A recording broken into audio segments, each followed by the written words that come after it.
at this time. We are, Your Honor. You may proceed. May it please the court, counsel.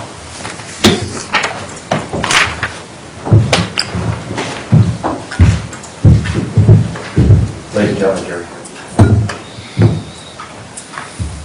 This Christmas will be 50 years. December 29th, 1976. Richard Dick went to work the last time. You're going to hear a lot about Mr. Moore. He had a family business. He was in the sales business. He eventually opened up a pizza parlor. And then after finishing running a family restaurant, he decided to work as a clerk at a place called Sasser's Beer. Sasser's was a really small shop right on the edge of what we now know as Frenchtown. That's what we knew it then. Basically where Momo's Pizza is on Tennessee Street and Basin Street. Folks who remember the old Krispy Kreme that was there, those stores have been there for 50 years now, but the owners and what's in those stores have evolved. Back in 1976, Sasser's was a small, probably not much bigger than the jury box, store that was adjacent to what they call a wash house, laundry. Small laundry was stuck. They actually shared the same structural building, and a small gas station that you're going to see, and didn't even sell gas. They would sell candy, chips, pop to this area, and it was more pedestrian time. You're going to hear that 1010 Basin Street was a housing project just down the hill, running towards the north, away from Tennessee Street. So that in 1010 had lots of children, lots of families living in subsidized housing.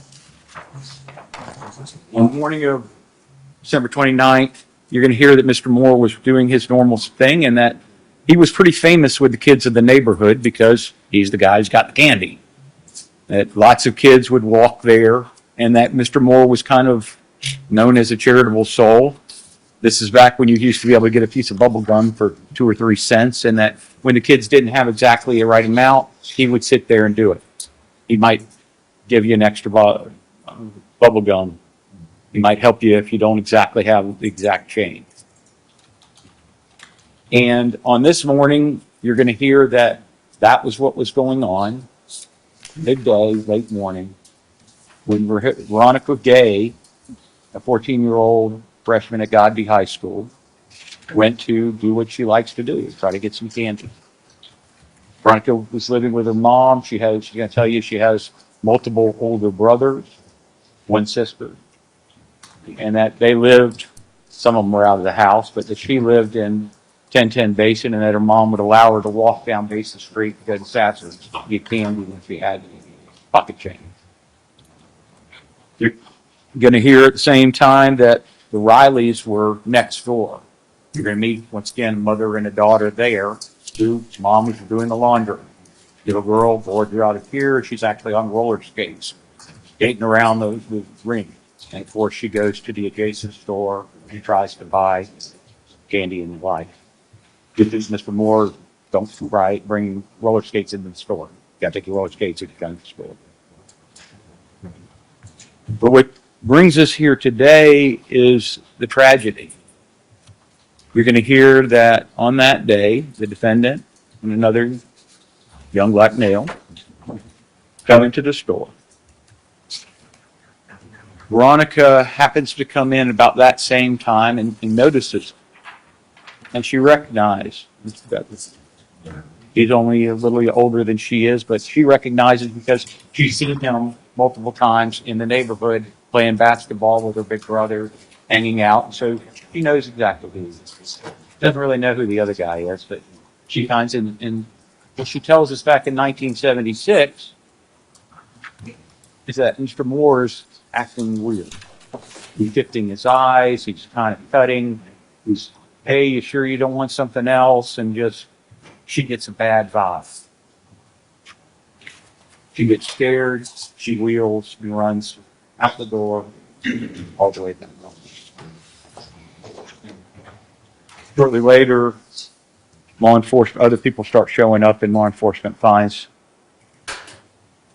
Vic Moore has been shot in the back of the head and he's bleeding in the beer cooler of that store. You're going to hear that he has seen his red car, in the kind of maroon and white two-tone that they had back in those days, is seen riding down Basin Street with, once again, the defendant driving. This is 1970s, and so when law enforcement comes out, it's a very different time. Think Dragnet.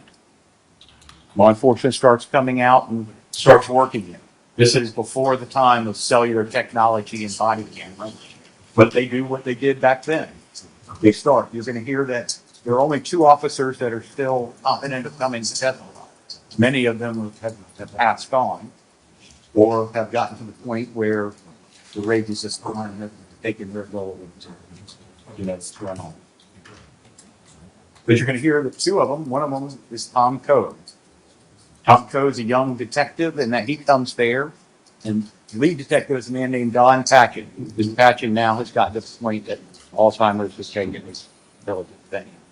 But that Tom Coe is working under Patchen, and he says, hey, I need you to go try to find the car. And they do find it. And the other officer you're going to hear from is a guy named Oscar Brandon. He also is retired at this point, but Oscar Brandon is out there, and that they find Mr. Moore's car. You're going to see that they take pictures, but it's not digital photographs, it's real film. And that compared to today's, where we take hundreds, if not thousands, of photographs, you're going to think the total is 25. You're going to hear that they go in there and they do 1976, they fingerprint the area, and then they go and start walking the neighborhood, because at this time in the world, neighborhoods would watch out. And as they walk through there, they're just walking up. Hey, did you see what happened at Sasser? You know what happened at Sasser? And this isn't a time in racial stress was probably a little bit more attuned than it was today. They start walking through the housing project, and then they find Veronica Gay, and she absolutely, yes, I was there. And she gives an account for us, unfolding. They take her to the Tallahassee Police Department. They show her a photographic lineup, once again, not on a computer, but with real pieces of film on a piece of paper. And she picks out, yeah, that's the guy that I saw in there shortly before.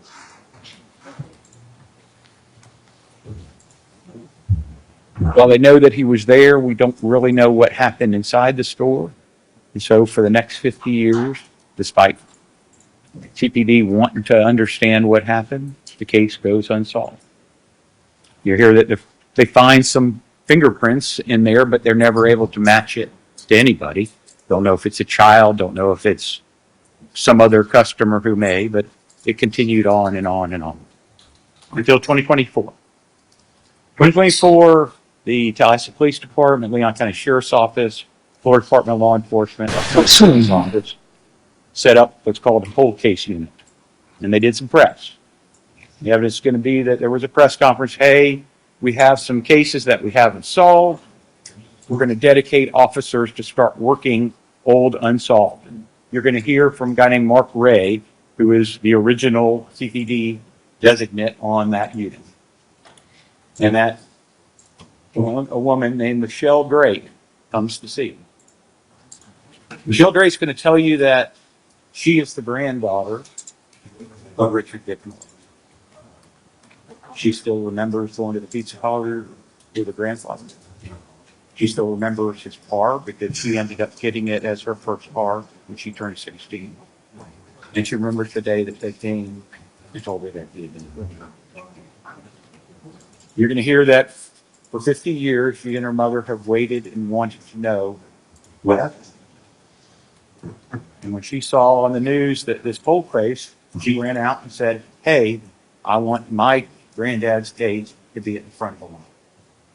So she went out and she went to Mark Ray and said, hey, this is a case, we've never solved it. Can you look and see what we've done?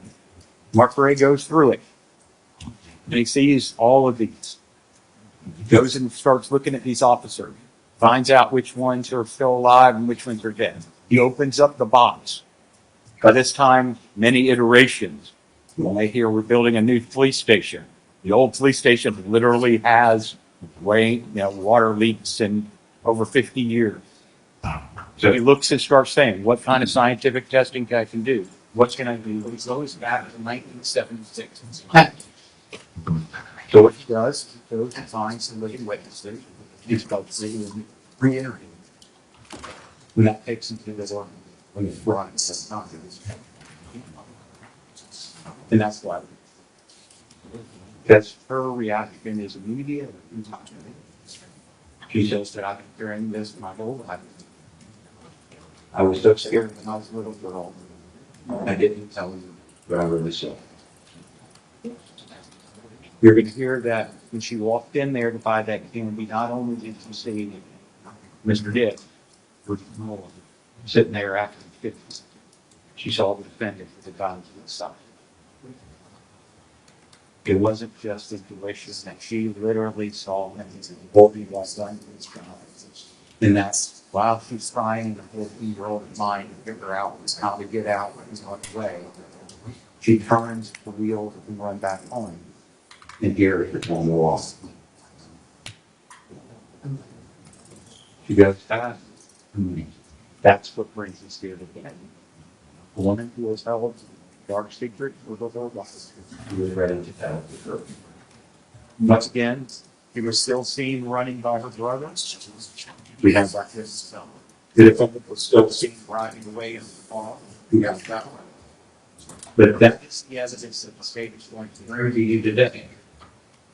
It's not going to be techno. It's not going to be, once again, laser and 3D controlling telemetry. Those things didn't exist. So, as we talked about yesterday, is never too late to do the right thing. Justice never goes out for nothing. The murder of Richard Moore, though it's in 49 and a little better years since it happened, still deserves to be solved. You all will be speaking the truth about who killed him, and that truth will be James Dudley is guilty of first-degree murder. Thank you. Friends, prepared to give its opening statement. Yes, Your Honor. You may proceed. Counsel. Good morning. There's a lot of mention, or at least one mention in the state's opening about Christmas. I think that's apt for this case today. This case is a lot like a disappointing Christmas gift. We all know what these are. We've all seen these at some point in our life, right? We get this nice gift. It's packaged perfectly. It's packaged beautifully. You're excited about what's going to be inside this gift, right? And then you open this gift only to find a bunch of broken pieces. Not only broken pieces, but a bunch of missing pieces. And that's a lot like this case. I know a lot of you guys came in here yesterday and heard 1976 cold case and brought some inquisitiveness about what was to come. It's 1976 cold case. Mr. Dudley was 15 years old at the time. What kind of new evidence has emerged? There's got to be something, right? There's got to be a lot. They got new fingerprints. They got new DNA. There's got to be something really good to bring a 65-year-old in here for a crime he allegedly committed when he was 15. But I hate to disappoint you. There is absolutely nothing new you're going to hear today. The state today, throughout this case, is going to be relying essentially on the same poor identification that was made to law enforcement in 1976. The identification of Veronica Hill's knight. Sure, the circumstances have changed since then. The eyewitnesses in this case have gotten 50 years older. The lead detective in this case that knows more about this case than anybody, he has dementia. He can't be consulted about this case. Memories have faded. Memories have been altered. And this really begs the question, a question I want to be in the back of your minds throughout this entire trial today. Is why was Mr. Dudley not charged in 1976? And unfortunately, you guys aren't going to get the answer to that question. As I just said, the lead investigator in that case has dementia. The other investigator that did a lot of work and a lot of help in that case is dead. No surprise, this was a 50-year-old case. But when you hear the evidence today, it is going to be clear that Mr. Dudley was not charged in 1976 because they didn't have enough evidence to charge him. They didn't charge him because Mr. Dudley is innocent. When it all comes down to it, this case is really about poor identification, fragile, and altered memories. We anticipate that the state today is going to show that Mr. Moore was shot in the head in a cooler, inside a cooler at Sasser's Beer City on the morning of December 29th, 1976. We anticipate the state will show that this driver, whoever committed this crime, drove off in Mr. Moore's car and abandoned it, where it's going to be found a few blocks away at Birmingham, at the intersection of Birmingham Street and Alabama Street. And for purposes of for today and right now, it's just, you need to know it's a few blocks away from Sasser's Beer City. But they're not going to be able to prove to you who did it. They're going to present to you several witnesses today. The state talked about how they're going to call David Dewberry, one of Miss Veronica Hill's brothers. He's likely going to testify that he saw his sister scared running down the street that morning, and he saw Mr. James Dudley driving Mr. Moore's vehicle. Sounds like he is going to have a lot to bring to the table. But you're going to find him pretty lackluster at the end of the day. And in fact, you're likely going to find that he wasn't even at the scene that day at all. His other brothers who were at the scene are going to be called by the defense. Veronica Hill's other brothers, Mr. Dewberry's other brothers, are going to be called by the defense. They're the ones who discovered Mr. Moore's body at Sasser's Beer City. They're the ones who ran into Miss Veronica Hills that afternoon. You're going to hear them testify about how she wasn't acting strange at all. You're also going to hear them testify about how they never heard anything about Mr. James Dudley being involved in this case for 40 or 50 years until this case was brought back up. You're also going to hear them talk about they didn't even hear about the fact that she observed the shooting for another 40 or 50 years until this case was brought up. Where you're going to direct most of your attention today, though, where I'm going to ask you to direct most of your attention today, is Veronica Hill's night, right? This case largely succeeds and fails with her. She's kind of the engine that powers this vehicle, right? Starting when she was first questioned on the day of this incident, you're going to hear 4, 5, maybe even 6 different recantations or 6 different stories about what she observed that day. You're not going to only hear different accounts about who she sees, but you're going to hear different accounts about what she sees, what she observes, and what she's doing. You're going to find out that every time she is questioned in this case, she is given a different story over the last 50 years. I'm going to outline some of these narratives you're likely going to hear today. She's questioned on December 29th, 1976, the day this incident happens. She's going to say, I assume you're going to hear something to this extent. She walks into Sasser's around 10:45 to purchase potato chips for Mr. Moore. Leaves for 5 minutes, comes back. She observes an unknown black male inside on the telephone. She observes him from the outside of the store. Another unknown black male walks inside. He tells law enforcement she doesn't think these two individuals know each other. Because Mr. Moore is not visible in the store, she decides to go back home. The first narrative she's going to give to law enforcement on December 29th, 1976.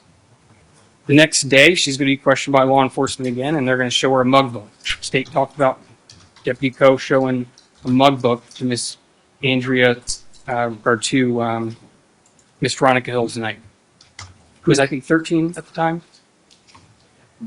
You're likely going to find that Mr. James Dudley was in that exact mug, and she doesn't pick anybody out of that. James Dudley becomes a suspect with law enforcement on January 6, 1976. The day he becomes a suspect, I anticipate that you'll hear how he becomes a suspect. A lineup is put together, and law enforcement goes over to Veronica Hill's house. She makes an identification in this lineup. You're not going to hear how this lineup was conducted. You're never really going to know how this lineup is conducted, right? Because again, law enforcement officers who conducted this lineup are not present today in this court. They do come back to her house again on the 7th. That's the next day. And you're probably not going to get to see an entire transcript or anything like that. So there is a transcript of this conversation that is had. You can hear content about this conversation that's had. She gives a different narrative this time. She's going to say she walked to Sasser's to buy potato chips and cigarettes. She's accompanied by a baby this time. She says she's babysitting. While purchasing items, she sees James Dudley talking on the telephone. She leaves momentarily. She comes back to the store. And this time she sees another black male in the store. She can't identify this other black individual, but she says this time she thinks they know each other. She's not going to testify to seeing any firearms, any gunshots, anything like that. She's going to say she leaves and goes home. And today you're going to get a brand new narrative 50 years later. She's going to testify likely today that she saw Mr. James Dudley, my client, 15 years old, holding up a gun beside Mr. Moore. She's going to likely testify that she turned around, and right when she turned around, she heard a gunshot. She's also going to testify that she now knows the identity of the second person. I anticipate she's going to give you a name of Tom.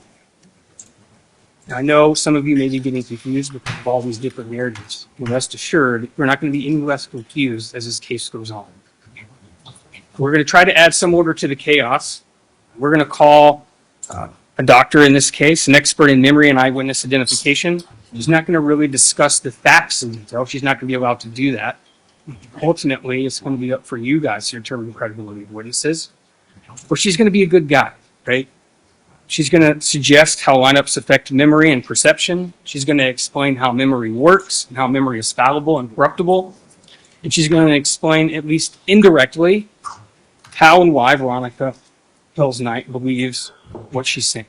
The defense today is not coming in here and suggesting to you that Ms. Veronica Hill's Knight is lying or has some sort of beef against my client, Mr. Dudley. I want to be very clear about that today. What we're saying today in this trial is she just made a wrong identification.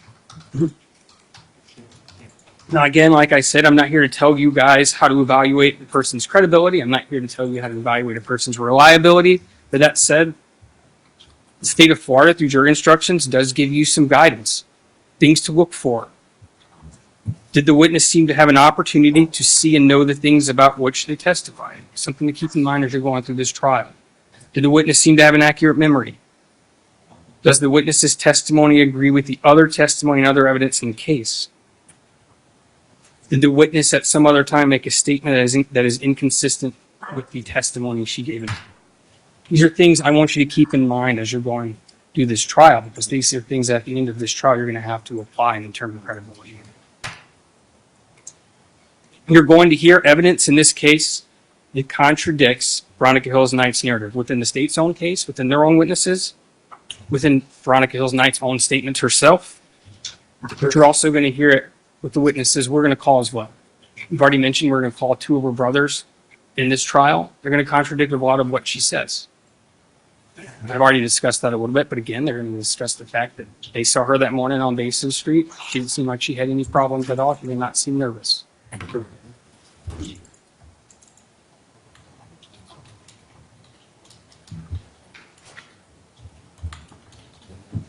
We're also going to call Daryl Harris in this case. He was 11 years old at the time. And at the time of the shooting, he was very familiar with Mr. Moore. He went and also frequented this location.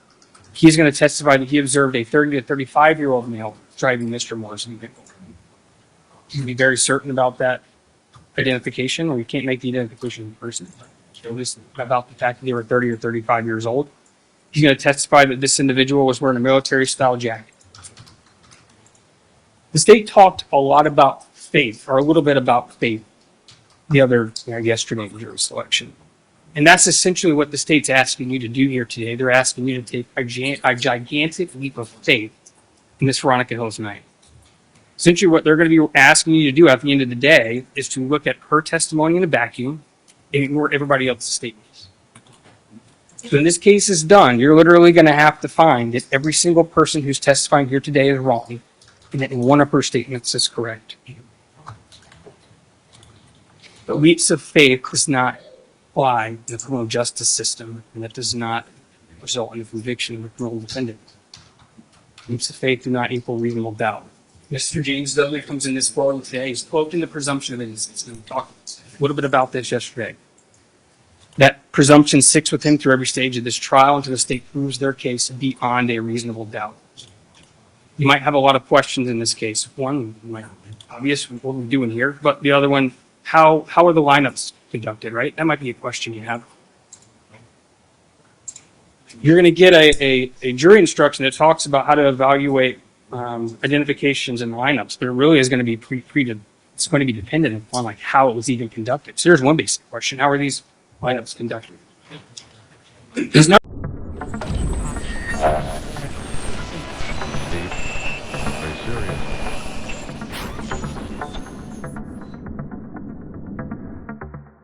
evidence, and at the end of this day, end of this trial tomorrow, you're going to find that reasonable doubt in each and every one of those places. And I have confidence you're going to find Mr. James Dudley, my client, not guilty. State, please call your first witness. Michelle Gray.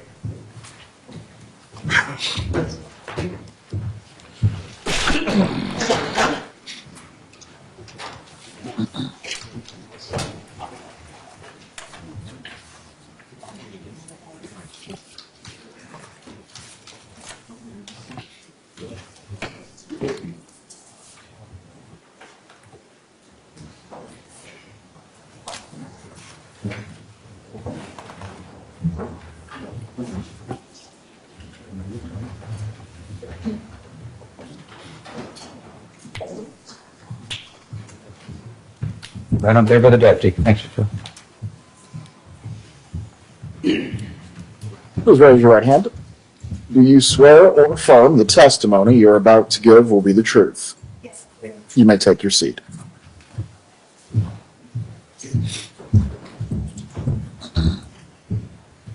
Good morning. Good morning. Could you introduce yourself to the jury? My name is Michelle Drake. I am the granddaughter of the victim, Richard Moore. Okay. All right. I'm sorry to ask this of you. How old are you? 62, Okay. So what year were you born? 1963. And do you remember your grandfather? Very well. What did your grandfather do for a living? When I was growing up with him, he was the owner of the Tempo, which was a pizza, sandwich, salad tavern on Tennessee Street.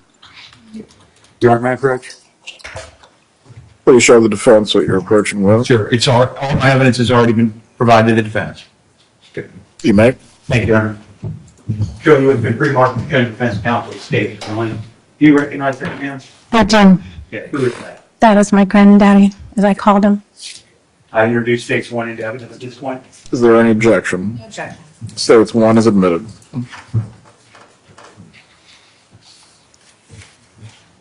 All right, so he was running a restaurant called the Tavern. Tempo. Tempo, pardon me, the Tempo.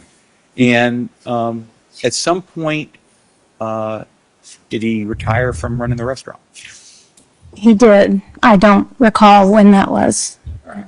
Do you remember him starting to work as a clerk at another store? Yes, I remember hearing that. Okay. Did you ever get to go there? I did not. All right. Do you remember him having a particular car? Yes, I do. May I approach, Your Honor? You may. What's been shown to defense counsel at States 3, A, B, C, D.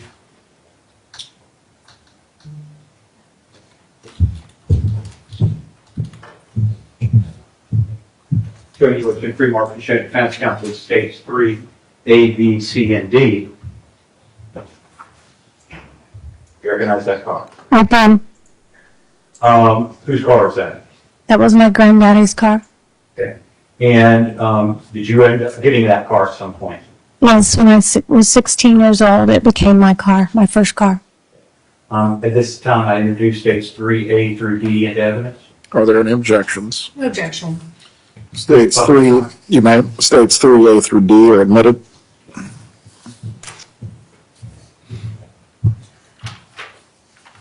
What kind of car is this? A 1965 Ford Galaxy. Okay. What color was it? It was a very faded maroon with a white top.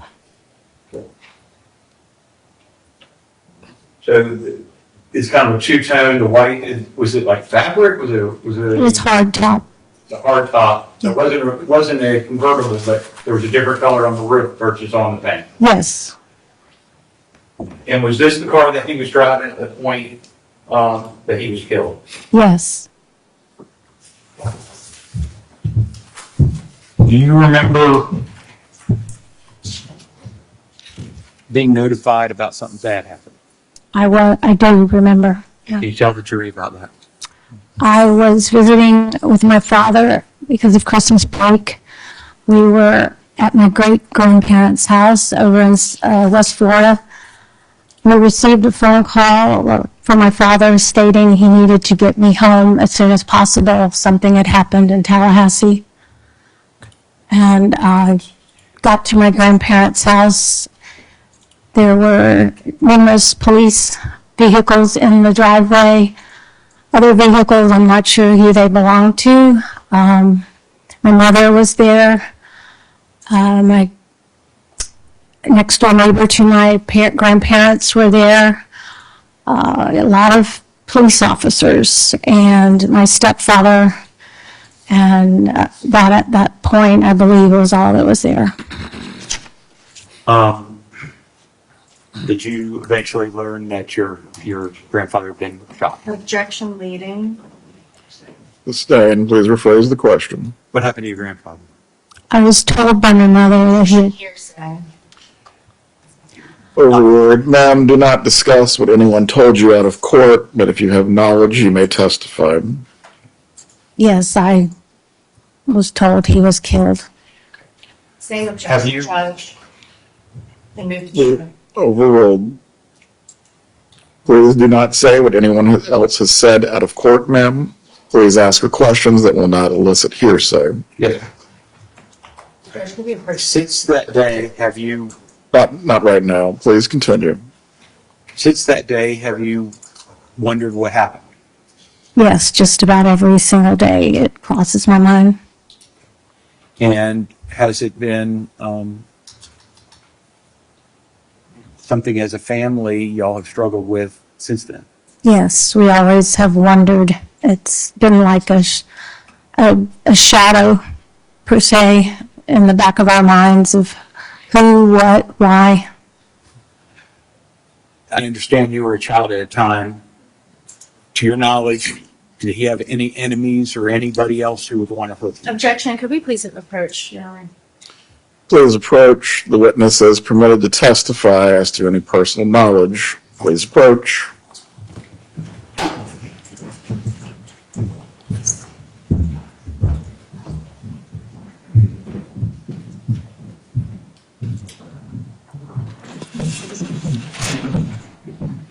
Go ahead, Ms. Lynn. Thank you, Judge. Judge, we're getting into the territory where the state is evoking or attempting to evoke sympathy from the jury. We're getting past what established who he was and his car. I don't know that anything else beyond her knowledge of the death is relevant at this point. Mr. Campbell. Your Honor, I understand the defense would like to do my case, but I believe it's relevant that, once again, that he was well liked and there was no evidence of any malice. This isn't a domestic. This isn't they're going to come in and try to suggest that the defense has already argued in opening that we didn't solve it back 50 years ago. I'll address that when we get to a later point, but I think it's appropriate to be able to say that she's wondered and that there was never any suspect or other theory on someone else known causing this murder. Concerning that, she needs to testify as to her knowledge on this subject. No testimony as to what she's been told out of court.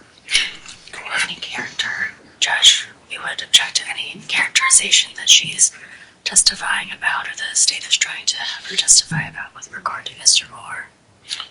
Yes, I don't believe we've gotten any character evidence yet. However, Mr. Campbell, you need to lay the foundation if you intend to go into a permittable area as it relates to character that is relevant. I don't plan on going into character, only the fact that they never had any idea who would want to kill him. Very well. This does need to remain focused with the witness. The objection is overruled. If you need to raise it, you may. Thank you. Objection is overruled. You may proceed. Thank you. So did you ever have an idea, did you ever have an idea who would have wanted to kill him? I did not. And jumping forward to 2024, did you see something on the news about us opening up a cold case unit? I did see on the news a brief report about Tallahassee Cold Case Task Force. My husband suggested maybe you should contact them and see if something can be done about your grandfather. I took a couple of days and then I called the number that I Googled and Detective Mark Ray answered and took all the information. I told him what I was looking into and he took it from there. Thank you. Nothing further at this time. Cross-examination for the witness. Thank you, Judge. Good morning, Ms. Strait. We are so sorry for your loss and the fact that you didn't have a further relationship with your grandfather past 1976. We don't have any questions. Thank you. Thank you, ma'am. Your Honor, once again, I'm releasing her completely so she can stay in the courtroom for the rest of the proceedings. Very well. You may be seated in the gallery if you desire to do so. Please call your next witness. So, State will call Mark Ray.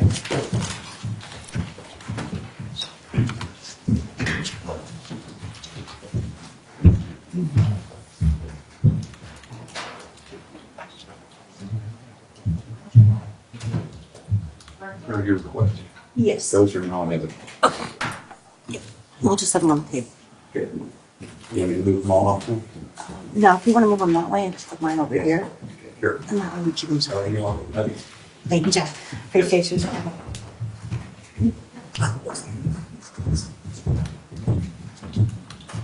Detective, please raise your right hand.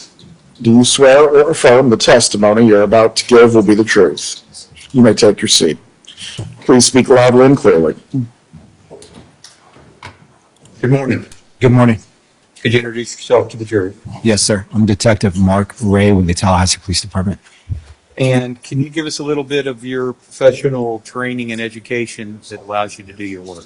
Yes, sir. I've been a police officer with the police department for 15 years. Worked patrol for 5, been a detective for the remaining time. For about the last 3 years, I've done cold case investigations solely. And in that, I've gone to several schools involving homicide investigations and cold case investigations. What is a cold case? For us, a cold case is any case that doesn't have any further viable investigative leads. In this case, it was a case from 50 years ago that hadn't been looked at much since then. About how many cold cases are currently pending in our area? Circuit-wide, there's about 150, give or take a few. Okay, so 150 murders that are unsolved. Yes, sir. Do y'all only do this on murders? Currently, yes. Okay. And who all is on the cold case task force? It is a member from each partner agency. So there's myself, LCSO detective, FDLE special agent, and a member from Mr. Campbell's office. And I understand what you mean by that. The state attorney's office? Yes, sir. Okay. And how do y'all figure out which ones to work on? Each agency has their own cases. TPD, we have approximately 75 unsolved homicides that I have the purview to go look at if I want to. In this case, we had a family member that called and asked that I specifically look at her grandfather's case. And 75 murders, is that far beyond what you can do by yourself at one time? Yes, sir. Okay. Do you know what's the oldest case you have? When I first began, the oldest case was from 1957. I think currently somewhere in the 70s. Okay. Do you do it by age? How do you decide what to work on? The best practice is finding ones with DNA evidence that we can submit. And so I start looking through cases one at a time as I have time. It takes about a month and a half to 2 months to review a case thoroughly. If I find evidence that I can submit for DNA, then we go through that process. In the meantime, there are occasions such as this where family members will call and say, hey, can you take a moment and review our family member's case, which I do. Okay. And you said that you were contacted by family members. That woman, Michelle Drake? Yes, sir. Okay. And that case from 1976, I'd like to start, what did you do once you decided that you were going to look into that for her? I went and pulled a case file and just began reading. That was 10 years before I was born, so I had no clue who this man was, who Mr. Moore was, or even, what Tallahassee was like back then. And even if we had a viable case file. And so, with age, stuff degrades, paper degrades. Luckily for this case, everything was intact. Okay. So a little bit about Tallahassee Police Department structurally. How's the building at TPD? Our current building was a elementary school built in, I think, the 30s. And so we have, with that, mold issues. We have rats. We have, other animals that live in the basement. And so, we try our best to protect the evidence. But when you look at cases that are from the 50s and 60s and 70s, and it's having to been repackaged because different people look at it, and just the quality of paper in general will degrade. So, okay. And have there been prior efforts at TPD to try to organize and make sure that we protect these case files despite the passing of time? Yes, sir. I think it was in the 2000s we created a major case assessment team that went and pulled all our cold cases at the time. And there was 2 detectives assigned to that. They went ahead and basically created all the case files that I have now, and put them all in binders and try to make sure if they came across evidence that wasn't packaged correctly or the packaging was deteriorating, that they repackaged it.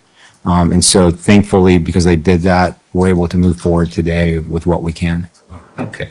And in this case, I'd like to kind of go and did you organize your case actually in like a spreadsheet? I did. Okay. All right. So when you first looked at this, who was the victim? The victim was Mr. Moore. Okay. And how old was he at the time he was killed? In his early 70s, I believe. Okay. And were there some suspects back historically? There were. Okay. And who were they? Do you have my spreadsheet that I can refer to? Matt, do you want it in front of you? Yes, sir. That would help. Okay. May I approach, Your Honor? Please show the defense what you're approaching with. This is the spreadsheet provided discovery. You may approach. I'm going to give you my computer, so I'm going to be flying live. But that's your spreadsheet. Thank you. Mr. Dudley was listed in the original case file as one of the suspects. There was also Wesley Branton and Eddie Lee Davis Jr. Okay.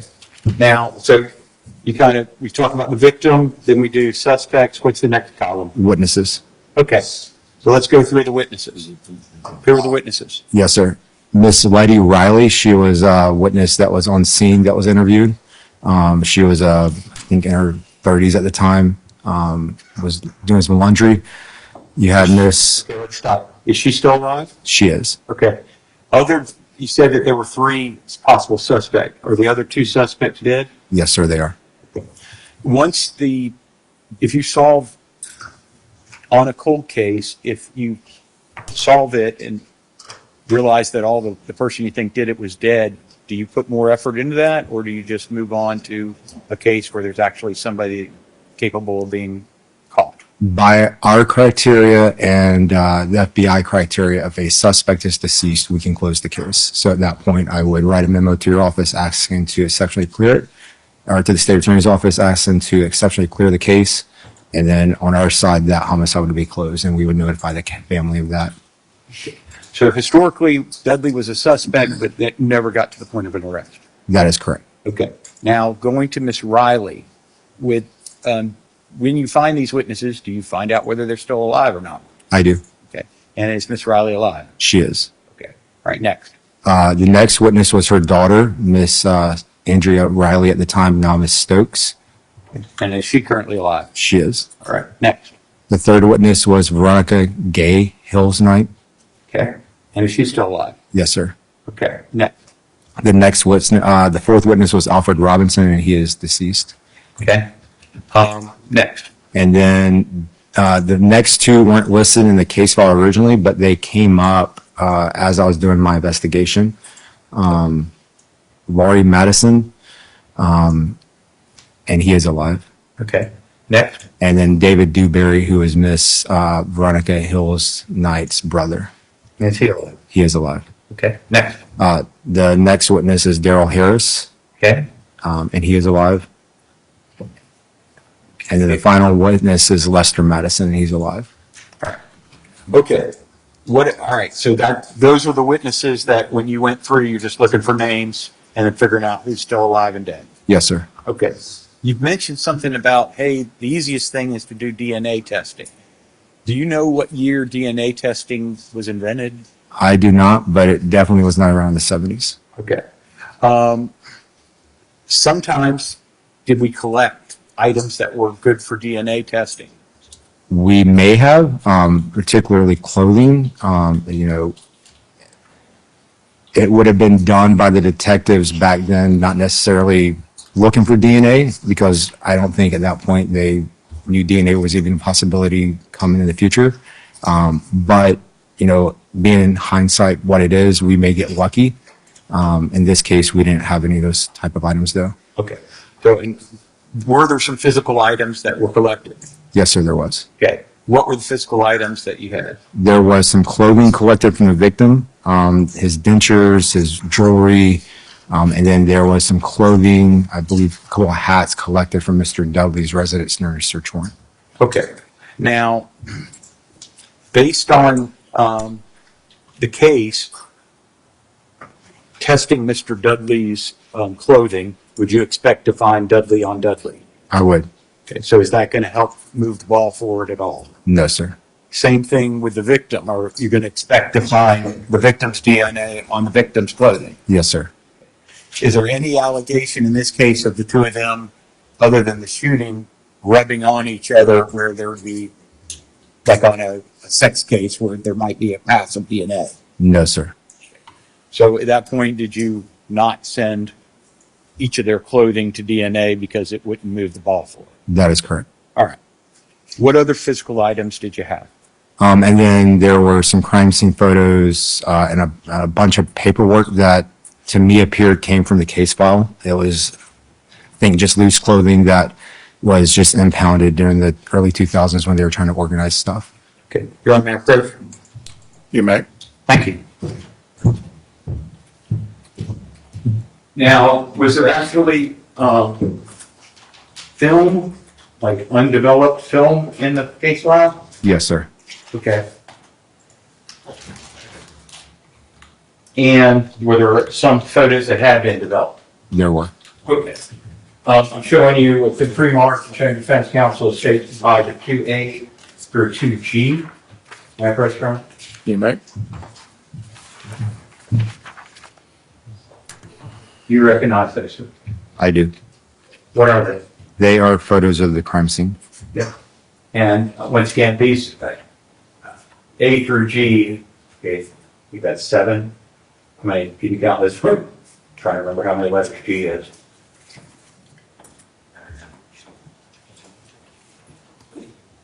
Yes, sir. 7.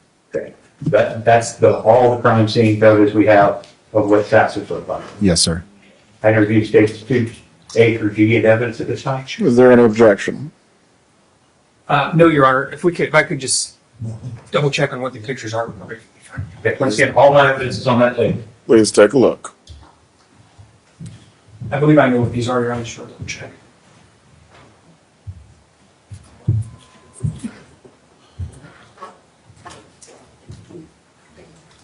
No objection, Your Honor. States 2A through G are admitted. All right. Similarly, did we find some autopsy photographs? We did. Okay. I'm showing you what been pre-marked, check defense counsel. Do you want to see these? Sure.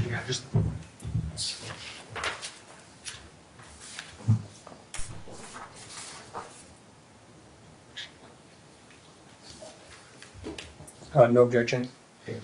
All right. Showing you what been pre-marked, showing defense counsel states composite 6A through 6E. You recognize those? I do. Okay. And are those the autopsy photos of the killer? They are. And is the first one actually a face shot of the victim? Yes, sir. Interview states 6A through E in evidence at this time? Any objection? No objection, Your Honor. States 6A through E are admitted.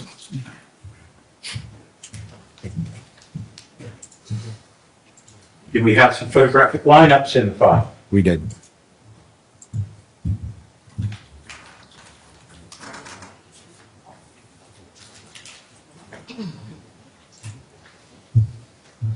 Showing you what's been pre-marked, showing defense counsel states 7, 8. May we approach, Your Honor? You may.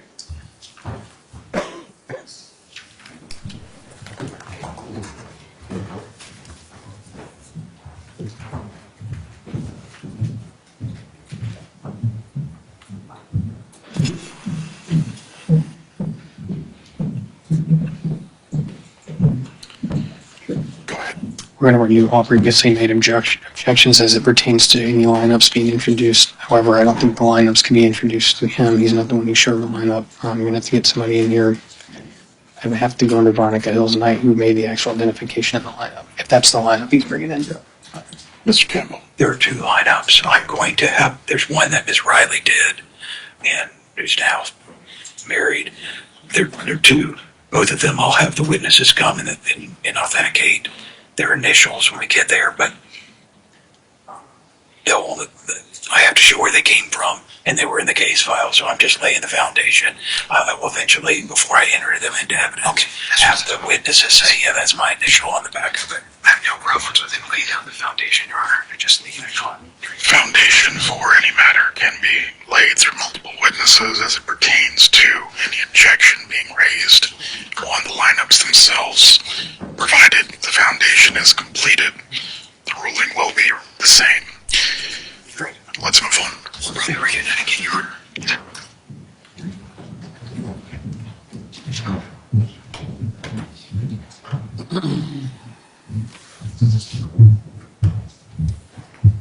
You may continue with your examination. Sure. So we have 2 photographic lineups that were in the file. We did.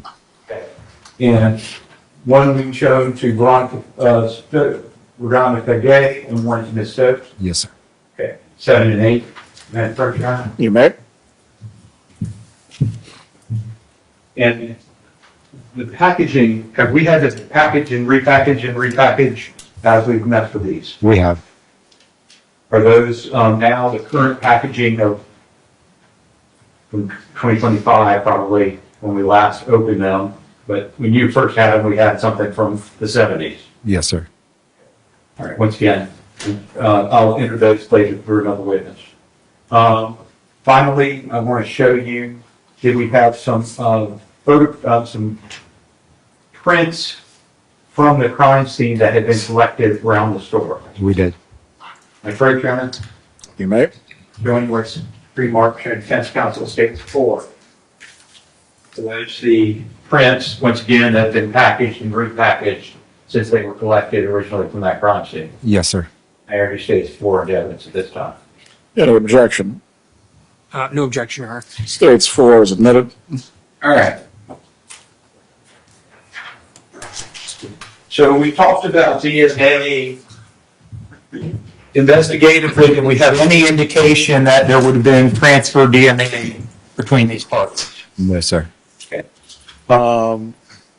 Once again, you said you've been working and been to these homicide schools. Do we sometimes, like in a sexual battery or in a fight, will have people touching each other and leaving DNA on each other? Yes, sir.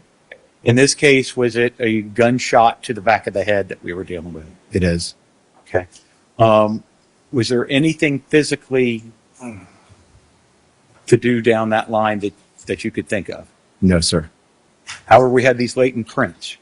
Did you follow up on the latent prints? I did. Okay.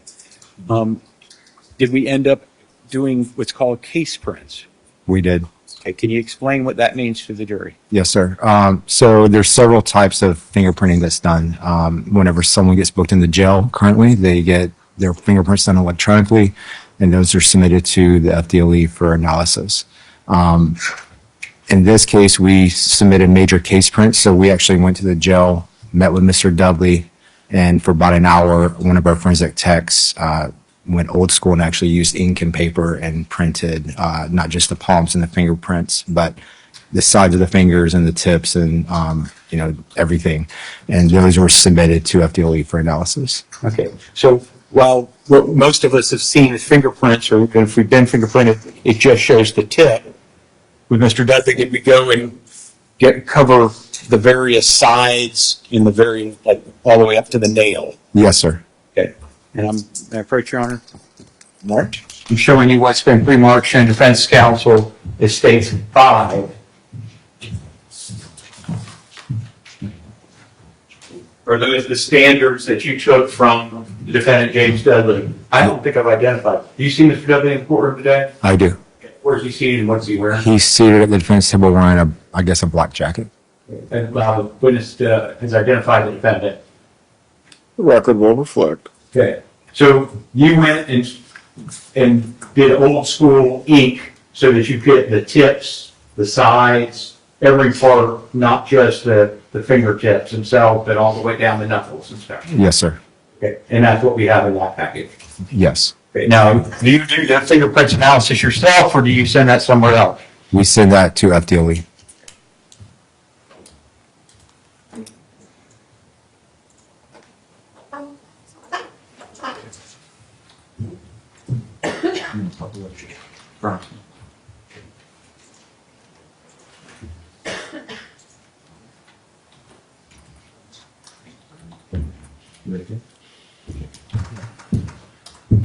Maybe publish it this time. There an objection to states 5 being admitted. No, Your Honor, no objection from the defense. States 5 is admitted. Did we also have 4 photographs of the car as it was covered in Frenchtown? We did. And where was the car recovered? Off Alabama Street.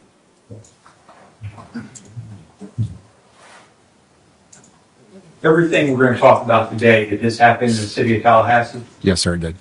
All right. Can you kind of orient the jury on where this is all happening in our community? Yes, sir. If you go to Tennessee and Basin Street or Tennessee and Stadium near FSU's campus, currently there should be a Taco Bell there. I think a Moe's taco place. Back in the 70s, that was a Krispy Kreme and a laundromat and a beer store that was connected to each other. And then for the vehicle itself, that would have been, I think, near Alabama and Birmingham Street, which is near Griffin Middle School. All right. I'm showing 2A with crime scene. What is this? That is the front of the beer store. All right. 2B. The interior of the beer store. Sorry, I'm blocking it. 2C. Again, the interior of the beer store. 2D. The inside the beer store. Once again, this was destroyed before you were born, right? Yes, sir. So you've never been there. This is just what we had in the cold file. Yes, sir. 2E. The counter at the beer store. 2F. The beer cooler where Mr. Moore was located. Was he actually transported to the hospital before he expired? I don't recall. Okay. Are any of these photos show his body on the scene? No, sir. The- Not that I think. And 2G. Again, just a close up of the beer cooler.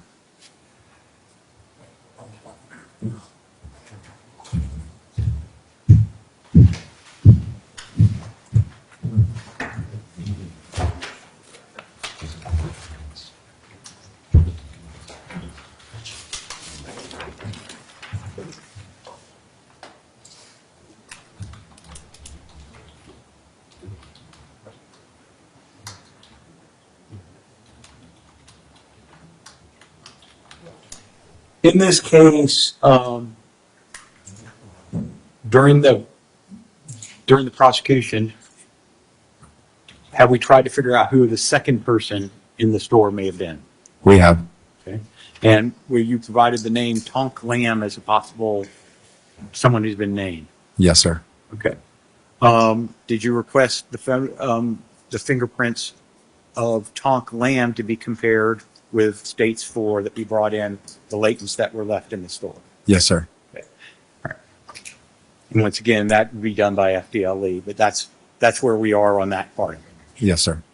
Once again, at this point, this is obviously we're here for the trial of Mr. Dudley. Would you like to try to solve the other half of this if you can? I would.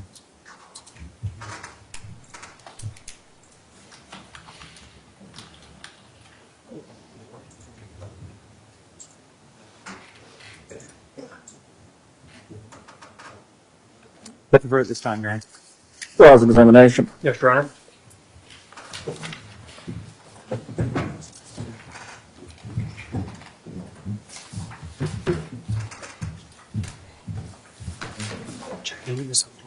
Whatever you I'm not coming after your promise, I'm afraid. I'm just trying to get to the fullest triangle.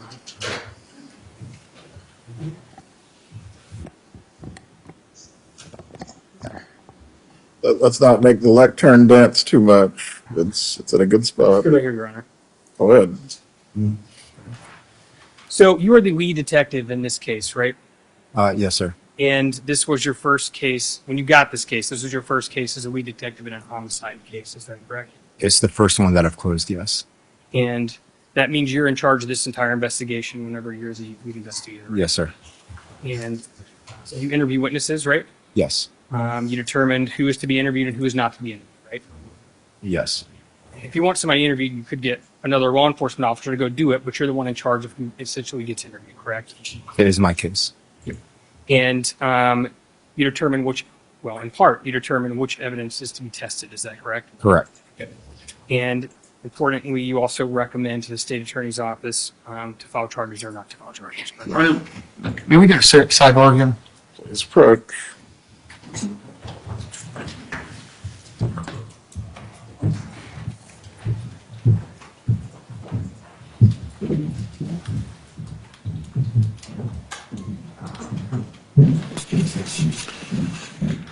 What is the issue? Your Honor, I'm going to object to commenting on charging decisions. That's my decision or the grand jury's. It was brought up during opening, but now it's been brought up on charging decisions, just like it would be inappropriate for me to ask an officer whether he thinks somebody's guilty or why he arrested, or the fact that the judge and the grand jury found probable cause. I would suggest otherwise. It's a province, and it's not something I can't be asked to testify in the case. So I object to the question as invading the province of the state, and have a continuing objection to it. Mr. Harper, what is the relevance? I think generally speaking, what his duties are is relevant to the case. I'm not going to go into great detail about it. I'm essentially going to ask who's making the charging decisions, and that's really moving on. If Mr. Campbell wants to redirect, they're allowed to, but I can ask him to specify that ultimately he's not the one that determines it. However, a jury's going to think, though, that when an officer comes forward and a person is charged, that he's making the full decisions to charge the case, and so to some extent, his feelings are relevant, because the jury automatically puts a little bit of support behind His feelings are relevant. It's The investigation. Yeah, this investigation. I'm not going to go into great detail about this. As to the passage of time and how a suspect was developed, you certainly may inquire on those subject matters. As far as when or why the charging decision was made or when it was made, that is where we run into the issue that's being objected to. I'm going to overrule this line of questioning for now. Again, beyond the passage of time as it relates to the investigation, that's where we're getting into when it's charged and why.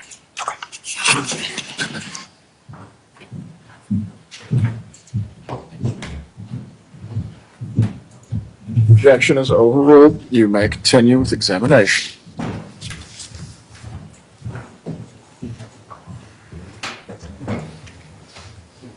Now, as it's really your main objective, right? At the end of the day, to find the truth and find the perpetrator of the case, correct? That is correct. And that really depends upon you completing a complete investigation. Yes, sir. That would mean following up on all leads, right? Yes. Not only getting evidence that incriminates your suspect, but sometimes maybe getting evidence that may exclude your potential suspect. Yes, sir. Because at the end of the day, sometimes we all get it wrong, right? Correct. And to some degree, you make sure, again, what all evidence is preserved and tested, right? Yes. I'm going to ask you a fairly obvious question here, but this case predates your life, right? Yes. And it stands to reason that you obviously did not participate in the initial investigation of this case. I did not. The lead detective in this case was Don Patchen, is that correct? Yes. And he currently has dementia. That is correct. So you were never able to meaningfully consult with him about this case. I was not. Detective Ash, he is also another main detective in this case, is that correct? Yes, sir. And do you know what happened to him? He's deceased. So I'm going to ask again a fairly obvious question here. You obviously couldn't consult with him, is that correct? I could not. So by and large, wouldn't it be fair to say that this case kind of required a complete reboot, right? Not necessarily, no. Not necessarily. And that would be because essentially what all you did was you just went through and interviewed the same witnesses that were already interviewed previously. I can't create witnesses, so yes. Okay. I think and David Dewberry was the name that was mentioned. Is that correct? Just now? That is correct. He is nowhere mentioned in the initial case file, is he? No, sir. He reached out to me after I interviewed, I think, his sister. And that was in April of 2024, right? I don't know the exact date, no. Would you disagree if I said it was around April 2024? I wouldn't. Okay. Now, up to this point, Mr. Dudley's never been charged in association with this crime. Is that correct? He had not been, no. And again, the main investigators are not available to talk to, right? Correct. Because of that, you can never really get a good reason as to why he was never charged in this crime. Is that correct? Your Honor, objection. Same as raised, sidebar. Sustained. Please move on.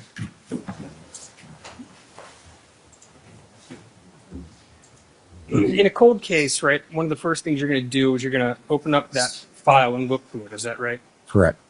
And there was obviously a pretty thick case file in this case, right? Yes, sir. And the first thing you did was read the police reports associated with this case, right? Yes, sir. And in viewing these reports, it was of your view that Mr. Dudley should have been charged back in 1976. Objection. Sidebar, Your Honor. Please approach.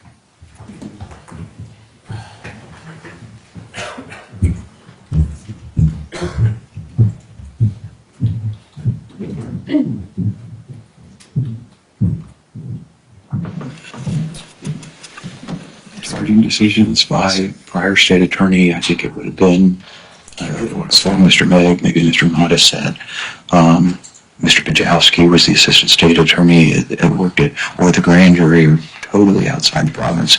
It's an appropriate line of question. We're not asking that. I'm asking him if he felt he should have been charged because it goes to his bias and it's going to go to his failure to investigate, and that is something we absolutely can't get into. As to his feelings of who should have been charged and why. I looked at this report and I knew it was James Dudley when I looked at this investigation, and because of that, that's what. The form of your question is the issue. Did you believe sufficient evidence existed to present this? Is that how you want me to ask that? I'm not telling you how to do it exactly, but asking him what his assessment of the evidence is versus why was this not charged are two different things. I didn't ask him why he wasn't charged.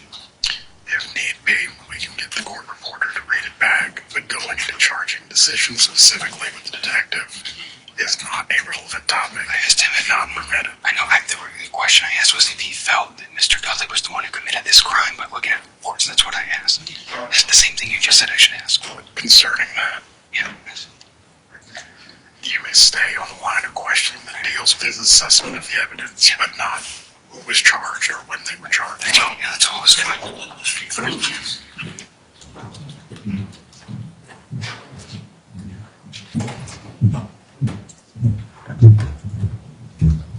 Please ask the question again to the detective so he can give a proper answer after hearing it.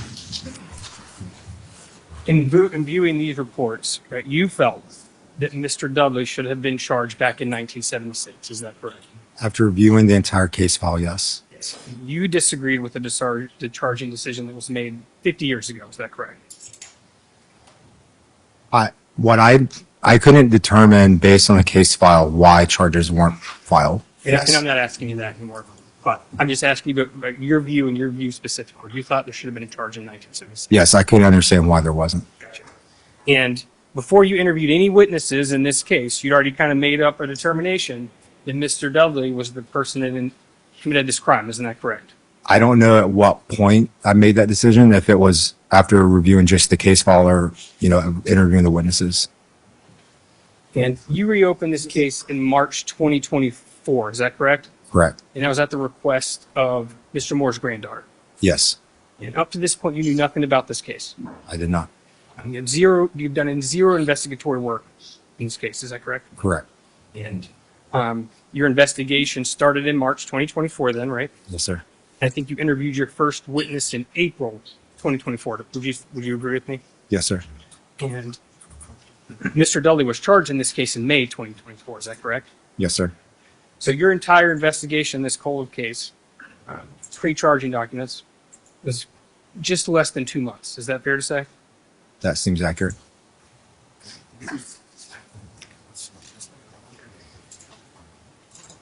And because you had made a decision regarding Mr. Dudley, you did not pursue certain leads in this case. Would that be fair to say? No, sir. There was a case file. There was a case file titled Suspect List. You know what I'm referring to? Objection, Your Honor. Was the There's objection? motion, we raise this in a motion of limiting. Can we go to sidebar? We don't need to do so. Members of the jury, we're going to take a brief break. The bailiff will take you to the jury room.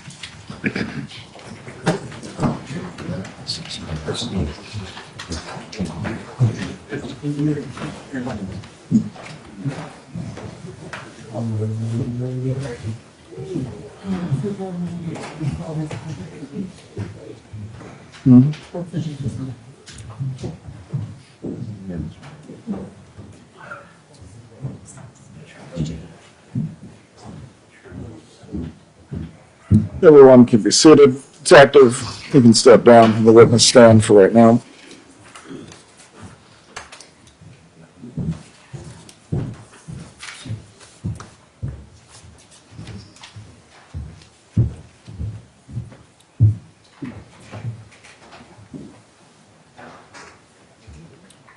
Campbell, during the direct, the suspects and witnesses that were contained within the investigation file were discussed. Specifically, what is the objection that's being raised? Your Honor, I raised yesterday that there was a piece of paper in the investigative file called Suspect List, which I assume was written by Detective Patchen, but it doesn't, and I've raised repeatedly the fact that before we start getting into other people, that the satisfaction of a clear link needs to be done. It's the report is hearsay. There's some names under the word suspect list. That's an out-of-court statement that's being introduced for the truth of the matter asserted to suggest that these were other suspects. And before we continue down this path, the existence of the piece of paper in the investigative file is a factual matter. What it states is something different. Right, sir. But I have not introduced it. There was not a hearsay objection to what I introduced just for what they found they came in. We're now attempting to bring in, I assume the next question is, there was a list of suspects and there were a bunch of names on there, which once again goes into the clear link. Before we start alleging that these other people, it's suggesting that these were actually suspects and that these suspects were either investigated or not investigated.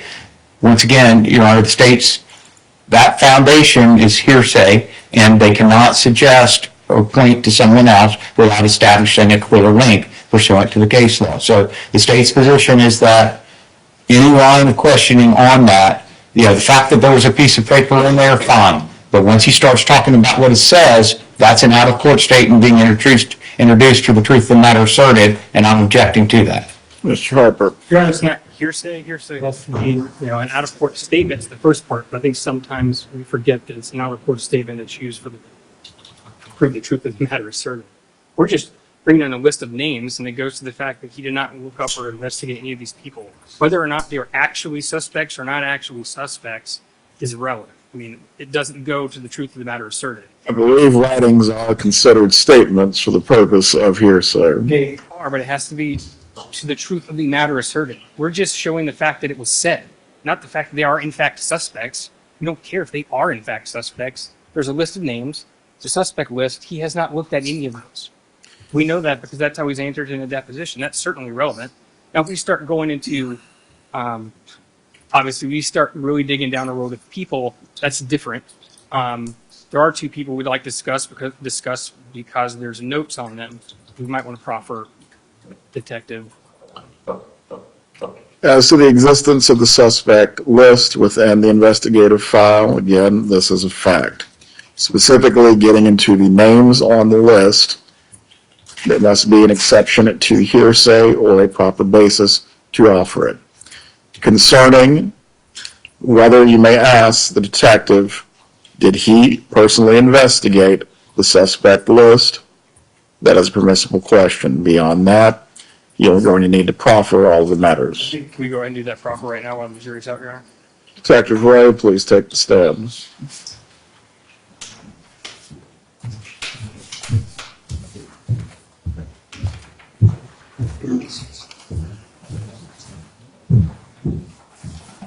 Please begin with the proffer.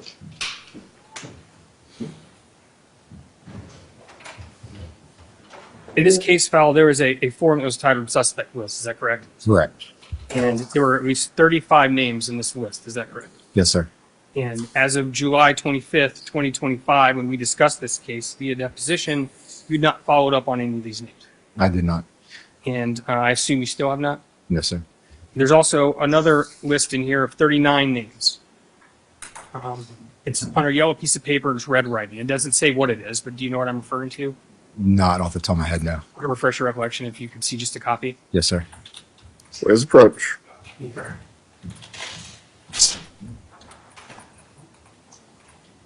That is from the case file, yes. As far as you know, did you go through this list and follow up on any of these individuals? I did not. Okay. Now, it's not like all of these individuals were just hunches, right? I don't know what they are.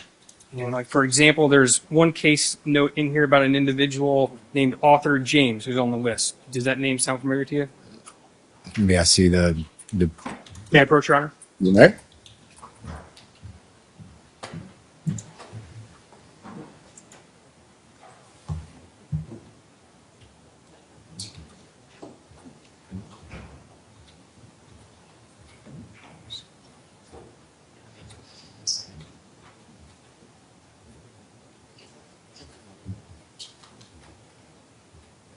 Yes, sir. That appears to, I guess, be a tip.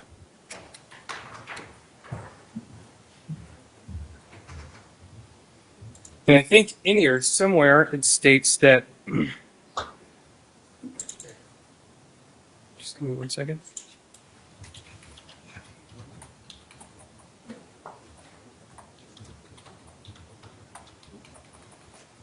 It says that he shot the man at Sasser's. Isn't that what it says on here? That's the quote you're reading, yes. And did you follow up on this tip at all? I did not. And there's another note in here about a Drew where it says Drew shot him. Do you know what I'm referring to? No, sir. May I approach? You may.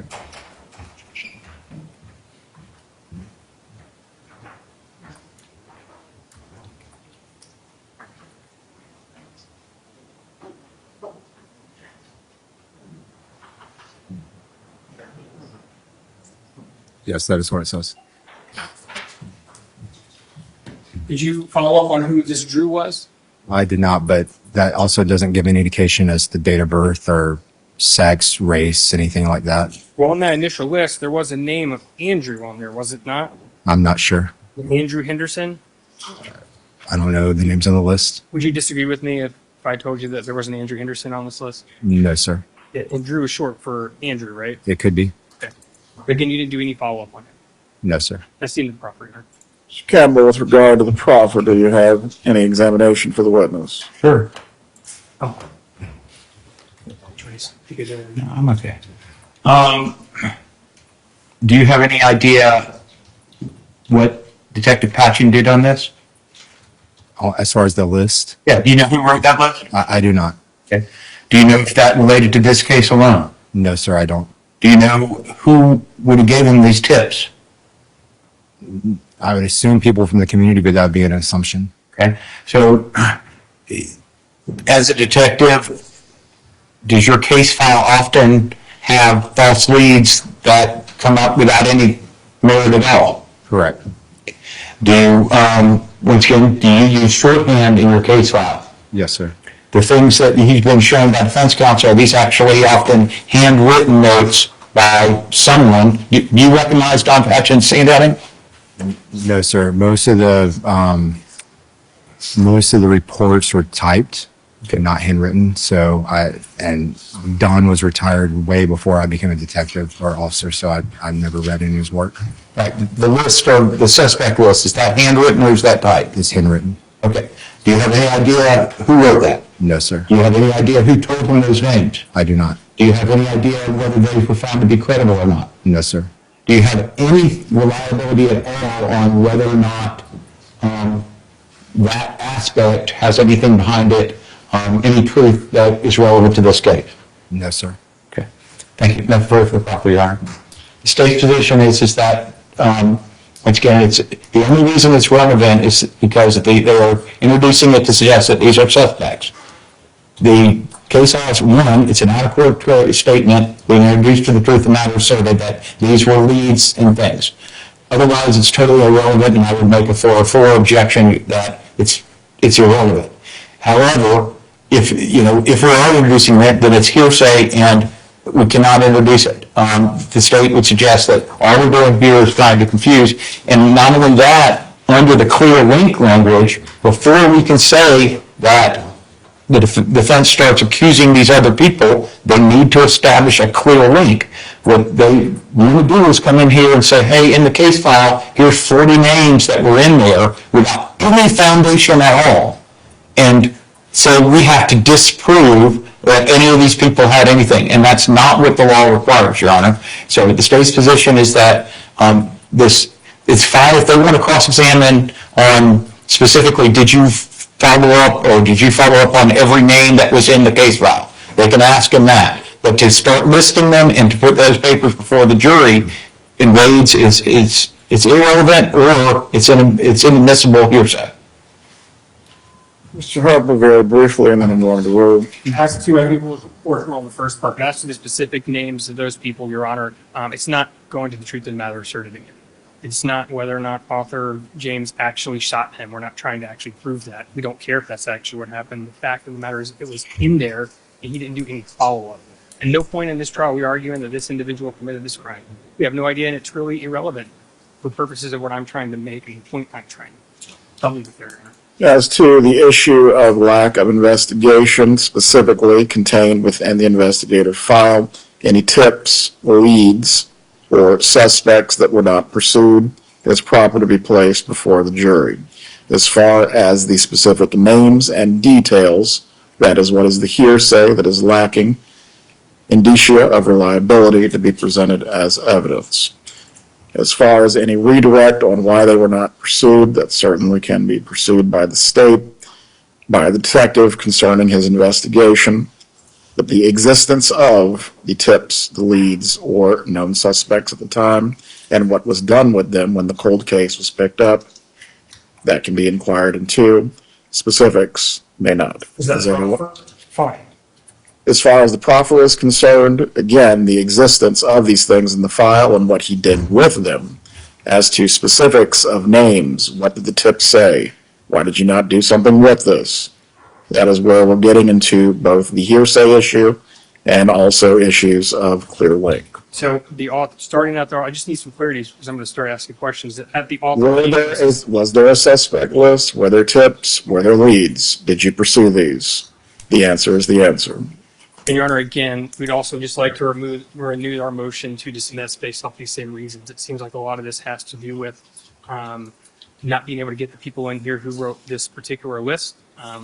We would argue that that is extremely prejudicial. I know the court has already ruled on the prejudice issue. We just want to renew that. The court's ruling remains the same as the prior order on this subject matter.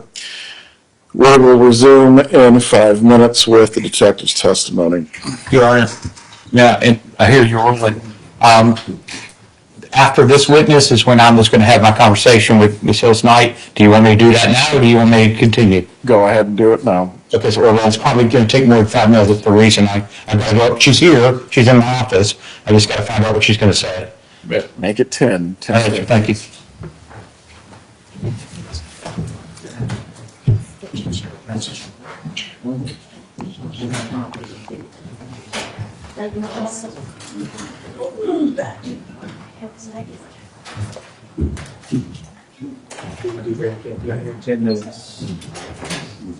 Yeah. Yes. How long? Do you need anything? Yeah. 10:31.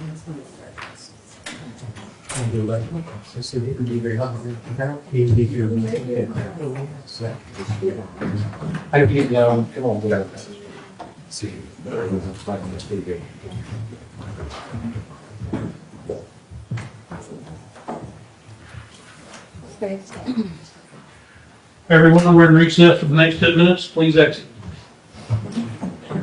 Yeah, it's a little heavy.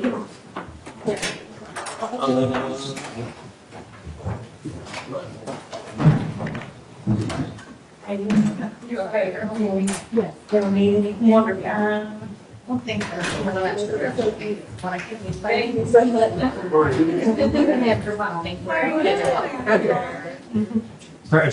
tried to there be and slow down a little bit for him.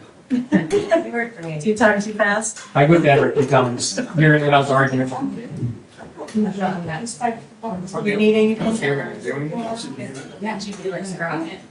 And then we're not doing it now. I thought we Yeah. That's why I didn't. I get Do we need to get out of here? No, we can only stay on lawyers only. But everybody else had to go because I got to go. I do too. My question is, is that door gonna be? Yes, it's the only law. Oh, I need to question. Go out that way, come back, knock on it. Okay. And if you can let me. Okay. Sorry. What's the area? I was bored. I'm not calling.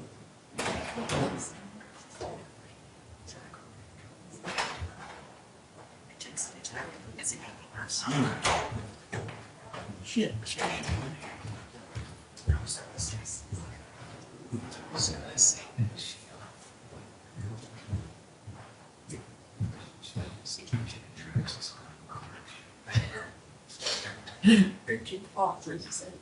She's the engineer. I was like, can't stay home. Artists who are waking right now.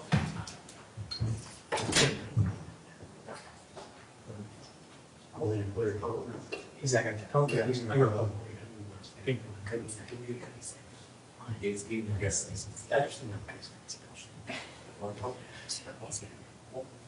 He did, but I gave him a thumbs up, but I didn't know he was gonna take it to the break. I thought we were fixing to go right back into it, but I'm going to, okay, I'll. Yeah, I know. I know.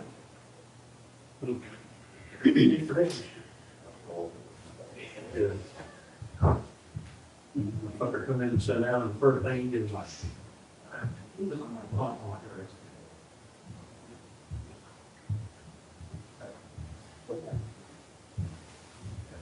Are you ready? Oh, yeah, please.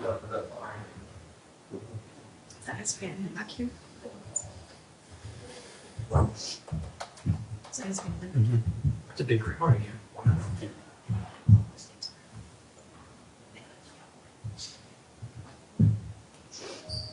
Kind of like a word though. You can have this. Ready?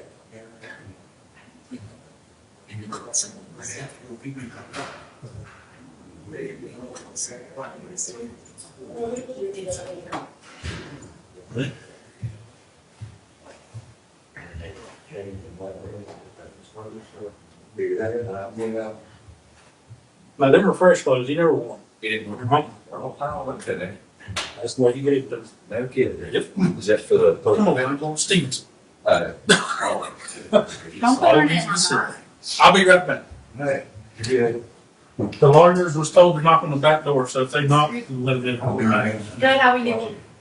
Doing the best I can. We're here. Look at Shane, you're over here. Look at that. Mason job, right? Oh. Easy when you gotta shake it up, it's got a rich.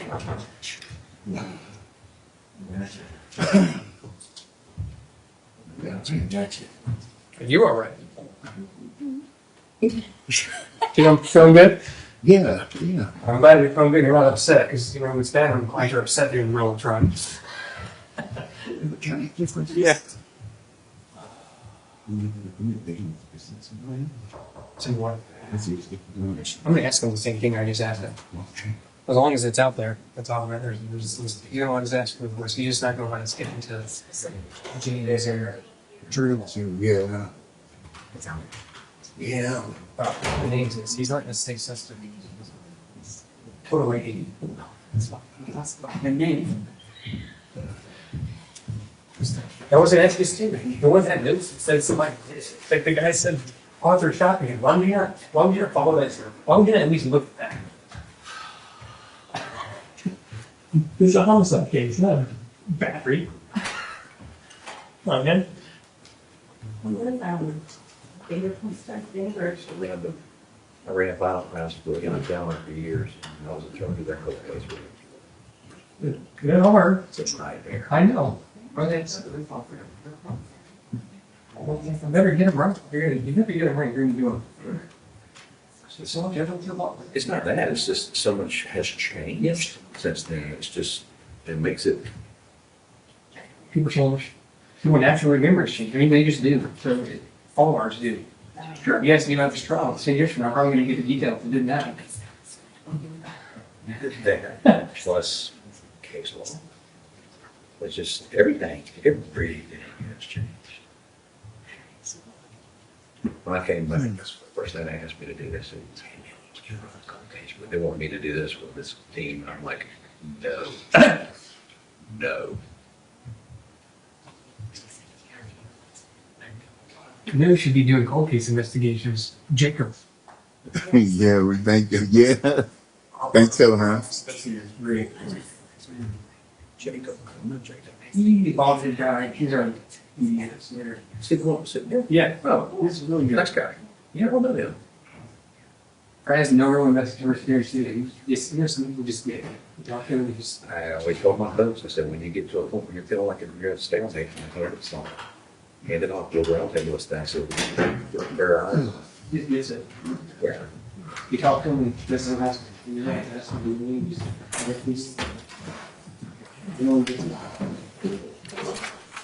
What's your drink? I'm sure. Saves us the whole time. I miss it and I don't.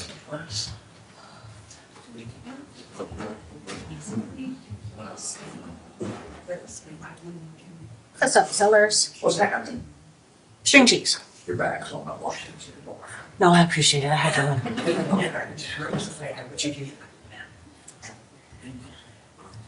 Thank you for it. I wanted him. He said it was fun. And then he needs you. No, well, we did. No, I know. I was just joking. I said, he says it's okay, and then he moves and makes you do it.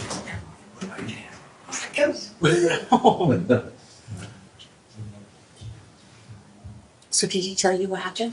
Did he tell you what happened? Yeah.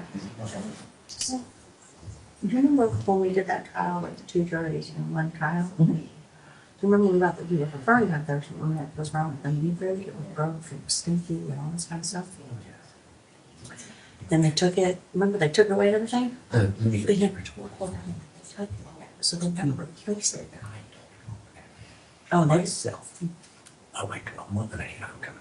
See, things were like, we don't know that.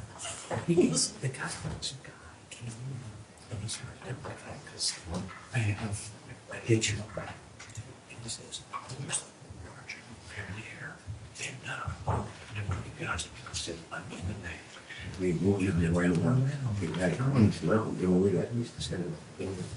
No, babe, just what you do. Somebody to do it, don't let me know. Yeah.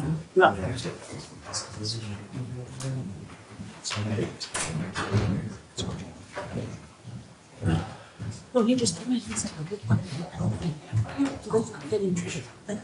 Somebody's knocking on the back door. Can they come in? Yeah. It's just so sweet.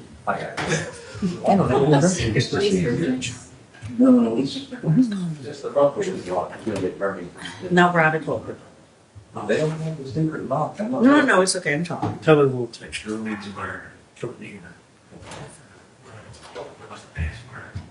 Back at the DT mark on it. I'll make her point. Alexa. Are you there? Game on. He doesn't even know. Well, So that's the only two things that I did not enter. These two. I have them as ID only. It's 4 and 5 right here. That's why I just want to make sure that you and I are the same. The, person.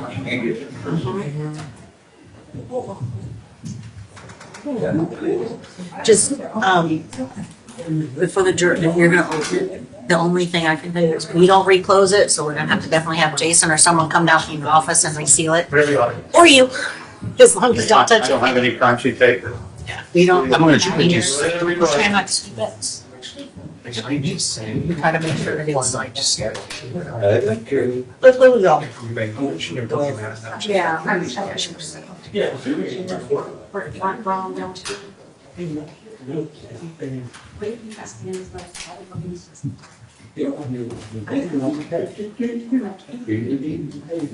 Yeah. I try to make it as easy as possible. You do a good job. Oh, thank you. Make sure we're all on the same page and just run it easy. Oh my, I gotta try that better.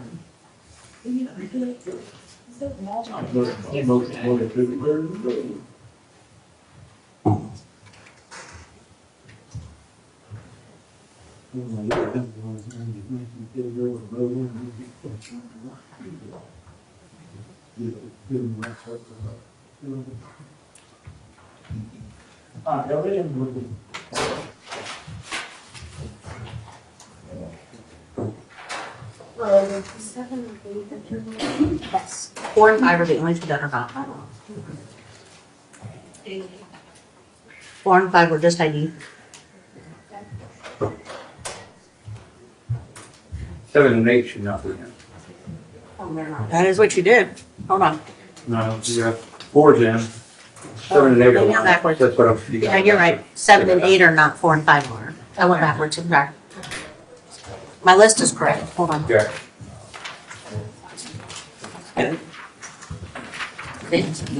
My list is correct. Maybe it's not. Yeah, no, that's good. I just like to mark them off. I don't really need to know. No, it's okay.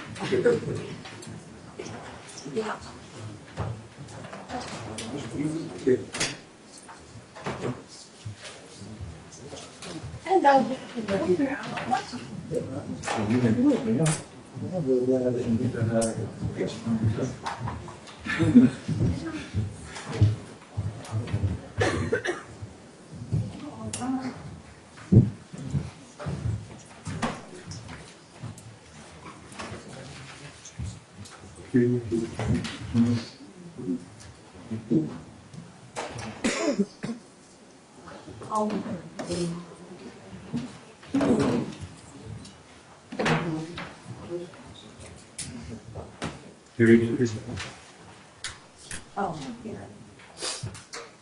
There you go. One's in. This is in. Yes, I got 1, 3, 2, 6, 4, and 5. 1, 2, 3, 4, 5, 6. And no 7 and 8.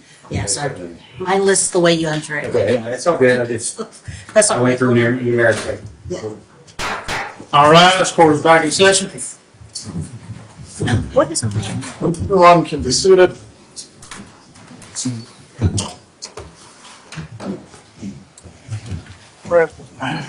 Ready to move on? Ready, Your Honor. Please bring in the jurors.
Everyone can be seated.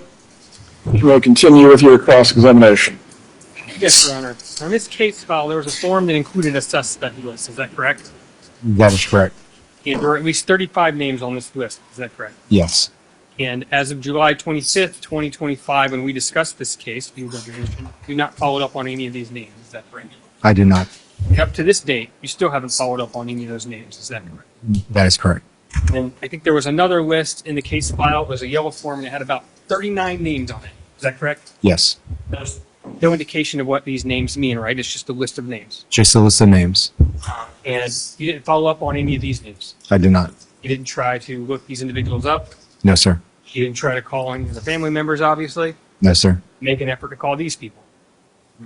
The people on the list. No, sir. And the reason you didn't go through any of these names and call these people or follow up is because you'd already made the determination that James Dudley committed this crime. Isn't that correct? No, sir. And Mr. Dudley's charged with first-degree murder in this case, right? Yes, he is. Faced a very long time in prison. Is that correct? Yes. Objection, relevant. Sustained. There is not to be any further examination on the subject of the penalty. You don't think with that in mind, you deserve just maybe looking up a few of those names on that list? I did a thorough investigation. And we talked a little bit about DNA testing, or I think the state did on their direct. Did you request anything to be DNA tested in this case? There was no evidence to be DNA tested. There were Mr. Moore's pants, though, correct? His pants, yes. Yes. And you know what touch DNA is? I do. An individual touches pants, and they can have touch DNA on the pants. There was no indication that a suspect touched the pants. I can't just submit pants to FDLE and say, swab the entire pant, like leg or the waist. I have to give them a specific location on the pants for them to test. And I had no indication in the case file where that would have been on the pants. Somebody in theory could have drugged him through the store to the cooler, correct? I had no witness information that said that happened. Is Veronica Hill's Knight saying that he was shot at the cash register, right? No, sir. That is not what she said. She said she was at the cash register, and when she turned around, he was shot. Isn't that what she's going to say? Or isn't that what she told you? No, sir, it's not. But again, these pants, you did not request to send them out for DNA testing. It wasn't prudent. And there were certain latent prints taken in this case, right? Yes. And you'd indicated on direct that you took a bunch of prints from Mr. Dudley in this case. Is that correct? We did. And do you remember what date it was when you came in and took those prints? Sometime, I think, in 2025. It was September 2025, around that time, right? Yes. And Mr. Dudley was charged in this case in April or May 2024. Is that correct? Yes. We waited, what, about a year and a half to get these prints from him? It was suggested from the, I think, forensic tech that maybe if they had better prints, they may be able to move forward with further examination. But I did request originally during the original investigation that I did for the prints that we had to be compared to the prints that we had on file for Mr. Dudley. And Mr. Andre Brown's another individual that came up in this case, right? After the fact, yes. You said after the fact? Yes, sir. I was presented with his name by Mr. Campbell during sometime in 2025, I believe. I think it was me, right, that brought his name up to you during a deposition in 2025? It may have been. And when did you decide to run the prints on Mr. Andre Brown?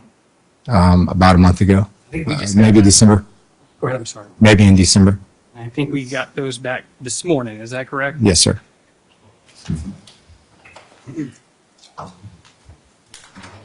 I know at some point, I mean, like we talked about, you essentially just talked to the same witnesses that were initially interviewed in this case, is that correct? Yes, And Veronica Hills Knight was one of those, is that correct? that is correct. At any point during the conversation you had with her, did she talk to you, those initial conversations you had with her, did she talk to you about another suspect in this case? She did not.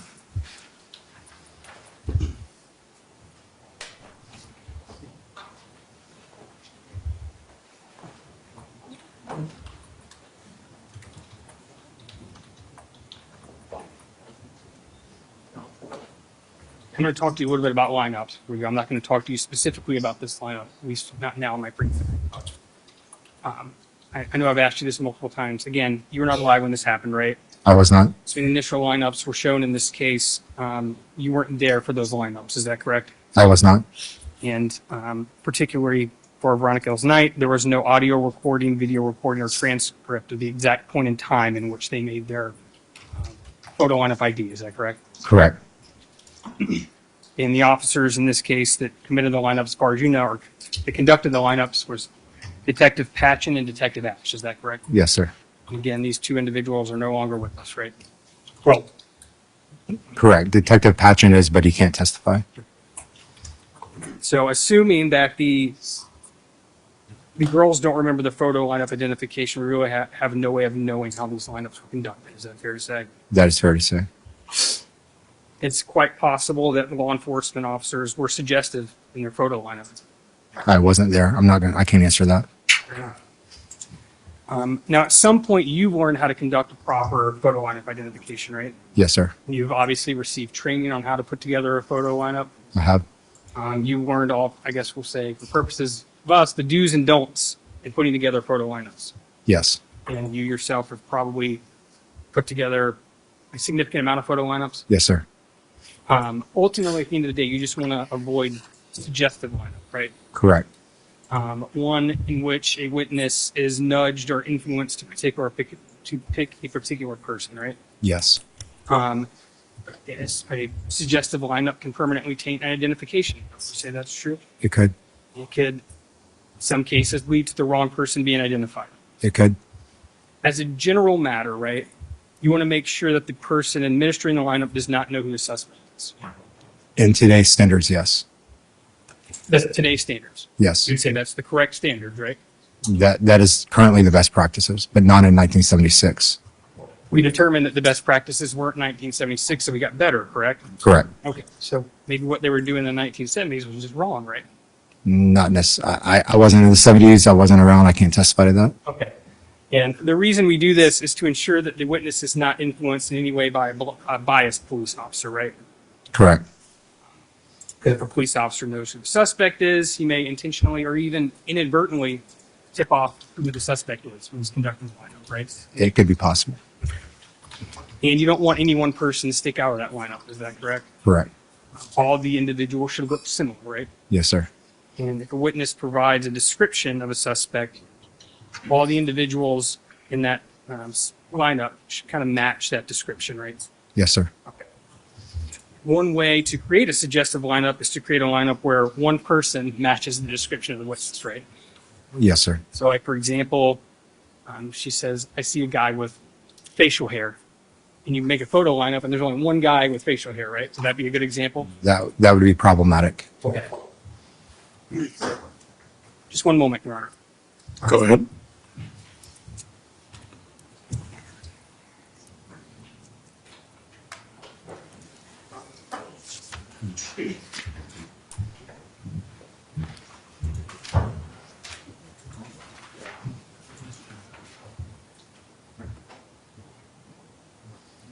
At some point, you did speak to a Daryl Harris, correct? Yes, sir. And I'm not going to go into about all the content that was said. We're allowed to do that. We did, in general, give you a narrative of what he saw after the Saxon shooting, right? Yes, sir. And I think at one point, when you talked to him present day, he offered to pick out an individual of a photo lineup, right? He did. And you never actually conducted one with him. I did not. And the reason you didn't is because he didn't match the description that Veronica Hills gave. Not necessarily, no. I didn't have a suspect that fit the description that he gave me, so I didn't have a photo lineup to give him. His description was vastly different than every other witness that I interviewed. So it wouldn't have done any good for you just to maybe show him a lineup just to see who he picked out? Possibly. And he could have picked out somebody on the suspect list, right? I didn't have any photos from that suspect list, no. At the end of the day, you didn't ask him to do so because it wouldn't have fit the narrative that you created, right? I didn't create a narrative, no.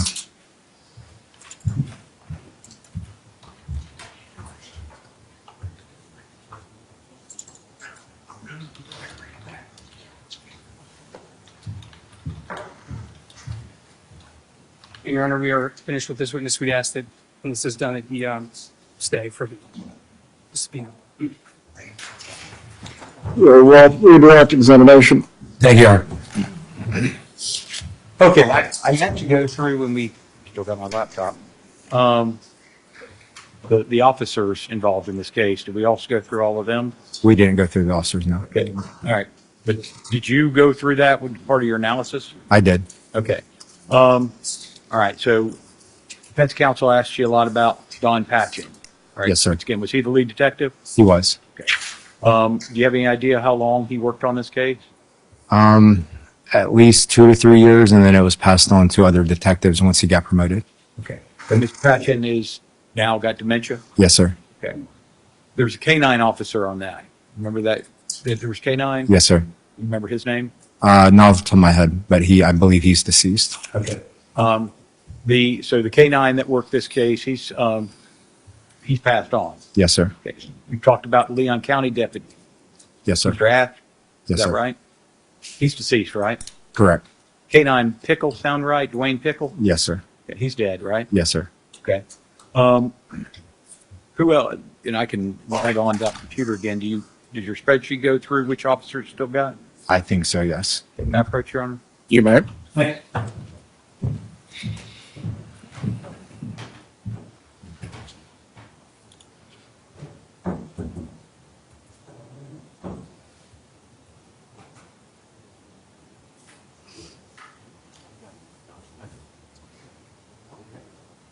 Other involved people. Remember that? Yes, sir. Okay. So the first officer on scene was who? Gwen Carroll, Okay. Living or dead? dead. Okay. Next person. Officer Oscar Brandon, he's He's alive. standing out in the hallway. He's going to testify in a few minutes, right? Yes, sir. Okay. What about the next one? Don Patchen. Okay. Once again, we've talked about lead detective Patrick. Go Yes, ahead. sir. Tom Coe, and Okay, he's currently in the hallway. too, right? Yes, sir. Okay. Who else? Charlie Ash, and he's deceased. He was an investigator with the Leon County Sheriff's Office. Charlie Brooks, he's deceased. I believe he worked for TPD. And then the final person that we spoke with was attorney Anthony Bajowski. And at the time, he worked for the state attorney's office, and he's alive. Okay. All right. So defense counsel has asked you a lot of questions about work that was done. All those deputies and officers, they did a lot of work, didn't they? They did. Okay. He's brought up some names of other suspects. The suspect list, I think is the term he used, right? Yes, sir. Okay. Was that all worked by Patchen, as far as you know? As far as I know, yes. And Ash and Brooks and the people who did it? Yes, sir. Okay. Once again, in 2022, you have no idea what came before you. I do not. Okay. But you went to the living eyewitness. Was there any indication that an officer was an eyewitness to this crime? No, sir, there wasn't. Okay. So the eyewitness in this case was who? Miss Veronica Hillsnight. And who did she identify as being the person who had the gun? Objection, Your Honor, consent. Overruled, this was inquired into on cross-examination. And who did she identify as the person who's holding the gun? Mr. Dudley. Okay. All right. Now, the defense has asked you about photographic lineups. All right. What's the purpose of a photographic lineup? To get a positive ID. Okay. And when you do a lineup, do you just show them every picture that's on the internet? No, sir. Okay. Do you have to have somebody in there as a potential person to have them compare? Yes, sir. And do we do this generally as a 6-pack? 5 people who were not involved and the one person who may have been involved? Correct. And is that what they did in this case? Yes. Okay. And now today, do you all use the David driver's license system? Yes, sir. Is that a computer system? It is. Okay. Did they have that in 1976? They did not.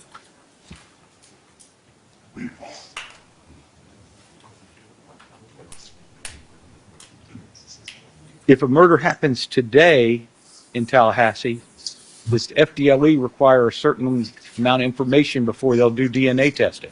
Correct. Is there a huge backlog on DNA testing? It takes approximately a year to get back DNA results. Okay, and how many things can you test on a murder today? 5 items at a time. Okay. In this case, did you have anything that you felt met the standards that they would even test it if you sent it? I did not. Would you love to have DNA if we could have had it? Yes, sir.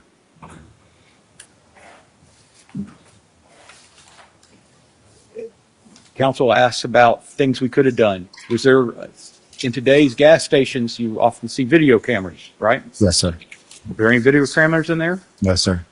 Once again, if there was, would you have tried to get them? Yes, sir.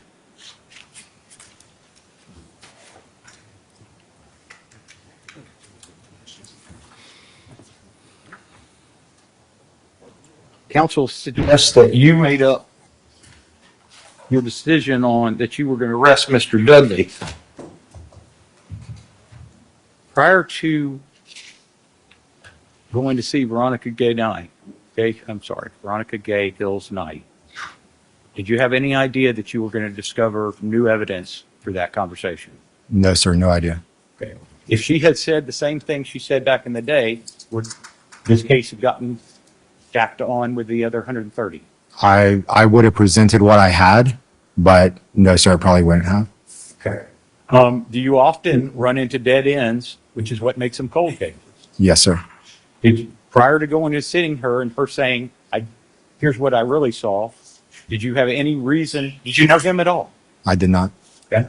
Did you have any reason to, hey, I want to try to get Veronica Hill's night to frame James Dudley? No, sir. Did you know Veronica Hill's night before meeting her in this case? I did not. And in any way, did you threaten, encourage her, say, hey, there's money if you'll say something different? No, sir. When she met with you, what was her emotional state? She was very emotional, and very free to talk to me. It took like a phone call or a text message, just to, say, hey, I need to talk to you about an old case. Are you free to meet up with me? She was more than willing. And, I asked a very simple open-ended question, and she kind of just started talking and told me what she wanted to tell me about the case. In your conversation, did you lead her and say, isn't it James Dudley who did this, or do some type of leading question like what defense counsel did? No, sir. What did you ask her?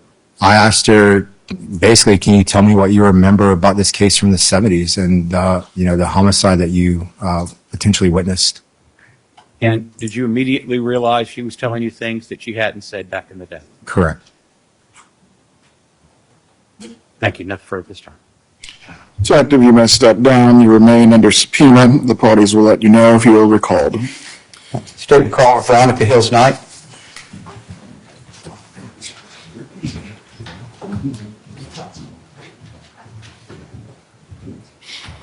Thank you. Oh yeah, my computer.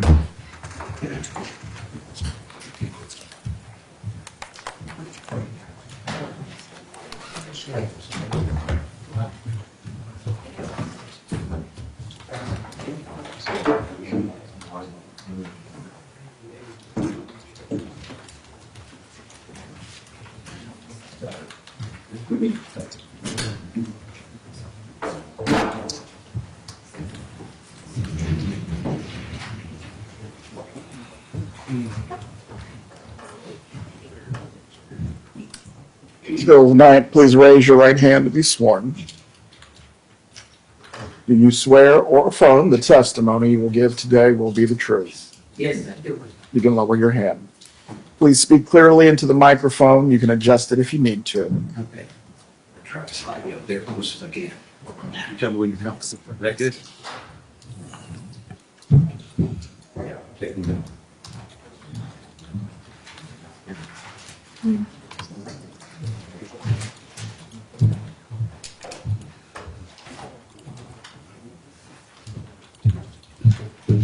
Good morning. Good morning. Could you introduce yourself to the jury? What's your name? Veronica Knight. Okay. And have you had other names over the years? Yes. What was your name when you were a little girl? Veronica Hill. Okay. And did you at some point get married? Yes, I did. And it was Veronica Meeks. Okay. All right. And did you get married again? Yes, I did. And it was Veronica Harris. Okay. All right. Were you ever Veronica Knight? That's what I am now. Okay. Was there a gay in there at some point? That's my middle name, yes. All right. Veronica Gay. Mm-hmm. Bill's Knight. Yes. All right. And so tonight, today you want to be called this night? Yes. How young are you? I'm 63. And where were you born? Tallahassee, Florida. Where did you grow up? On Gibbs Drive. Is that in Frenchtown? It's close. Okay. Where did you go to elementary school? Rudica Elementary. Then half the year I went to Riley Elementary. And where did you go to middle school? Bellevue Middle School. And where did you go to high school? Godby High. Do you have any brothers and sisters? Yes, I do. I have 5 brothers and 1 sister is deceased. Okay. Can you go through the names for me? Russell Myrick. It's Willie James Sawyer. Leroy Hills. David Dewberry. And my sister is Hazel Hills. All right. And where do you line up in the batting order as far as oldest to youngest? The one before the youngest one, which would be David Dewberry. I'm 2 years older than he. David. Yes. Okay. And who's the one older than you? Reuben Hill. Okay. Reuben Hills is older than you. How much older is he than you? 3 years. Now you said when you were born you were living on Gibbs. At some point did you move to 1010 Basin? Yes, I did. I was in the 3rd grade, half year of the 3rd grade. Okay. And living on Basin Street, was that a housing development, like Yeah. apartment complex? Yes, sir. Who all was living with you on Basin Street? Leroy Hills, Reuben Hills, Hazel Hill, myself, and David Dewberry. Okay. And Basin Street, was there a shop on Basin Street called Sassers?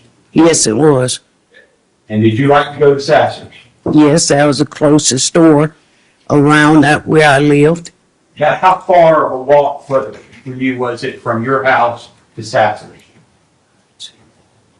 I guess about 3 blocks. And would you walk kind of towards Tennessee Street to get to Sassers? Yes. Okay. And I'm going to show you a picture. Can I approach you on? You may. Can I get the paper? There should be right there.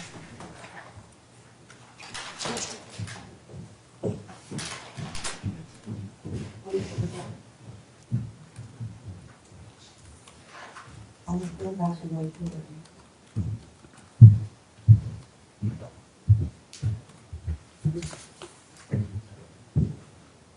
don't know.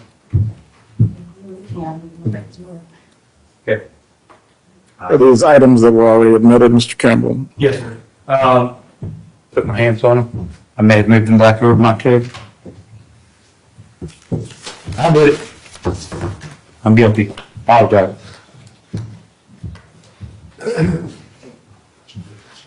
The,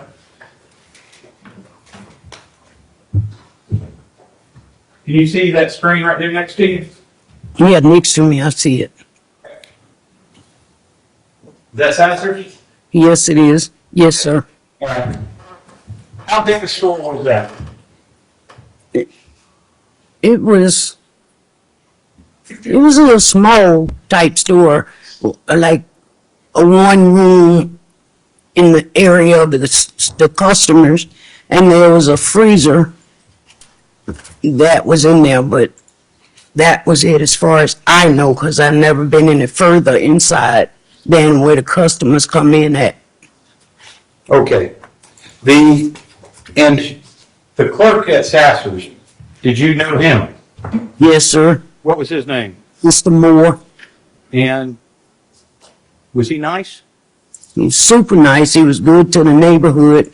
He was like, people come there, little children and stuff, as well as myself. If you didn't have quite enough money, he would give you the money to pay for what you came to get. And he also would cook on like a grill, a hot plate for the children in the neighborhood that was hungry. And he would always do that, or even have taken some out to a restaurant. All right. I'm going to show you, first to go ahead and show you a picture. What did you call him? I call him Mr. Moore. Okay. Did you ever hear people call him Mr. Dick? Not me. Okay. You were told to call him Mr. Moore. Right. Okay. We talked a little bit about the shop. This what it looked like in there? Yes, sir. That looks like candy. Did he have to actually turn around and grab it for you and hand it to you like Willie Wonka? Right. Okay.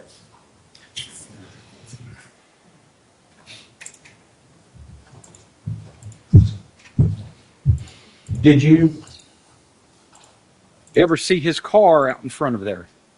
Well, he parked sort of on the side of the store. Okay. And yes, I've seen a truck. Okay. And everybody knew what his vehicle was? Yes. Okay. Now, I want to go back to December 29th, 1976. To 1976, he was then 14, is that right? Yes. Please. And Mr. Campbell, please approach.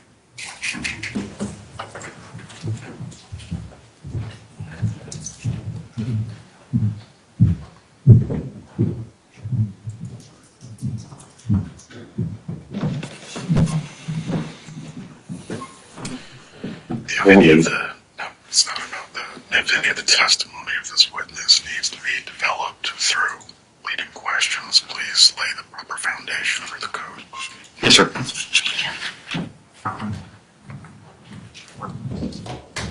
You may continue.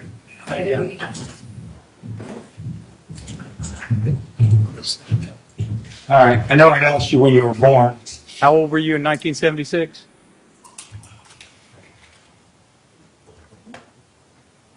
14. Okay. And what grade would that have put you in? I think 9th grade, because I was at Garby High School.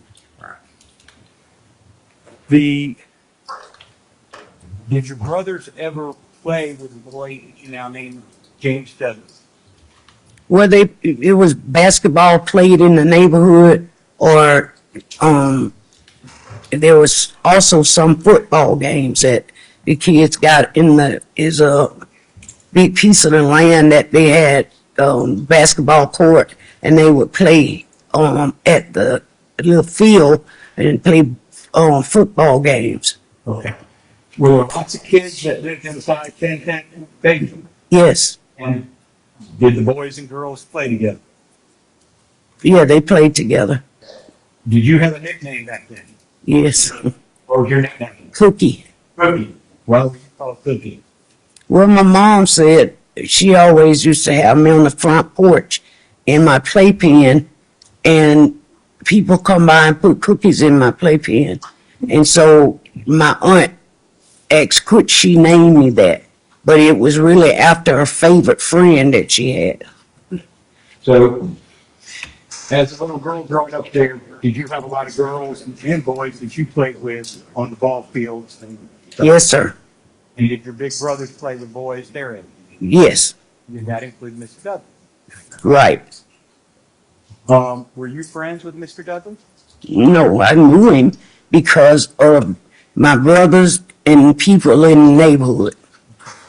Now, going to December 29th, 1976, did you decide to go get some candy? Yes, I did. Do you remember what time of day it was? Probably around the lunchtime area, maybe anywhere from 12 to 1:30, or, basically that's the time it was. Okay, so daylight. Oh, yes. Okay.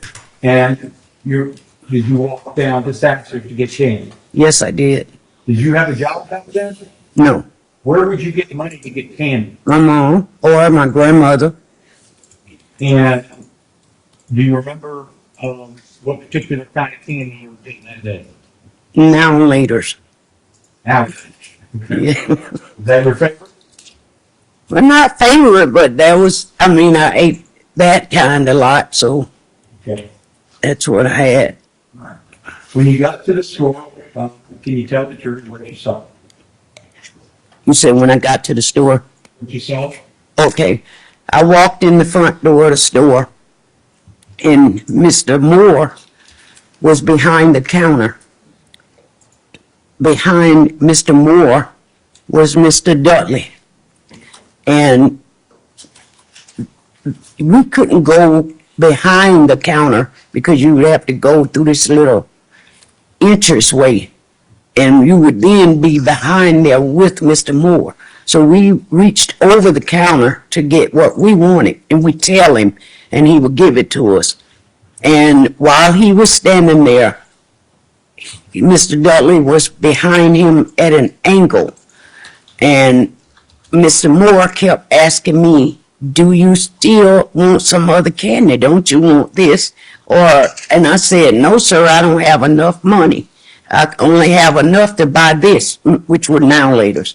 And he was looking scary in his eyes. You can tell when somebody asking for help, and he was mumbling. And most times I try to read lips because I do have a hearing issue. So I could see the gun in the butt of Mr. Sasser, which right on his side, that part of the view. And I could only see the butt part of the gun, but I saw him sticking him in his back, like, "Get rid of her, hurry up." And so he kept asking me, did I want some other candy? "Don't you want this or don't you want that?" I say, "Sir, I don't have enough money." So stay. Ms. Hills Knight, please stop. When there's an objection, please stop talking, all right?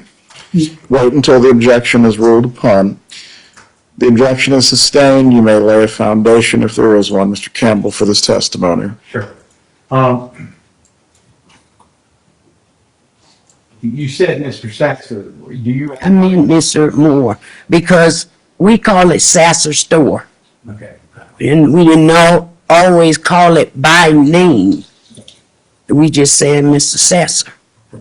Now, you said when you saw Mr. Sasser, Mr. Moore, did he seem scared to you? Yes. And asking you said to ask you about other stuff. Was he not really going into what he said? Objection leading. So stay, Mr. Campbell, if need be, please lay the proper foundation. Did Mr. Moore seem scared? Yes, he seemed like he was, with a person's eyes, if you look at him enough, you could be trying to ask somebody to help you, and so the appearance of his face that day in the eyes, I knew that he was saying help, because it's common when you see the butt of a gun, that's not a friendly gesture. Did he normally try to sell you more than you had money for? Yes, sir. When he was asking you, do you want more, why do you think he was saying, trying to keep you in the store? Because Speculation. Sustained. Did you want to buy more candy? no, I didn't. Did he keep you in the store? Yes, How long were you in the store with him?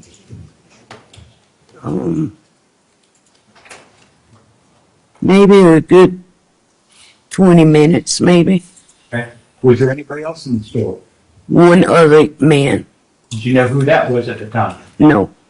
I've seen him, but I didn't know him. And where was he if Mr. Dudley and Mr. Moore was behind the counter? Where was this other thing? There's another entrance. Like if you were standing behind the counter, you could either a little small area. You could have stood there, or if you would make like a left turn, there was a freezer. I don't know if he ever had bathrooms back there, because when I first just started talking, I said, I don't know what else was behind that space. So that's where the young man was standing.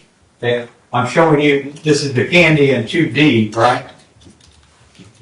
Once again, showing you 2C. All right, you see two men standing there talking about the register. Where were you? Can we see where you were in this picture? I was right to the front part of the cabinet. Okay, so like here? Or like here? Or can you not tell? Is it, do you see I can't tell if that's the front door. Do you have a pointer for her, Mr. Campbell? Okay, I was right over the counter of the front entrance. If I was to walk in from the way to, Hold on, ma'am. Mr. Campbell's going to give you a pointer in just a moment.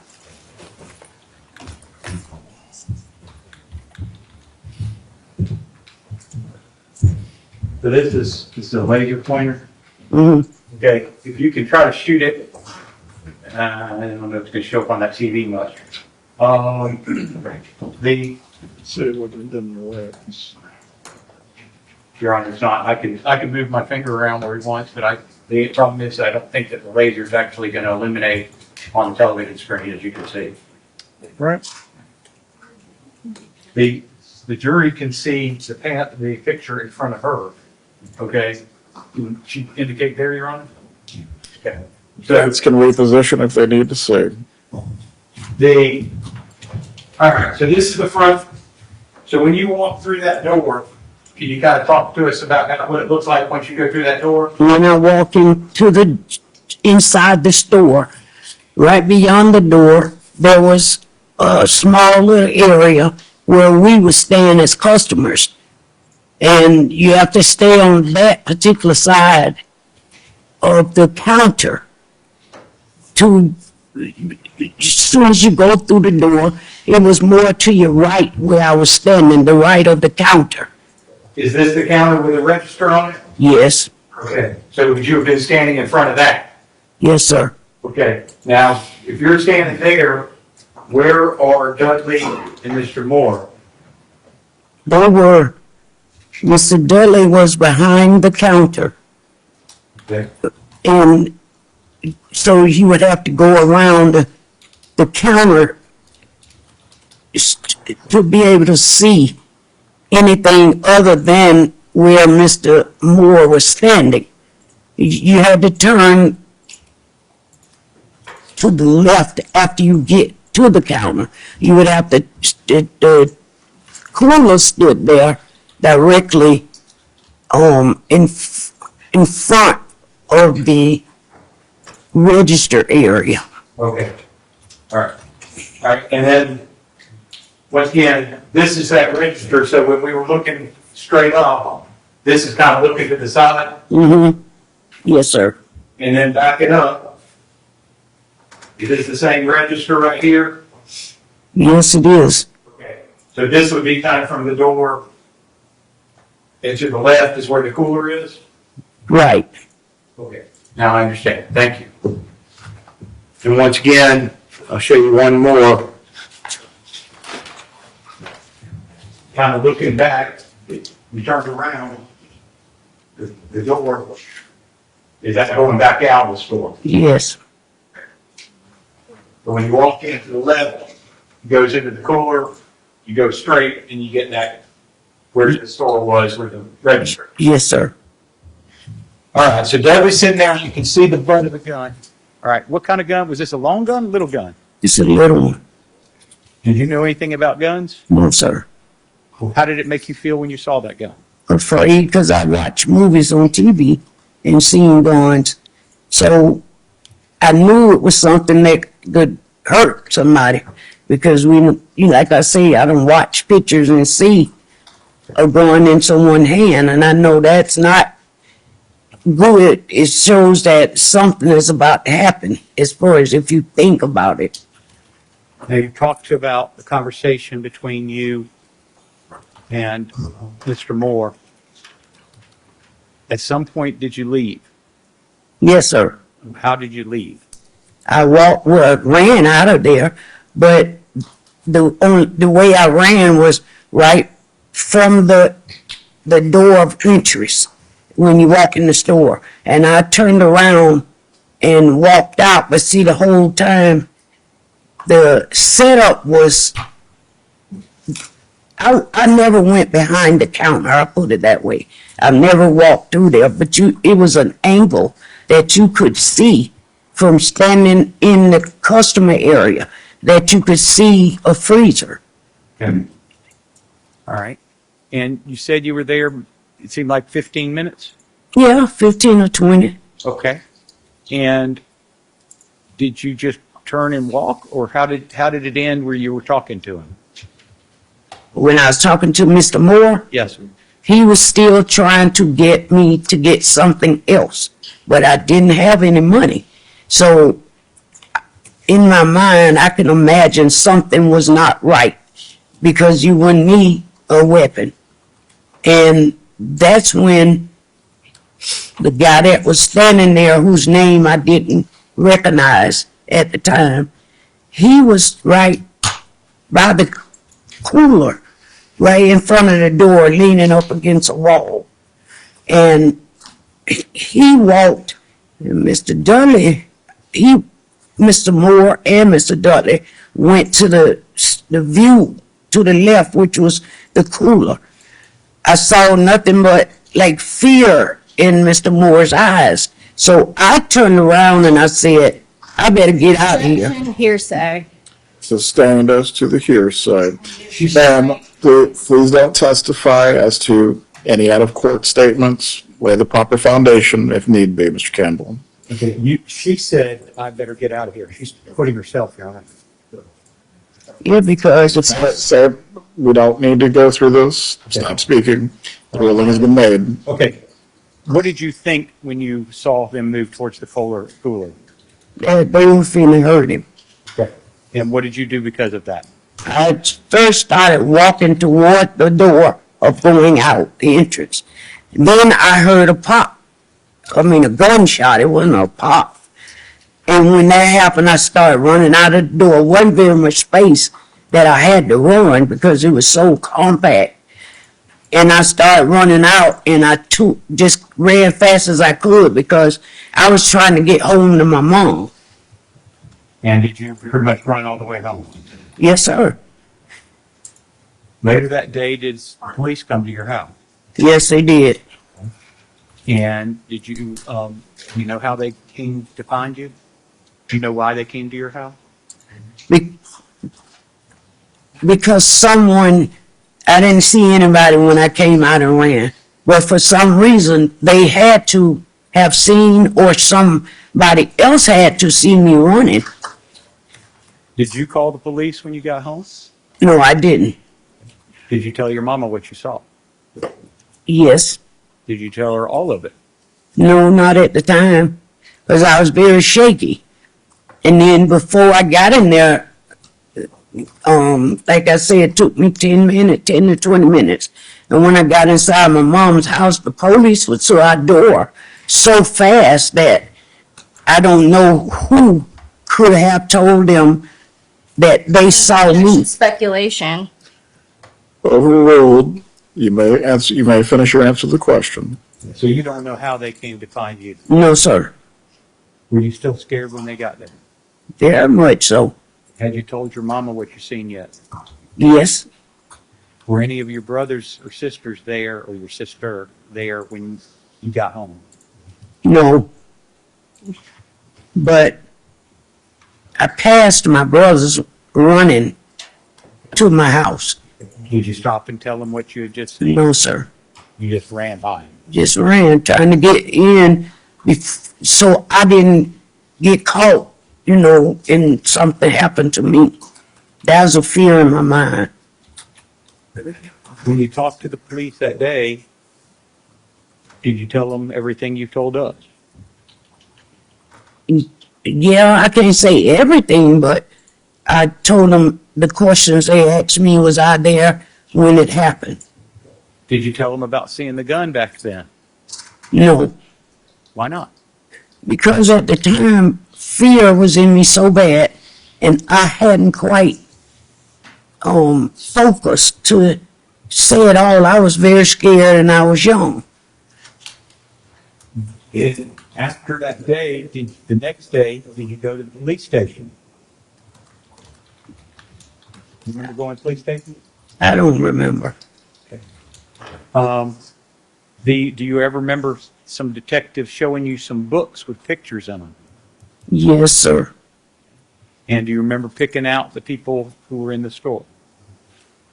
I think I did. Your Honor, may I approach? You may. Now, going to state 7. All right, we get back over here.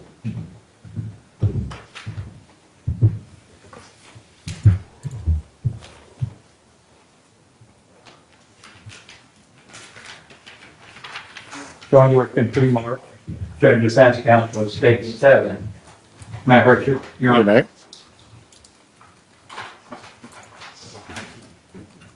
You told us that you knew Mr. Dudley from around the neighborhood from your brother, right? Yes, sir. And to show you the back of it.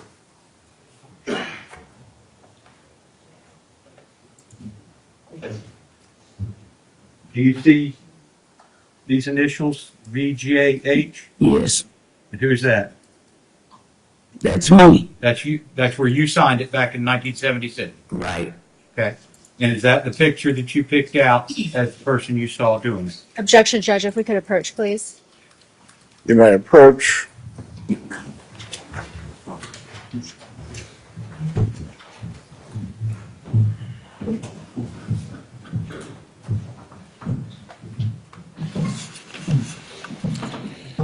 If any objections are being renewed, this is the proper time to do so. However, these have been ruled upon, and the state is in the process of trying to establish the foundation.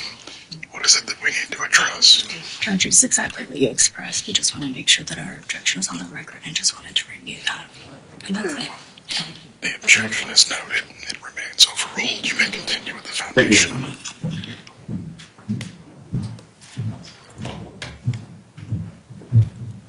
Objection is overruled. You may continue. Once again, we talked about your initials. Back then, when you were in 1976, VGH, is that you? Yes, sir. Okay, once again, Veronica Gay Hills, Yes, sir. and is that the person, how he looked back then? Yes. Okay. You want to move public, I move to introduce line of evidence this time? Is there any objection that has not already been discussed? Not that has not already been discussed. State 7 is admitted at this time over objection. You may publish if you desire.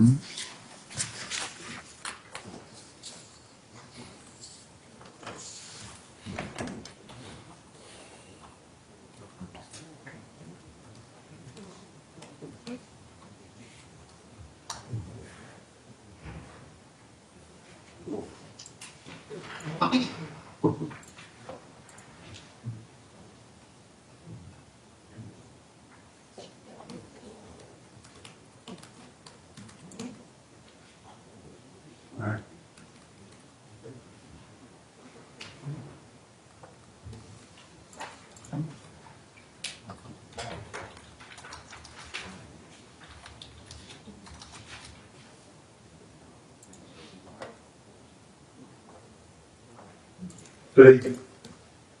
For all these pictures, and actually, let me go ahead and look, it's not showing well on the projection.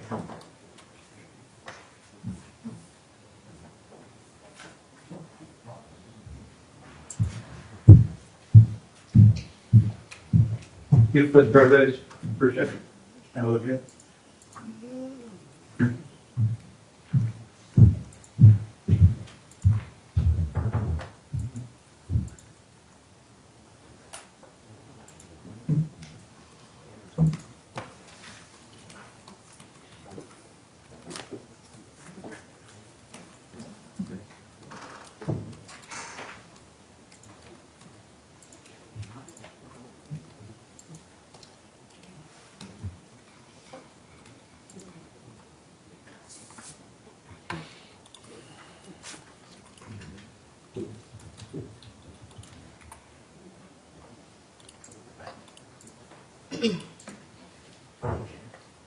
I'm not going to ask you to study them. I'm going to just some pretty quick questions. Are those all black men? Yes. Are they all young black men? Yes. When you picked out Mr. Dudley, was that because you recognized him both from the neighborhood? Objection leading. Please rephrase the question. Sustain. Why did you pick out Mr. Dudley in that line? Because he was I mean, I had seen him more than one time, like I say, in the neighborhood. And so this is the person that I saw. Any question in your mind that he was the one holding the gun to No. Mr. Moore's side? There's no question in my mind. Okay, thank you. Okay, I'll take the pictures back now. Yeah, right. You may. Now, years went by and came to A couple of years ago, Detective Ray called you. Yes. Remember that? Yes.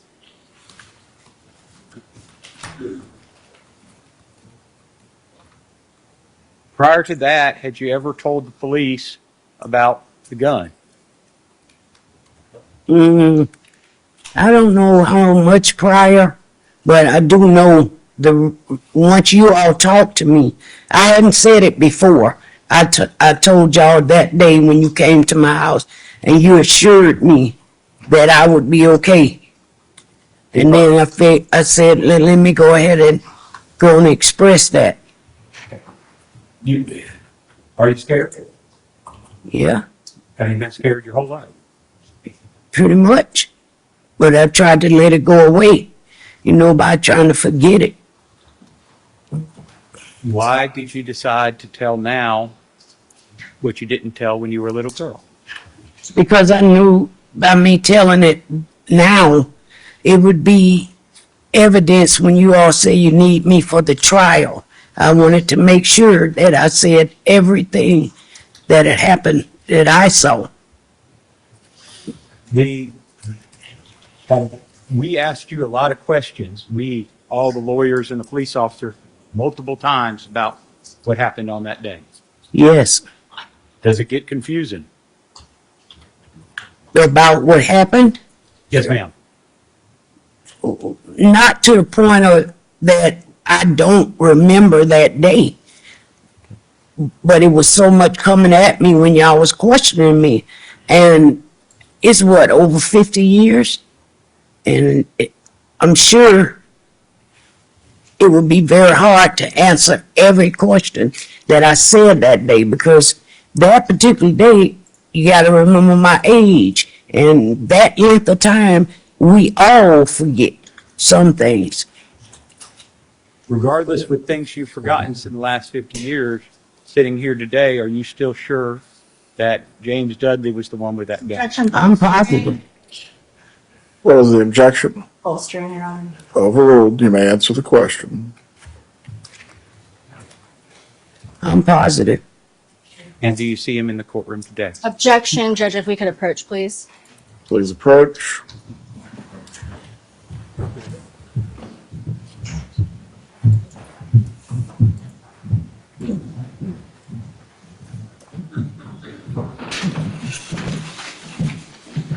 This number of sidebars is really not needed. Are you making the same objection that has been made previously? No, Your Honor, this is different. This is like a foundation. There hasn't been any questioning as to her knowledge by Mr. Dudley since 1976 or 1977.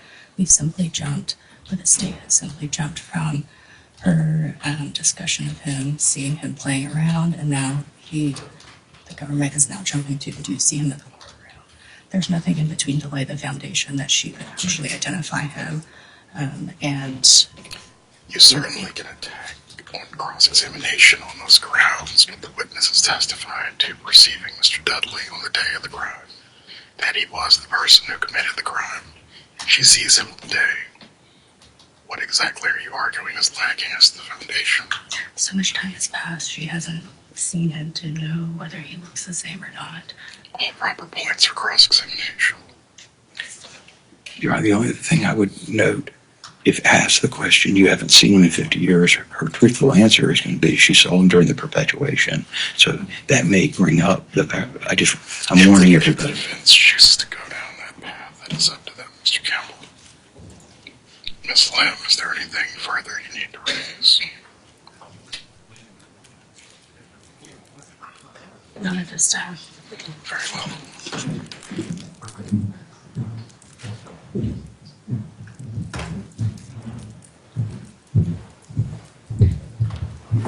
Objection is overruled. You may answer the question. Veronica, do you see the man who was in there holding the gun? Yes, sir. Where's he seated? Right over there with the white shirt and the suit. Please allow the record to reflect the witness identify the defendant. Please clarify your remarks, ma'am. There are two men in white shirts and suits. Is the black man or the white man sitting at the table? The black man. Please allow the record to reflect the witness identify the defendant. The record will reflect. All right. The other man that was in there, when you were a little girl, did you know his name? Not positive to speak on. All right. Since life has gone on, did you see him when you were at church one day? Yes. Okay. Can you tell the jury where you saw the other man, how old you were, and about that?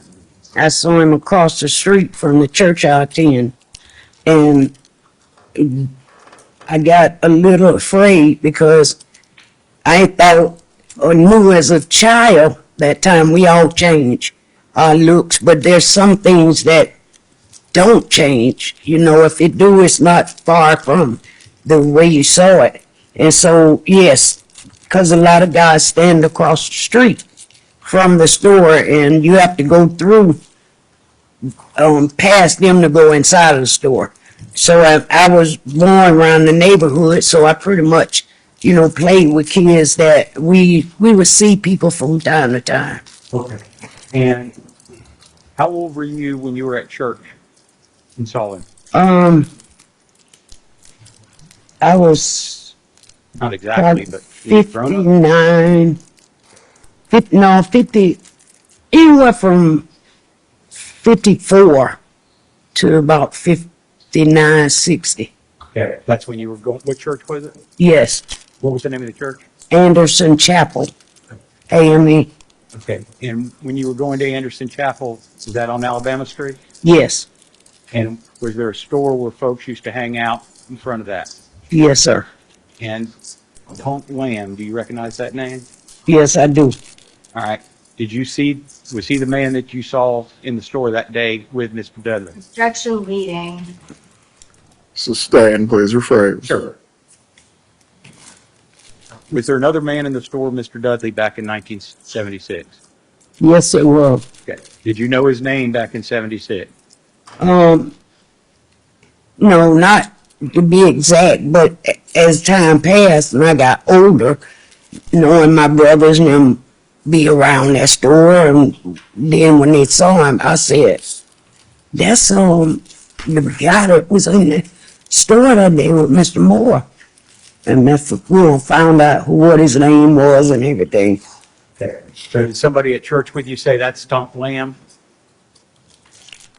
Yeah, I mean, it was at the store when somebody at church told me. Yeah. Yeah. Okay. And you were just looking across the street at the store and recognized it? Yes, sir. And now you've told me that? Yes, sir. All right. Nothing further at this time, no? Cross-examination. Yes, Judge, thank you.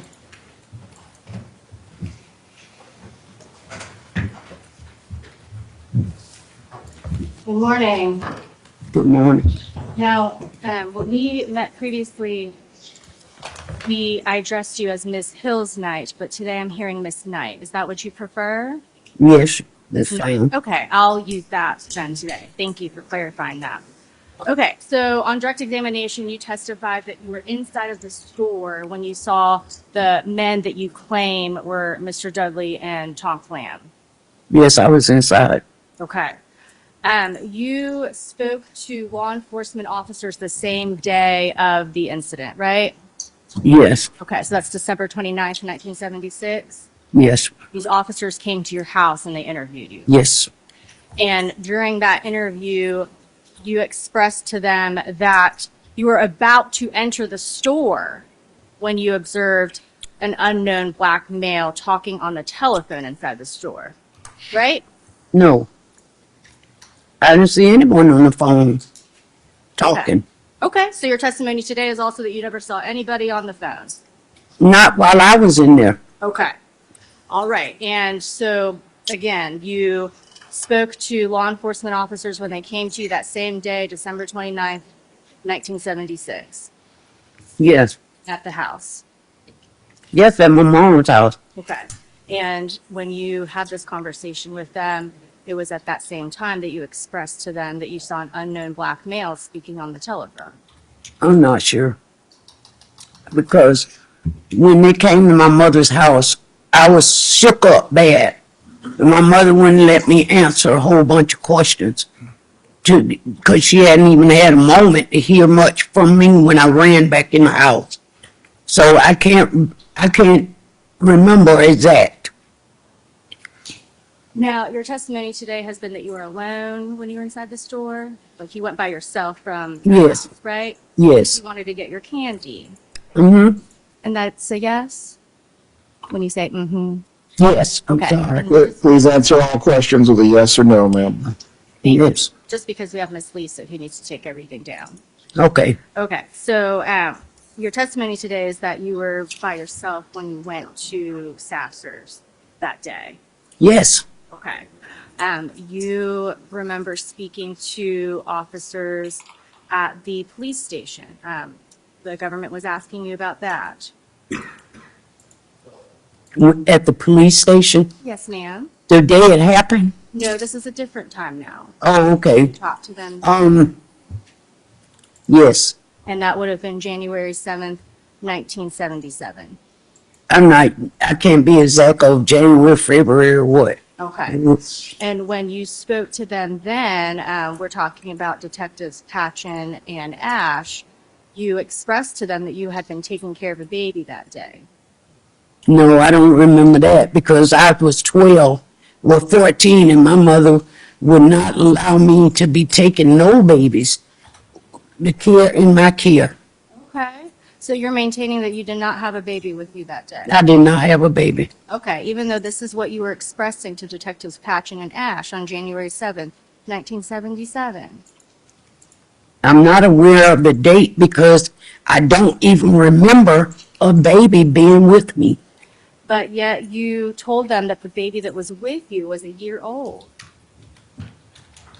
The baby was a year old. Yes. There was no baby, first of all, that I had with me. And I truly don't remember a child or anything. Because you told me a child's name once before and I never heard that kid's name in my life. Oh, any name about the child was because we got it from you. You expressed before that the baby's mom was named Shantae. You remember that? No, I told you when I was here last time. I don't know a Shantae. All right, and so you're saying that you did not express to to Detectives Patchen and Ash that the baby's mom's name was Shantae? I don't remember saying that, but I don't know Ashante, so Okay, and this was during that same conversation on January 7th, 1977. yes, it's the same. Okay, over at the police station. Right. Yes. And at times, this baby, this 1-year-old whose mom is Shantae, she's playing by the freezer. That's what you told Detectives Patchen and Ash. Sir, ma'am, no, I didn't. Okay, so your testimony today is that you never said that? I never said that. If I did back then I don't remember. Okay. Well, that same conversation we've been talking about, January 7th, 1977, when you spoke to Detectives Patchen and Ash at the police station, you expressed to them that the baby was playing by the beer case. No. Okay. Your Honor, I'm going to object to improper impeachment. Judge, if we could approach. No need. Please lay the foundation as to the impeachment. Judge, I'd have, if I could explain further. Members of the jury, the bailiff is going to take you to the jury room.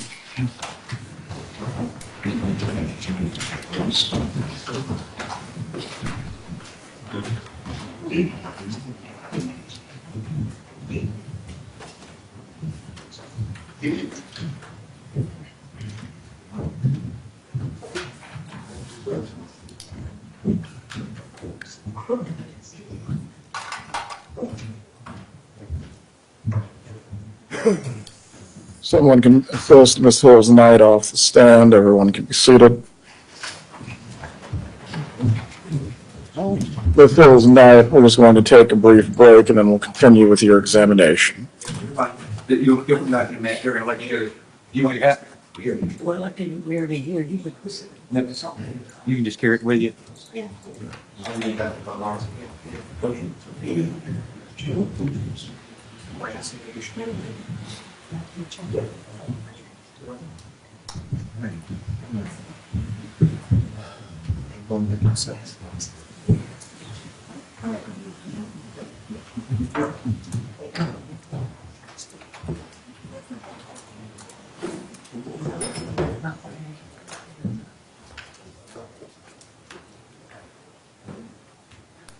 You all may argue your positions concerning this. Your Honor, proper impeachment, witness, if they've made a prior inconsistent statement, they need to be confronted with that. On such and such a day, did you say this? And then if she acknowledges or refutes it, this witness has said, I don't remember. Repeatedly, if I said it, I don't remember it, I don't remember saying that. That does not allow her to just now read in and do the same thing over and over again. She has said that she doesn't remember it. She has to, if we're going to impeach her, you have to clarify what the statement, give her an opportunity to either adopt it or refute it, and then move to the next one. This witness, once she says, I don't remember, that's the end of the inquiry, Your Honor. Now, there's no reason for further to go through the entire statement line by line, which is what we're falling into. Slim. Yes, Judge, thank you. Judge, this was exactly one of the issues that we encountered during the perpetuation of testimony. The government has objected when she says, I don't remember, but because she doesn't remember making the impeaching statement doesn't prohibit us from then impeaching her with that inconsistent statement. I believe the government is... If all steps are followed, I agree with you. Yes, and I believe we did so. You can correct me if I'm wrong, but I then confronted her with the date. When did you orient the witness as to the date of the statement and give her an opportunity to review it, to either adopt it or refute it, or continue to say, I don't recall the statement? Judge, I don't believe she has to actually review it. I'm happy to have her do that, but we did lay the foundation as to the dates that she had these two different conversations we talked about so far, and then also to who she spoke to, and then also the contents. And so we've laid that down, Judge, so that we can then introduce extrinsic evidence in our case in chief to impeach what she has said inconsistently on the stand.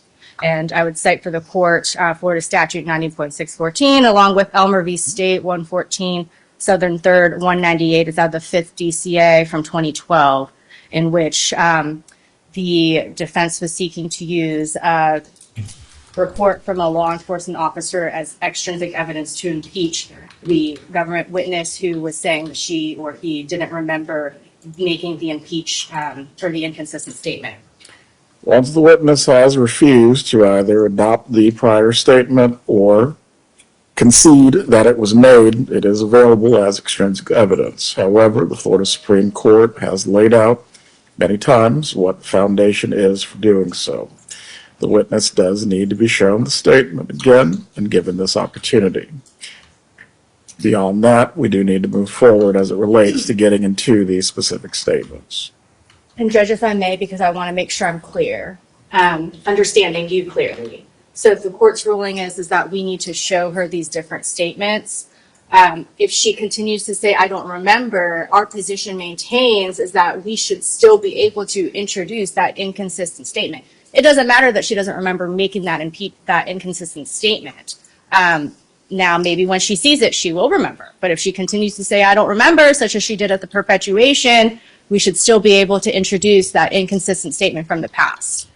Concerning that, again, that is why the witness is given the opportunity to review the prior statement and either adopt it or, again, refuse to do so or recall or state that she does not remember. She has to be given the opportunity. Is everyone clear? Yes, Judge. Please bring in the witness. Check to see if the jurors are ready. Your Honor, while we have a moment, the current statement, I think, was made to Ash and to Patchen. I'm going to object to something. I'm fine with this, but there's no other witness that can bring in this extrinsic evidence. And so otherwise it's going to be hearsay as when we come in. There's no one else can lay the foundation for the statement. For admitting an item that relates to impeachment, Mr. Campbell, once the witness denies making the statement or cannot recall making the statement, at that point, it becomes admissible whether there is a witness to lay a foundation or not. This concerns Ms. Hills-Knight, her memory, and whether, again, she will admit to making these statements, deny the statements, or she may not recall the statements. I don't know who would be able to lay the foundation for that statement being made, sir. Where is it coming from? If everybody says they don't remember it, how do we introduce that? That is going to be the defense's issue to get through during any case and choose. Thank you. We'd like to renew a motion. What is the motion? We'd like to renew our motion to dismiss. I think we now have rise to the level of bad faith. It appears to me that the state is now trying to take advantage of what we cannot show. The state's trying to say we cannot bring in the extrinsic evidence because we don't have the necessary people here to lay the foundation. Our first argument that would be under the Chambers, Mississippi. We think we should be given some leeway, if you will, Your Honor, on some of these hearsay rules for that. I think getting in this transcript would probably, we'd argue, one, under Chambers, but two, if we can't lay the right foundation, we're not allowed to get into it. I think at that point the state is starting to take advantage of what we can't get into because of the prejudice. And if they're going to take advantage of that prejudice, I think we've met the second prong of bad faith, Your Honor. Court's ruling remains the same as previously on these matters. Please bring in the jurors, bring in the witness. Judge, I have a notebook for Ms. Knight. I could leave it up there, or we can wait until she's back and I give it to her. What's the court's preference? You can show it to Mr. Campbell, but if this contains the statements that you are seeking to orient her to so she can review them for purpose of impeachment, that would be best. Well,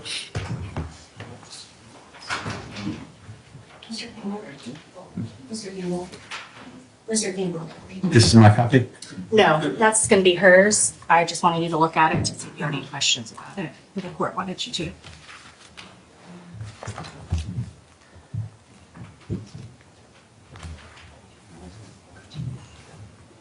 Okay. Okay. Thank you. Am I bringing you all your stuff back now? Yeah, I'm good. I'm good. We won't let that happen again. Thank you. Stephen does that very fast. I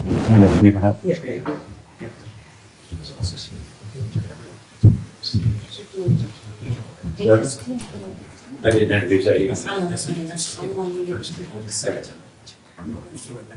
All good. I mean, I'm very used to it. Okay.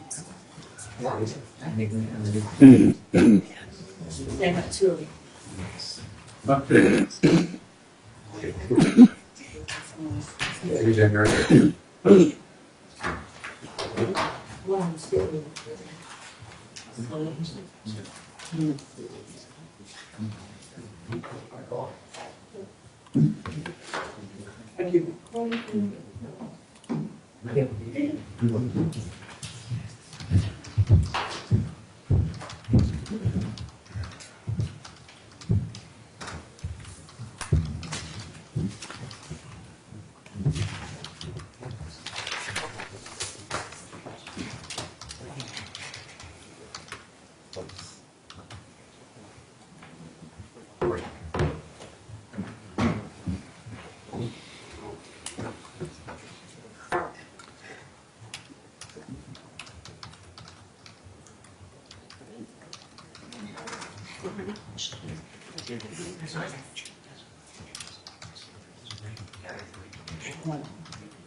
Two more in the bathroom. Okay.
Jury in order.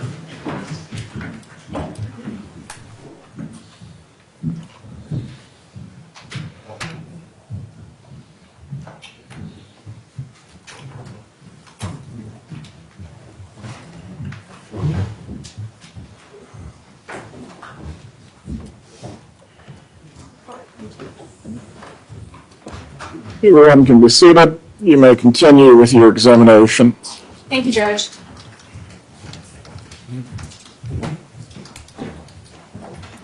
All right, Ms. Knight, so I just want to make sure we are very clear, okay? So I'm going to start from the top.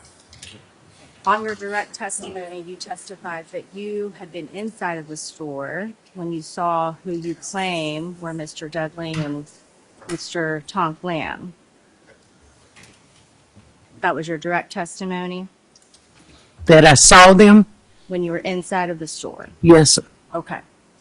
Now, you spoke to law enforcement officers the same day as this incident when they came to your house, right? Yes, Okay. That we're talking about December 29th, 1976. yes. And these, one of those officers was Officer Thomas Coe, right? I don't remember their names.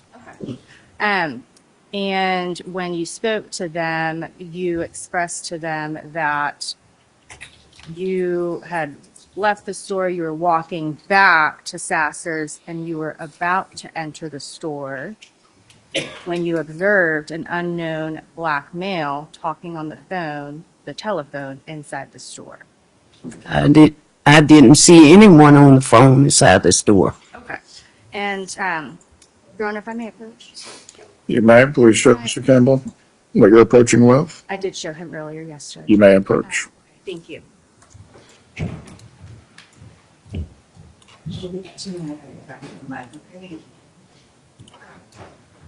What did you say? She'll ask you a question once she returns. Ms. Knight, I've handed you a binder that contains 7 documents that include the 7 different times you've made statements about this case to either the government or at a deposition. Okay, so that's what's in front of you. And what we're talking about when you say that you were inside the store, we're talking about Officer Coe's January 4th, 1977 report, if you want to take a look at that. They are all tabbed and labeled for you.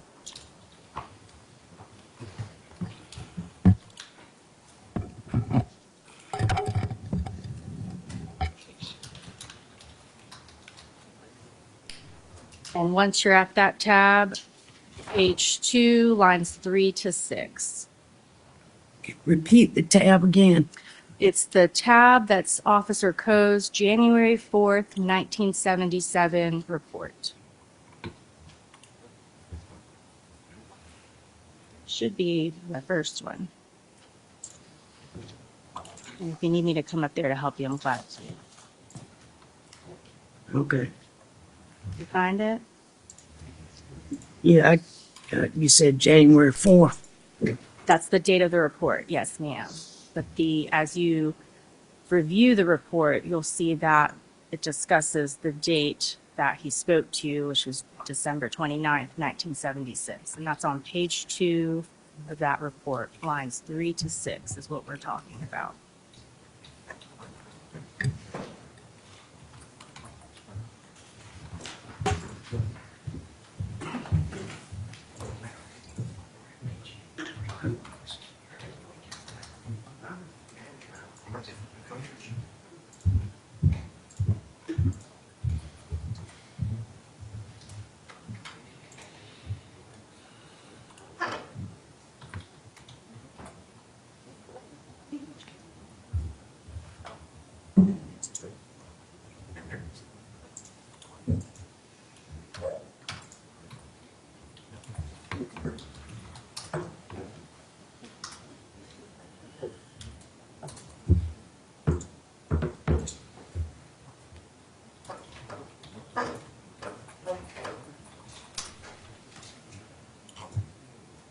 Have you been able to review that, Miss Knight?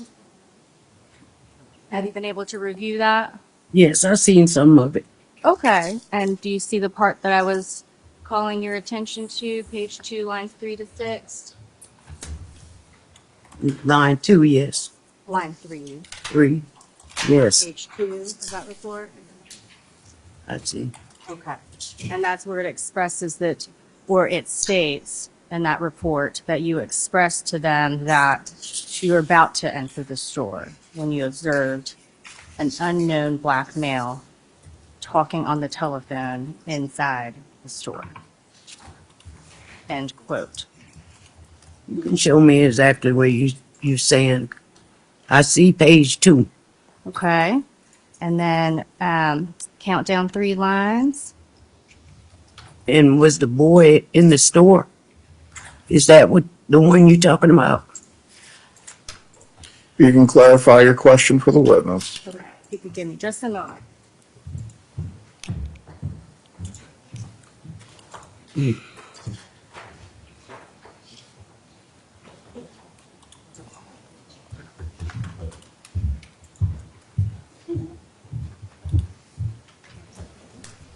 Okay, so line 3, the beginning of that, the first full sentence there starts with Miss Hill. Do you see that there? Miss No, I Hill then don't. left Sassers.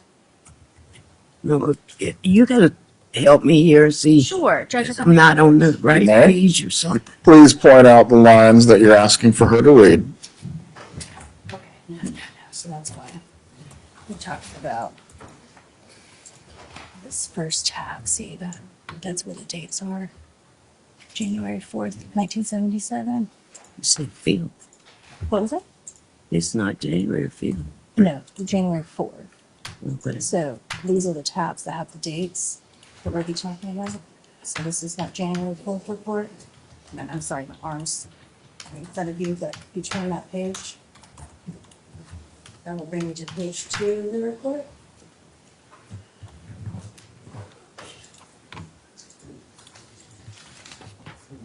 I'm glad to turn the pages for you. I just didn't want to continue to reach in. Okay. Want to get back to it, okay? All right. Okay, Miss Knight, you are now on page 2 of the January 4th, 1977 report. Yeah. Okay. Now, if you could count down 3 lines, please. That's what we're talking about with this particular issue. The first full sentence begins with Miss Hill, then left Sassers.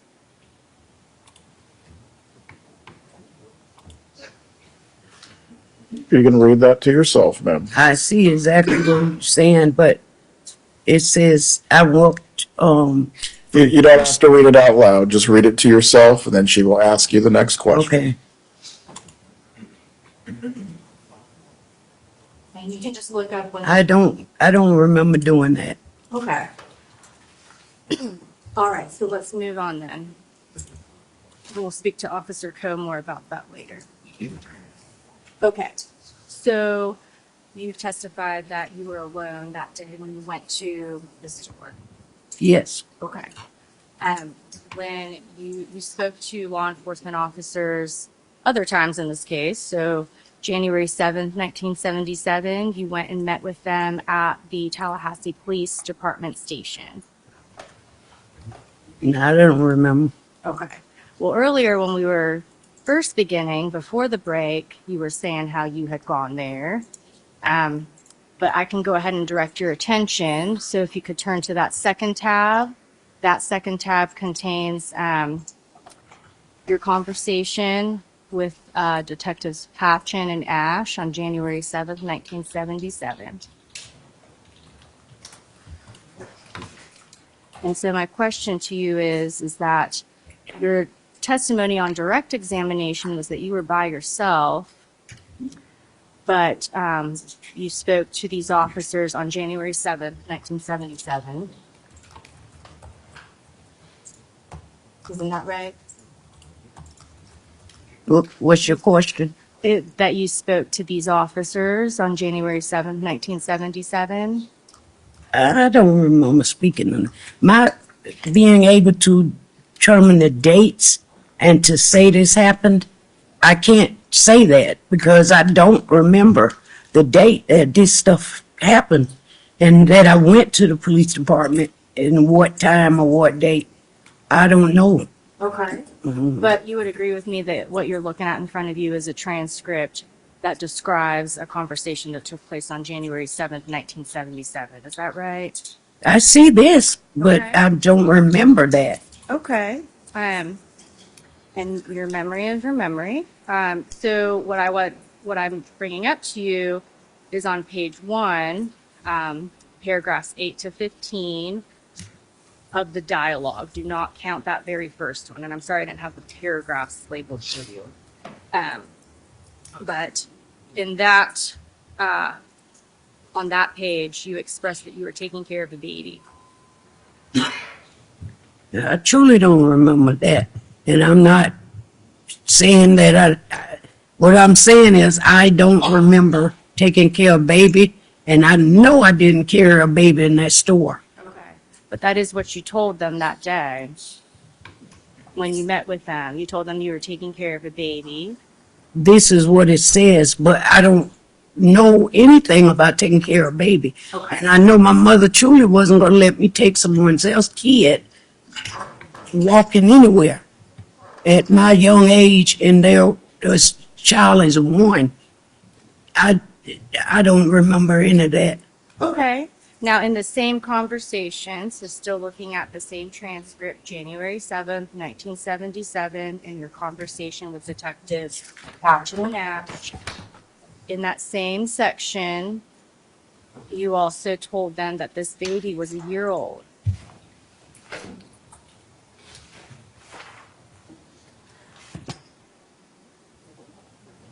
No, sir.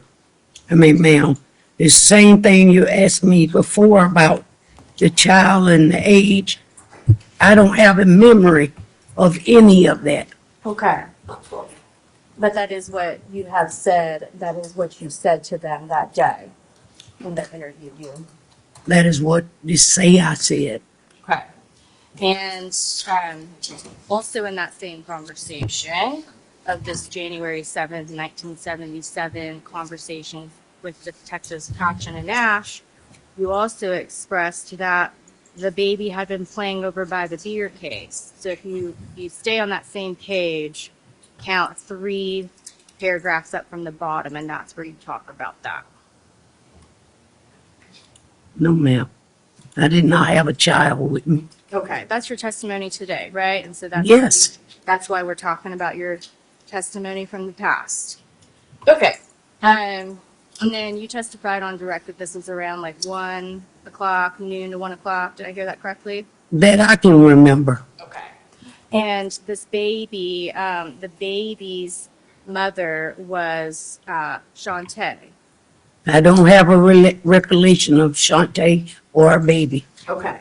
So still staying on that same page that you're looking at, the January 7th, 1977 transcript that captures the conversation between you and Detectives Patchen and Ash, there's a question where Detective Patchen asks you about whose baby it was and you give a response. Do you see that? Yeah. But that didn't happen. Okay. You maintain your testimony today then, we're hearing you correctly, that you were alone when you went to the store that day. That's what you're saying today. Yes, ma'am.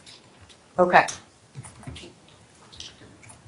Now, as you looked into Sasser's, you saw somebody on the phone.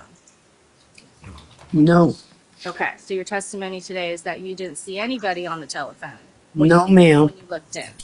All right, so flipping to that first tab again, Detective Poe's January 4th, 1977 report. If you could turn to page 2, please. On lines 3 to 6. You stated to him that you were about to enter the store when you observed an unknown black male talking on the telephone inside of the store. No, No, as in you don't see that, or no, as in what? that's not what happened. Okay. What happened is what I told earlier about when I walked in the store and I saw Mr. Moore standing there with Mr. Dudley behind him. Okay. That's it. I don't know anything about a phone call. Okay. And your testimony today has been that the man you claim was Mr. Dudley was poking a gun into Mr. Moore's side? Yes, side more to the back area. Okay. And this is the first time, or let me rephrase that. You never mentioned anything about a gun until you met with Detective Ray in April of 2024. Is that right? Yes, that's right. Okay. You never reported seeing any kind of gun when you looked into the store, correct? No, I didn't, and I told you that. Okay. And in fact, Mr. Moore was on the opposite side of the counter from this man that you saw talking on the phone. I didn't see a man talking on the phone. Okay. And I repeated it over and over to you, the same question. I'm not going to get confused as to what I saw that day. Okay. So you can repeat dates, but I'm going to keep on saying I don't remember. Okay. Now, so your testimony is that you didn't see anybody on the phone. Mr. Moore was on the opposite side of the counter from the man on the phone. Mr. Moore was on the opposite side of the court. Of the counter. Mr. Moore was standing back over the counter like a person stands at a convenience store. Mr. Dudley was right in there with him, standing there. So they two was behind the counter together.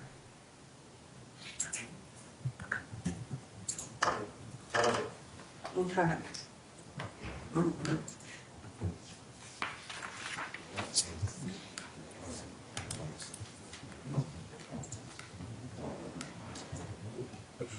Going back to the gun just a bit, you testified on direct that you heard a pop as you were about to leave the store? Yes. Okay. A gunshot. Okay. And is it your testimony today that it was before you left the store or after? For his hearing the gun? Yes, ma'am. That's before I got out of the door. Okay, so before you got out of the door, you hear a pop. Yes, ma'am. Same? Okay. And the door didn't close all the way before you got out? No. Before you heard the gunshot? No, it did not. You never told your older brothers that you heard this gunshot, right? No, I didn't. I was running past them. And I didn't see them come home after that. Okay. You ran past them and they were on their way to the store? Yes. Okay. And you had just come from the store where you claim you saw a man holding a gun against Mr. Moore's side. Yes, I had just come out of the store from that. And I was running by. And you didn't stop to warn your brothers that No. this was going on? My brothers are way older than me at the time, and I figured they'll see. But I was trying to get back home out of fear.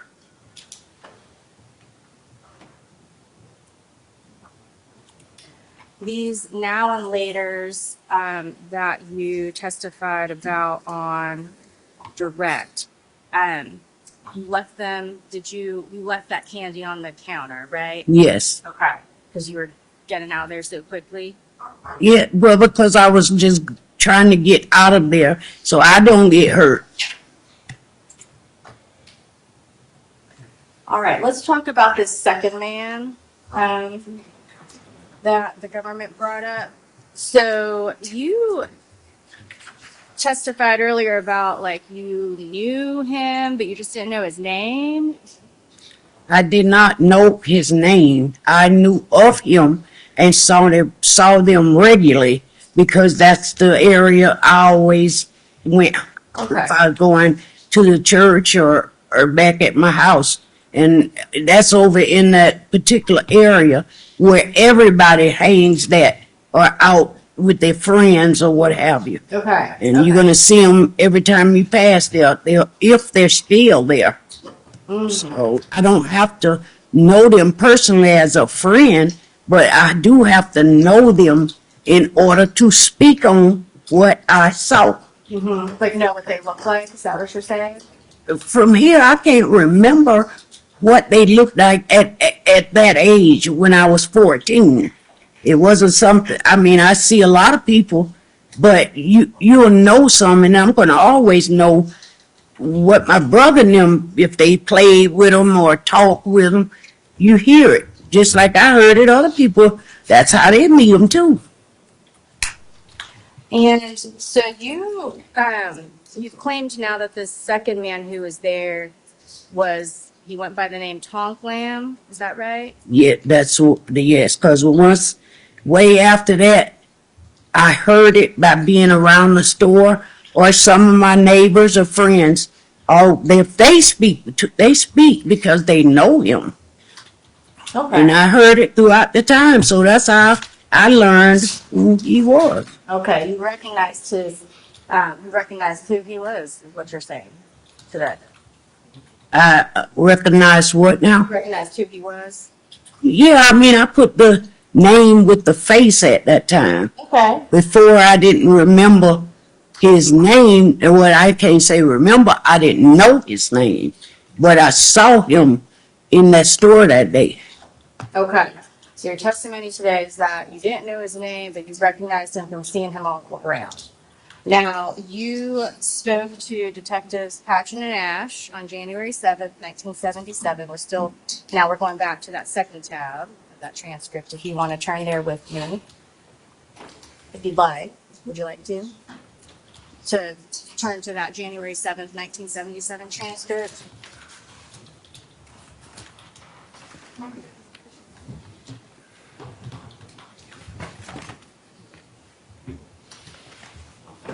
Okay, I'm on January 7th. Okay.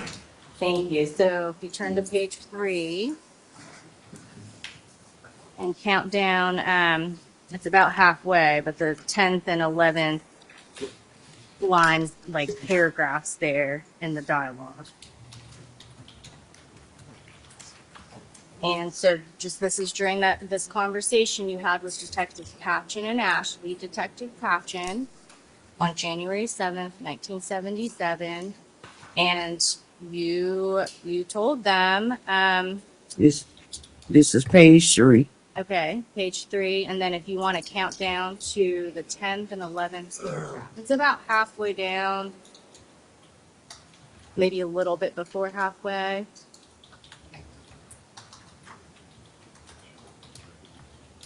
Okay, and I'm supposed to see which line. Okay, so the question. Please point it to her. May I approach? You may.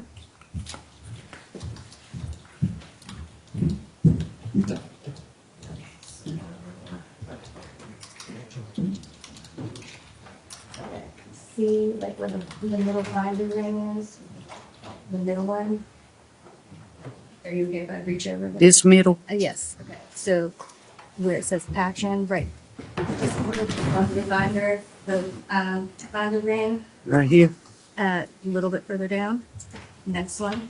Okay, so that's what I'm talking about. Okay. Okay, who did you see in there? Please read it to yourself, and then she'll ask you a question about it. Inside of the store, I saw. No. Read it to yourself, Oh, and then she'll ask you a question about it.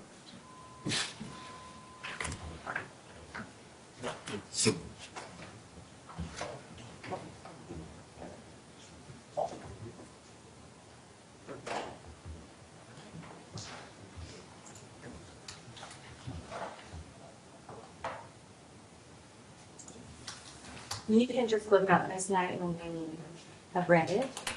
Page in line. I'm sorry. Page in line. Yes, so we're on page 3, 10th and 11th paragraphs of the dialogue. Okay. okay, what's your question? Okay, so we started out with this because you said that you recognized the second guy that you claimed was with Mr. Dudley. And so we are now looking at the transcript where you told Detectives Patchen and Ash that you didn't recognize the other man. I didn't know the other man, but I realized later by hearing his name and people telling me that's who it is.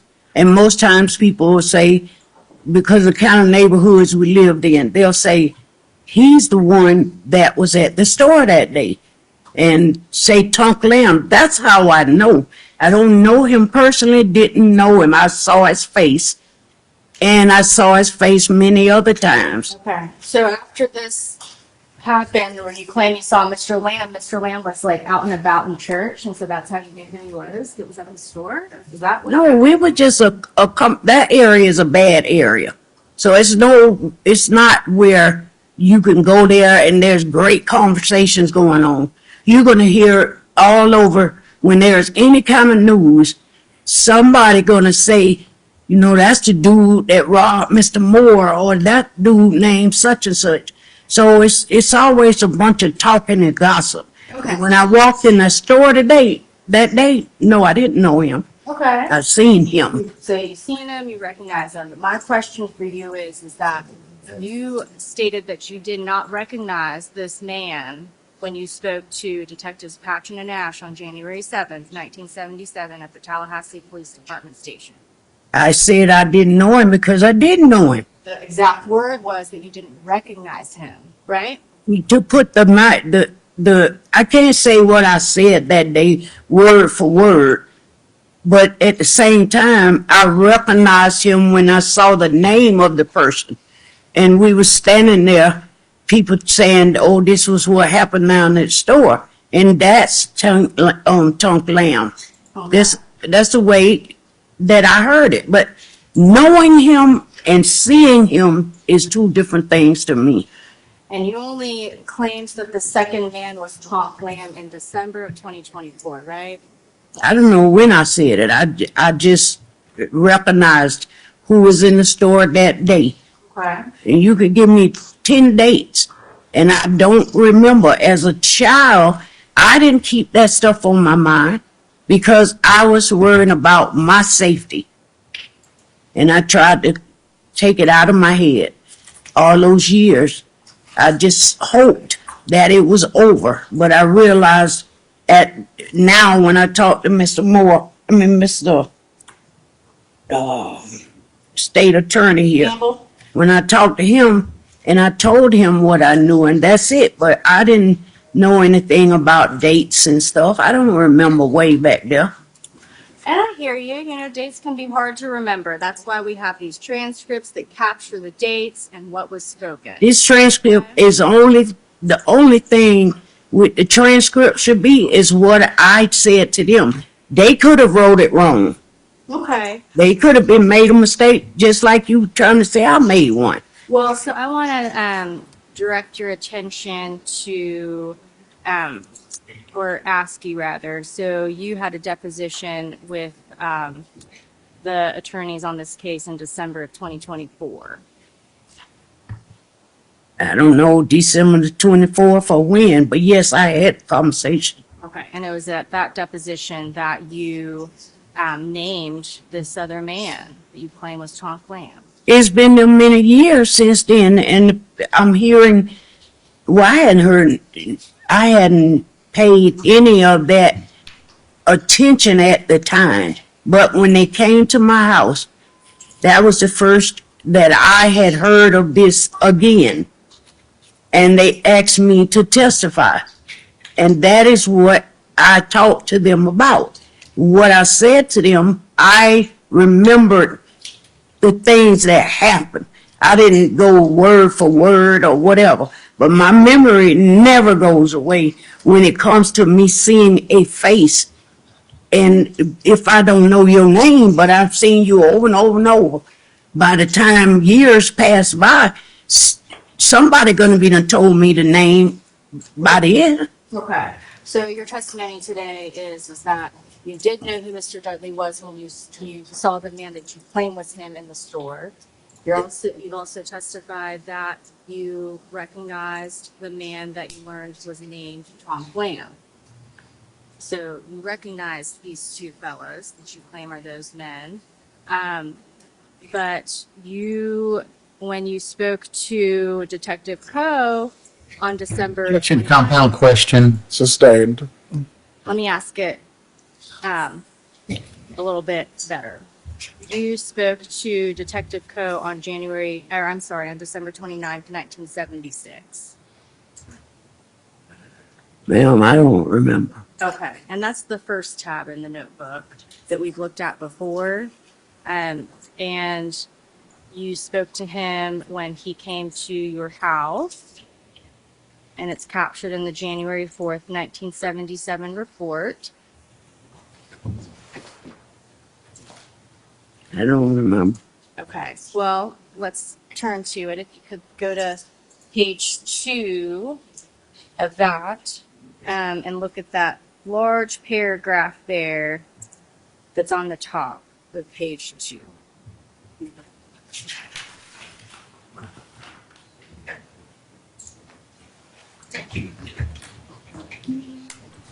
If it's a significant amount of text, you might need to point it out to her directly. Certainly, I can do that.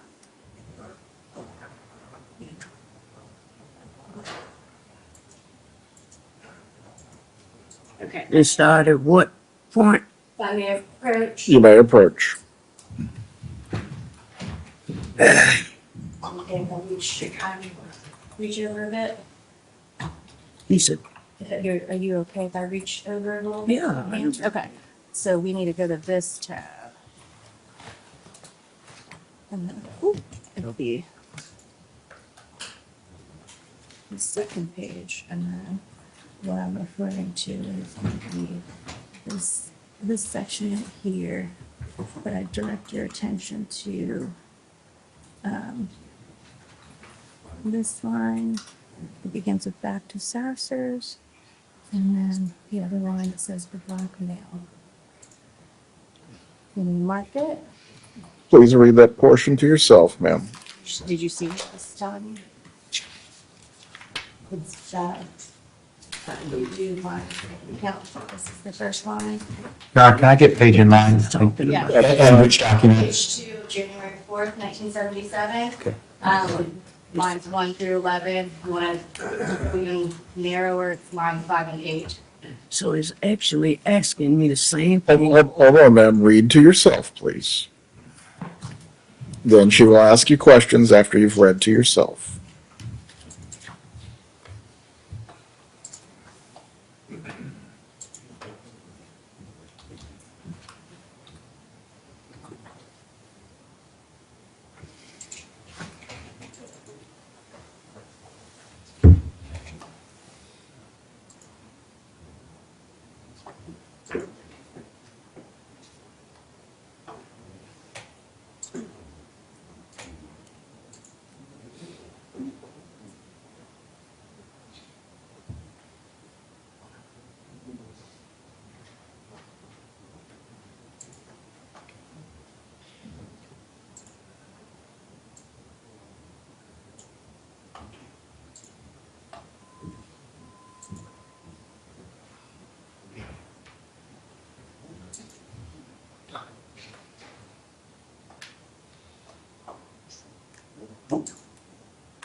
You'll just look up when you finished reading them.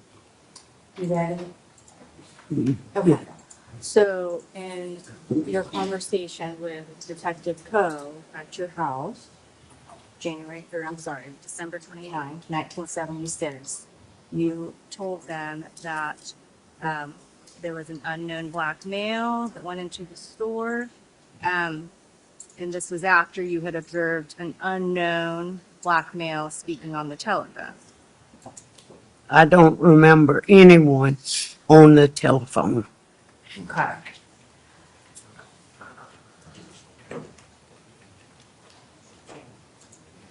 All right, so you testified today that you recognize both of these men, but in previous statements to law enforcement, as we've looked at, you told them that both of these men were unknown to you.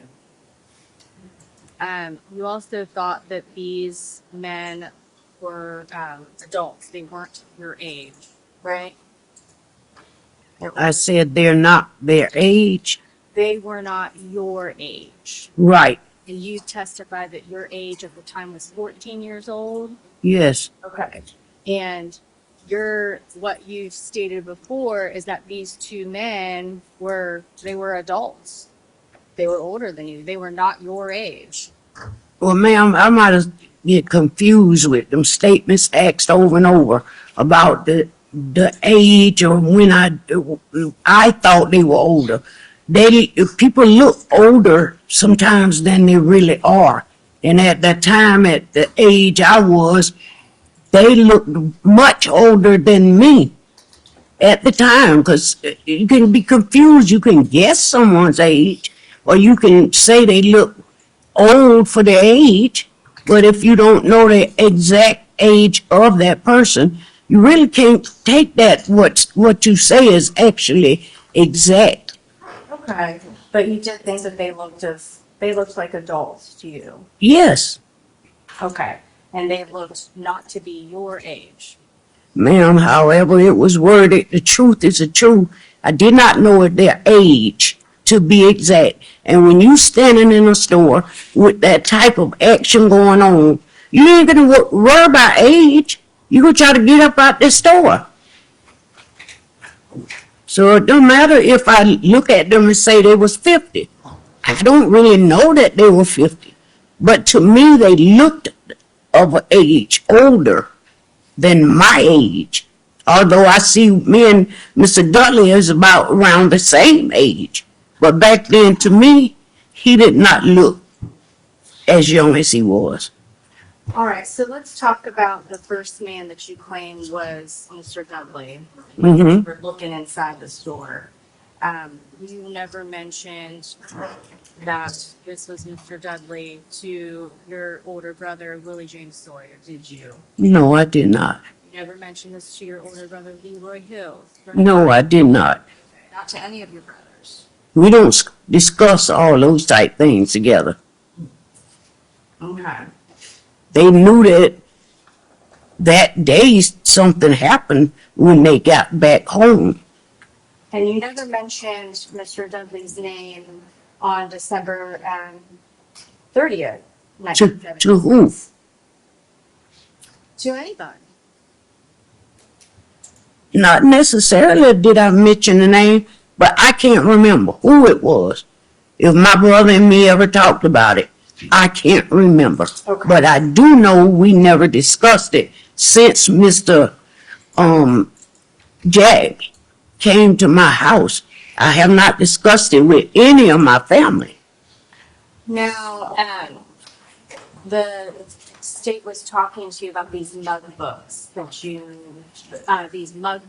looked through at the Tallahassee Police Department. So you looked through all these mug books and you didn't pick Mr. Dudley out, did you? I don't remember looking at that at the police department. Okay. So if you could please turn to the Detective Code's January 4th, 1977 report.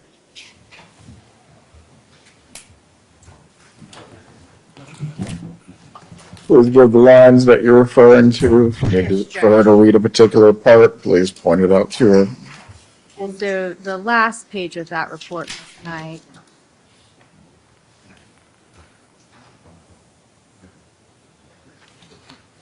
We've already talked about how you met with them on, the date was December 30th of 1976.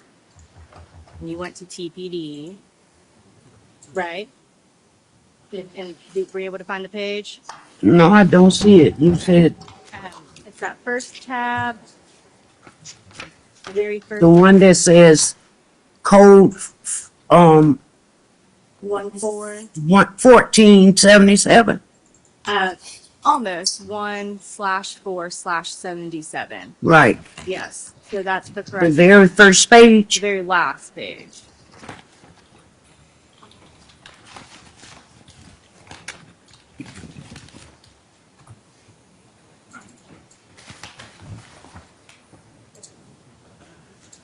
And that's where it's oh, I'm sorry, go there first, please.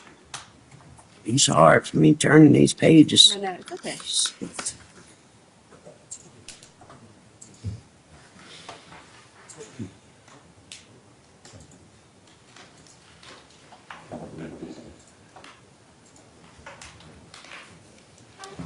Okay, the last page. Yes, and it's, there's not a lot of writing on this page, so if you look in the middle of the writing, where it begins with on 12-30-76. Mm-hmm. Yes. Is that a yes? Okay, it's reported that you looked at all these TPD mug books and you didn't pick anybody out. I don't remember.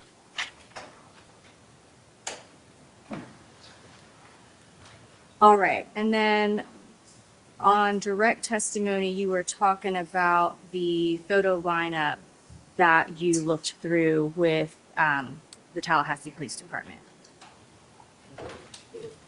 On direct examination, when Mr. Campbell was questioning you, the different pictures.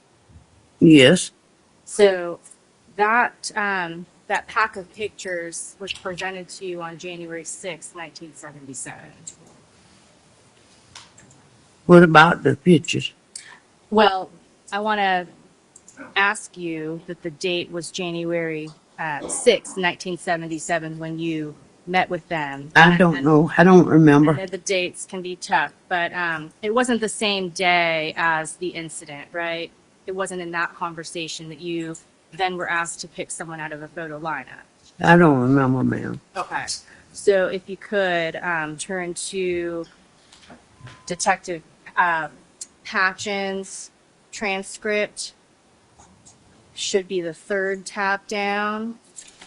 That's dated January 10th, 1977. Okay. Okay, and then we're on the first page, second paragraph. 1677. Yes, ma'am, you see where it says that there on 1677? Please read it to yourself and then look up.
Please look up once you've finished reading. Sir? Said please look up at Miss Lim once you've finished reading. I see this here and I read it, but I'm trying to wonder what she want me to say about it. She's going to ask you the next question. Yes, ma'am. So this is really more like refreshing your memory as to the date. Mm-hmm. Because you've already testified that you did a photo lineup. So the date was January 6th, 1977. Is that right? I don't remember. Okay, we'll just look The at dates. that report, refresh your recollection. I don't remember any of this, ma'am. Okay. Not for its dates. Okay. Then that's fine, but the photo lineup was not presented to you the same day that you first spoke to Detective Cole, right? It was later on. I don't remember how late. I don't know when it was. I know that I had to pick the picture out, but I don't know the extent of time that it took, whether it was 1 week after, 2 weeks after. I know this was talked about, and I knew I picked a picture out. I don't know when it was. Was it that day or 2 weeks later or what? I don't remember. So I can't answer you would answer what you want me to answer you with. I can only say I don't remember, because I don't. And when you do remember doing the photo lineup though, right? Because you were talking about that. Dates aside, you remember doing the photo lineup? I did it somewhere from that time. Okay. And this would have been with law enforcement officers. Yes, it was by law enforcement. And they were both men.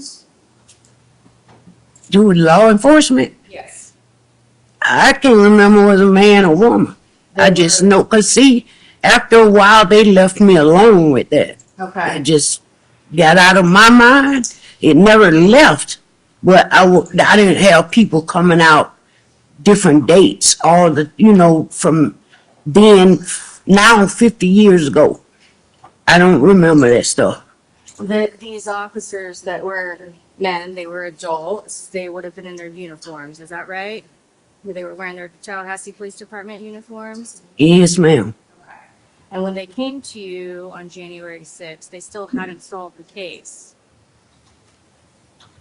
They haven't solved it. They had not solved the case. No. I didn't hear no more about it till y'all came. And so when they come to you on January 6th, they're turning to you for answers. Mr. Jack Campbell? No. Detectives Patchen and Ash. I don't remember. And it's on this day that you pick out Mr. Dudley from the photo lineup. It's this day that you name him. I picked him out before, here. Before January 6th? This January 6th? Well, I'm talking about, I'm sorry, fair question. January 6th of 1977. Oh, no, I don't remember. I do know that I didn't do much talking about it. It just pretty much just went quiet. If you're according to the law, for calling me for anything. I want to ask you a question going back to the men that you saw in the store. One of them was actually in line buying something, right? That's been your testimony before? I never said was the men buying anything or not. Okay. You don't remember telling I said I was in there to buy something. Okay. They couldn't have been in there to buy something because they was behind the counter. Standing there with the gun in Mr. Moore's back. And we're talking about a really tight space, right? From what we've seen in the pictures. Yes, it's no big place. Okay. And then it's even smaller between the counter where the cash register is and the wall that's behind it. Fair to say? Yeah. It wasn't large. Okay. Now, talked about Mr. Honk Lamb, is the man that you claim was with Mr. Dudley, but you've actually had a different statement before where you have claimed that it was a Mr. Eddie Lee Davis who was actually with the man you claim was Mr. Dudley. Because I didn't know his name at that time when it happened. And I heard about it years later. And so you used the name Eddie Lee Davis then in your accusation. I didn't say it to the police, I don't believe. Okay. But you were saying that Eddie Lee Davis was the other man that was in there. That's what I thought the name was. Okay, at a different time. Yes, a different time.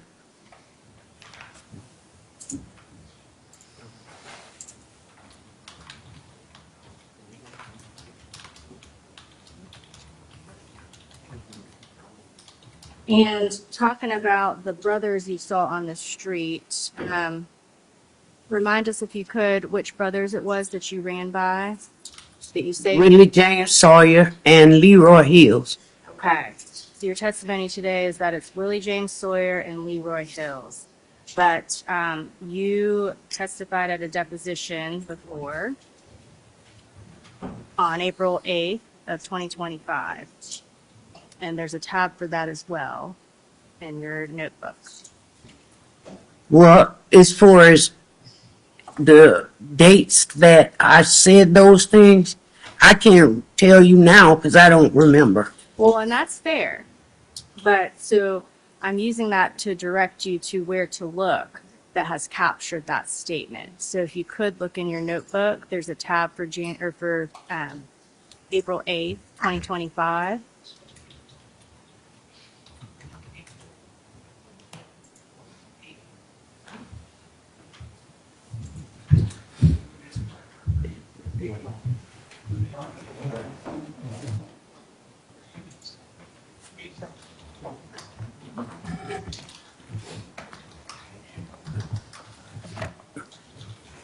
Okay, which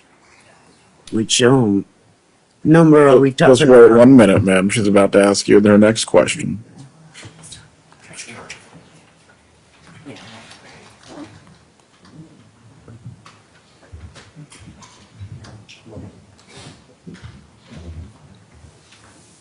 You never saw David Dewberry, did you? Did I see him out there? Yeah, because you're telling us it was Willie James Sawyer and Leroy Hills. Yeah, you said which of my brothers. Yes, those are your brothers. And David could have been passing at that time. Okay. I don't remember was he walking with them, but there was another guy like you have on here. He wasn't my brother. Okay. So let me ask you about when you say that you were running down the street. Okay, so you were running down the street and you just ran straight home? Yes.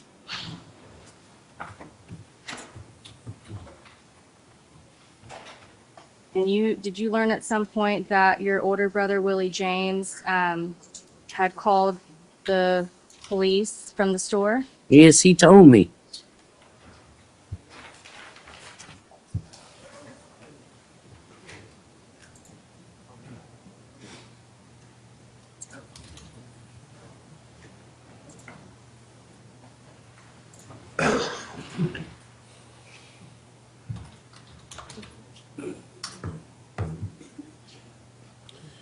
Before we continue with the cross-examination, members of the jury, we are going to take another break. We'll resume as quickly as possible. The bailiff will take you to the jury room.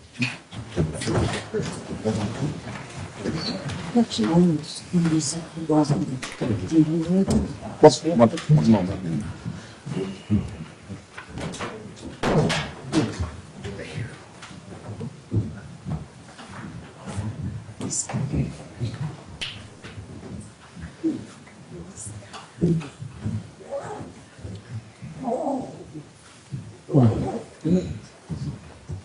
Everyone can be seated.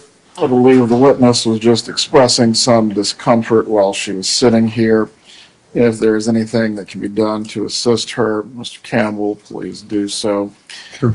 As to the length of time of the examination that remains, Ms. Lim, how much longer do you believe you will have? I think at most just 2 sections, if anything, to have the question be That's not very responsive. less than 5 minutes. I think it depends on how long I may take to look at documents, but it's not many questions. Yeah. Very well. Ma'am, they will take you out. You can move your legs if you need to. You want to go ahead, stretch your legs. She said it's going to be about 5 more minutes. My legs, I don't have my walker. You don't have that already. I can't walk without You want to stand up right there where you are? Go to the bathroom. What can I just say? None of that. It's almost over on a second one. I'm sorry. I'm just, this is getting too much. I told y'all last time. And asked me the same thing. Well, I mean, I'm drawing it out in all of my health problems. Y'all don't know them and you don't realize. Yeah. I mean, this is been going on for nothing. I'm starting thinking I have to. I might as well stay here. Going somewhere is not going to help me. Oh, yeah, that was here first. No, All that as far as you can go here. Come here. Go back. Okay. I'm not.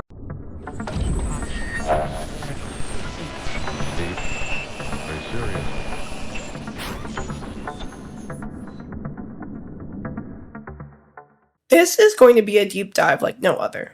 We are going to take a deep dive into a murder that happened almost 50 years ago, in December of 1976. A cold case unit reviewed that case, conducted new interviews, and came to a conclusion about who killed Richard Moore on December 29th of 1976. The work of the cold case unit culminated in the indictment of James Dudley for the 1976 murder of Richard Moore. This is James Dudley, who is now in his mid-60s. A man with a long criminal history, James Dudley Jr. was only 15 years old when the murder of Richard Moore occurred. And this is Richard Moore, who was shot and killed on December 29th, 1976, at the now-closed Sasser's Beer City on Basin Street, where he worked as a clerk. In this deep dive, we will take you to the new interviews from the cases that culminated in this indictment, and then we will take you to the trial itself, which we will publish in full right here on Deep Dive True Crime. Okay, let's get started. Here is the interrogation of James Dudley. Yeah, so this is your, yes. Let's sit over here when you're feeding that way, we can track of it. Yes, sir. Is this your cup too? Yes, sir. Yes. So, like I said, I'm Detective Ray, I'm with the Tallahassee Police Department. The who? Tallahassee Police Department. This is Detective Cutcliffe, he's with the Leon County Sheriff's Office. And you're Mr. James Dudley. I am. When were you born? March 19th, 1961.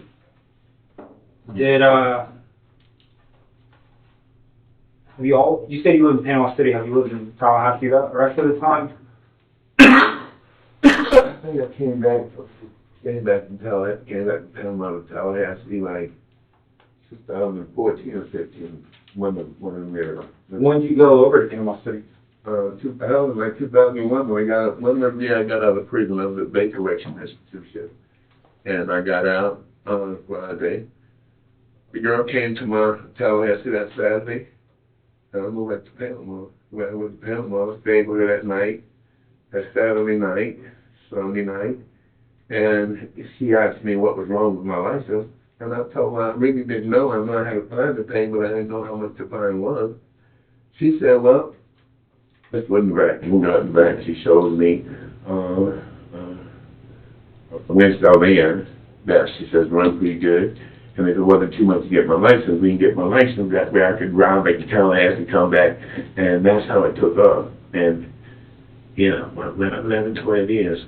You were married to that lady? No, we was together. Yeah. Is that your longest relationship, or? No, I was married to Donna Marie Dudley from Baltimore, Maryland. We was together like 11 years, maybe 12 years. No. When did you marry her? And I think 85, 86, something like that, you know. Okay. How'd you guys meet? Well, then when I met, her roommate was a girl named Sandra Carter, who was like family star basketball player. And I met Sandra. Sandra would come down to Frenchtown to buy a bag of weed. And so I told Sandra one day, so she asked, I said, well, when you come, Sam, why don't you get all your friends' money who want sites when you come, and then you probably end up getting yours, don't have to pay nothing. She did, and then one day she brought Donna, and I told her, Sam, tell your friend something good for me. And I committed a crime. Oh my God, I forget what it was I had done. It's something, and I went up to the dorms, like the Pattyfoot dorm, or Wheatby or whichever one it was. I stayed there about 2-3 days with them, and came back. And whatever it was, I never was hurt them about it, And I think I was like, I think I was 24. I think I was 24, I'm 63 now. Yes, sir. When did you have your car wreck? In Panama. Someone run into you, or you run into someone, or? They say, the people behind me said the car slowed down to almost a complete stop. And then it took off. I was in the slow lane, but it took off going towards the fast lane. 2 lanes going this way and that way. Panama 10 after lane. And I hit airborne and go over both lanes of traffic and come down those curves, and I'm supposed to impact is what broke my limbs, my extremities. And, and I tore a fish down and hit a tree. Didn't hit no car, I'm so grateful. I never felt in pain. Man, I broke these, I had 2 rods coming right here, 2 coming right here, 2 here, 2 here, and I had 2 rods going up into each one of them, and I was like this for like 90 days, and really, I'm talking about shitting in the bed, man. I felt this tall, and then I was embarrassed to tell my lady, until they had gotten hard, but then I started getting a little stability. I started asking her what to forgive me, and so on and so forth. And anyway, I was in a wheelchair 5.5 years. Holy cow. Yeah. And she stuck with you until she Stuck with me, stuck with me. Yeah, see, because that was the first time I had rib rape. And I never really tried to live by the law. I went to prison and got out of prison. I wasn't doing no heinous shit, but I was going back to doing what I've been living out. I've been living selling drugs and little petty shit, And I guess, I don't know. I think the transformation started setting in. I lost a relative, and she had HIV, my older sister, and while she was dying, she called, and evidently something my mom had shared. She asked me to show my mother, before she passed, and this, that, and the other. I promised her I would, and I didn't. And we was like twins, she's the oldest, her sister between us. And anyway, I thought I had HIV one time. And I'm talking about, I'm like 224 pounds. And in 90 days, it seemed like I had dropped down to like 180 pounds. And I'm like, the fear started sitting there. So the woman I was dating at that time, she was like, until I see all the STD testers, and that, and come back, I didn't have it. And you can tell, we start seeing the difference, But yeah, I'm here, I forget what you say your name is. I really don't know why, but I'm not troubled, because, I've not done no heinous shit. What got you over the shelter right now instead of living with your family?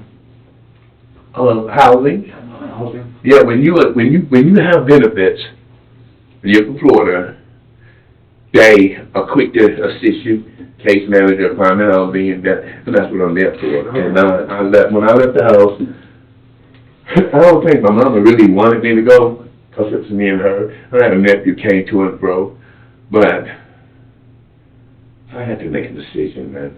I'm 63, and even though she allowed my drugs, my lady is retired from 2 jobs, had 2 homes, and I'm very spiritually influential in my life. And I just with my own wanting to live right. My daughter tonight, since she graduated there last night, just being home. Yes, that's my mother. I know she wanted me there, but it was a feeling that I couldn't get. Being her oldest son, being, like the prodigal son, if I must say. But there's that feeling, I can't get it, I can't walk around. I could now, but I can't walk around my mom with boxes over her, You need your own place. Yes, sir. I understand.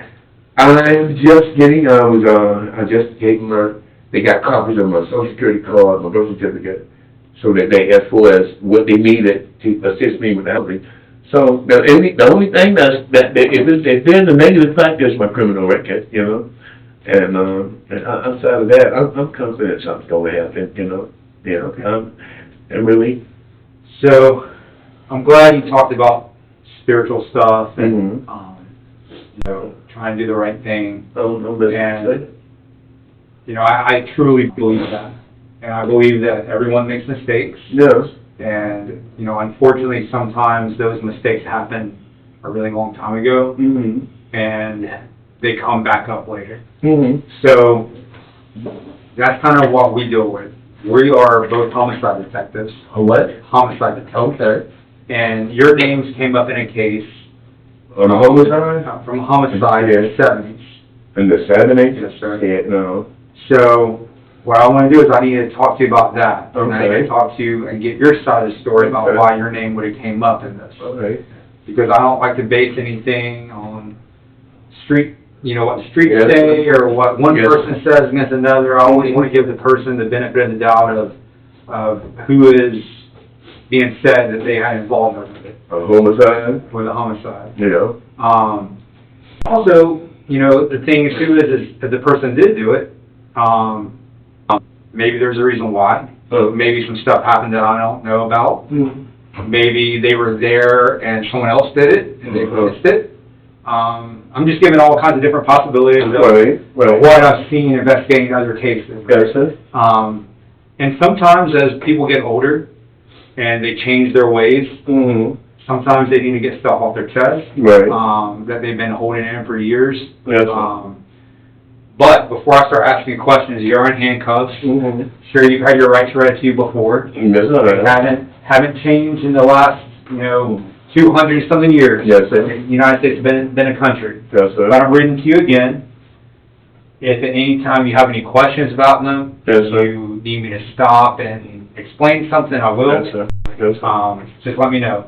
But it says before you answer any questions or make any statements, you must fully understand your rights. You have the right to remain silent. Anything you say can and will be used against you in a court of law. Yes, sir. You have the right to talk to a lawyer and have them present with you while you're being questioned. If you can't afford to hire a lawyer, one will be appointed to represent you before any question if you wish. You can be stopped any time to exercise these rights and not answer any questions or make any statements. You understand each of these rights I've explained to you? Yes, sir. Yes, sir. Have these rights in mind. Do you want to talk to me? About anything in captivity, yes, sir. Okay. Yeah. So, you were living in Tallahassee in 1976, right? I'm not certain now. I was born in 1961 and 63. So I was born in 1961. How old was I in 1976? You would have been 15. What grade I was? That would have been probably 9th grade or 10th grade. I don't know, but I'm 63. When I moved to Tallahassee, I think I was in the 7th grade. Okay. Something like that. Did you go to Godby? That was the school I was supposed to have graduated from, yes, sir. Okay. So that would have been 1976 time frame. I'm guessing, I don't know. Okay. You know? Did you ever live up on that Joe Louis in those Yes, apartments? yes, sir. Who'd you live there with? My mother. And what's her name? Betty Chestnut. Betty Chestnut? Yes. Do you remember back then some detectives talking to you about a case that happened on Basin Street? No. No? No. Okay. Do you remember there being a little beer store? Well, I didn't know shit to that. I didn't know nothing to that. You know, I don't know what you heard, honestly. And in all respect to you, not concerned about it. But I ain't never killed nobody. And I don't got no facts in my mind. And you know what? And let me tell you this. I'll say this. Remember talking with an individual at Jefferson Correctional Institution. And I was telling him about they had arrested me and take me in and interrogated me about that. But they found the guy who did it. I ain't never killed nobody.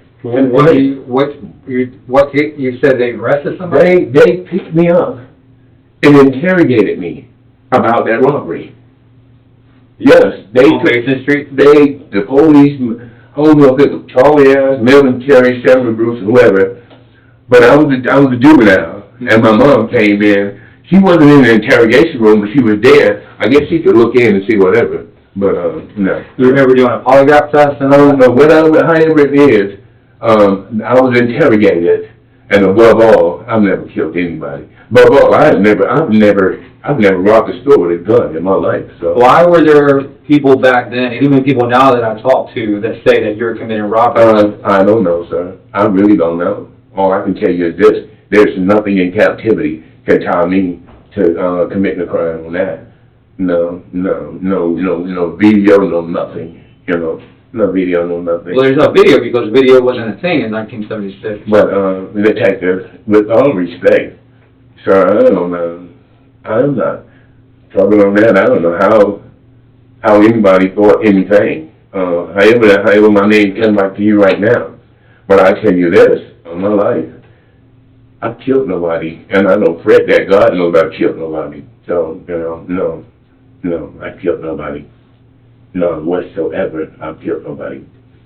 Were you there when someone else killed him? No. All I know is that somebody robbed the place, and that the man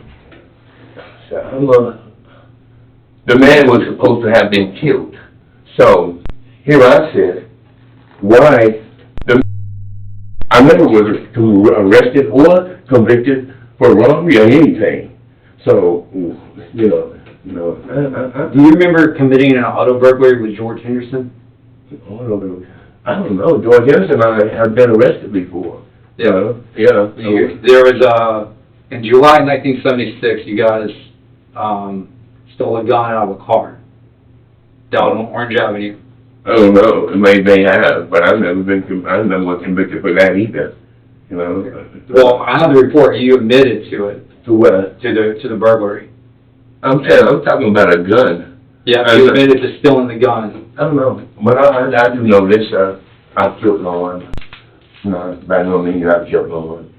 And to my knowledge, I may have been arrested and convicted and sentenced for that case. No, sir. No one was ever arrested. No, but that's what I thought. And no. How well did you know that man? Which man? In the store. I don't know him. How many times have you been to that store? Not enough. Well, maybe on that side of town, not enough for that many things. Where would you normally go? My understanding is you smoke cigarettes. Oh, yes, sir. Where would you go to buy your cigarettes? Bennett's. To where? Bennett's. Bennett's, where was that? On Alabama Street, where everybody goes. Like, tell me a street, like a cross street. Alabama. You know what, Basin Street? Yeah, Alabama Basin. To Alabama. Mm-hmm. If you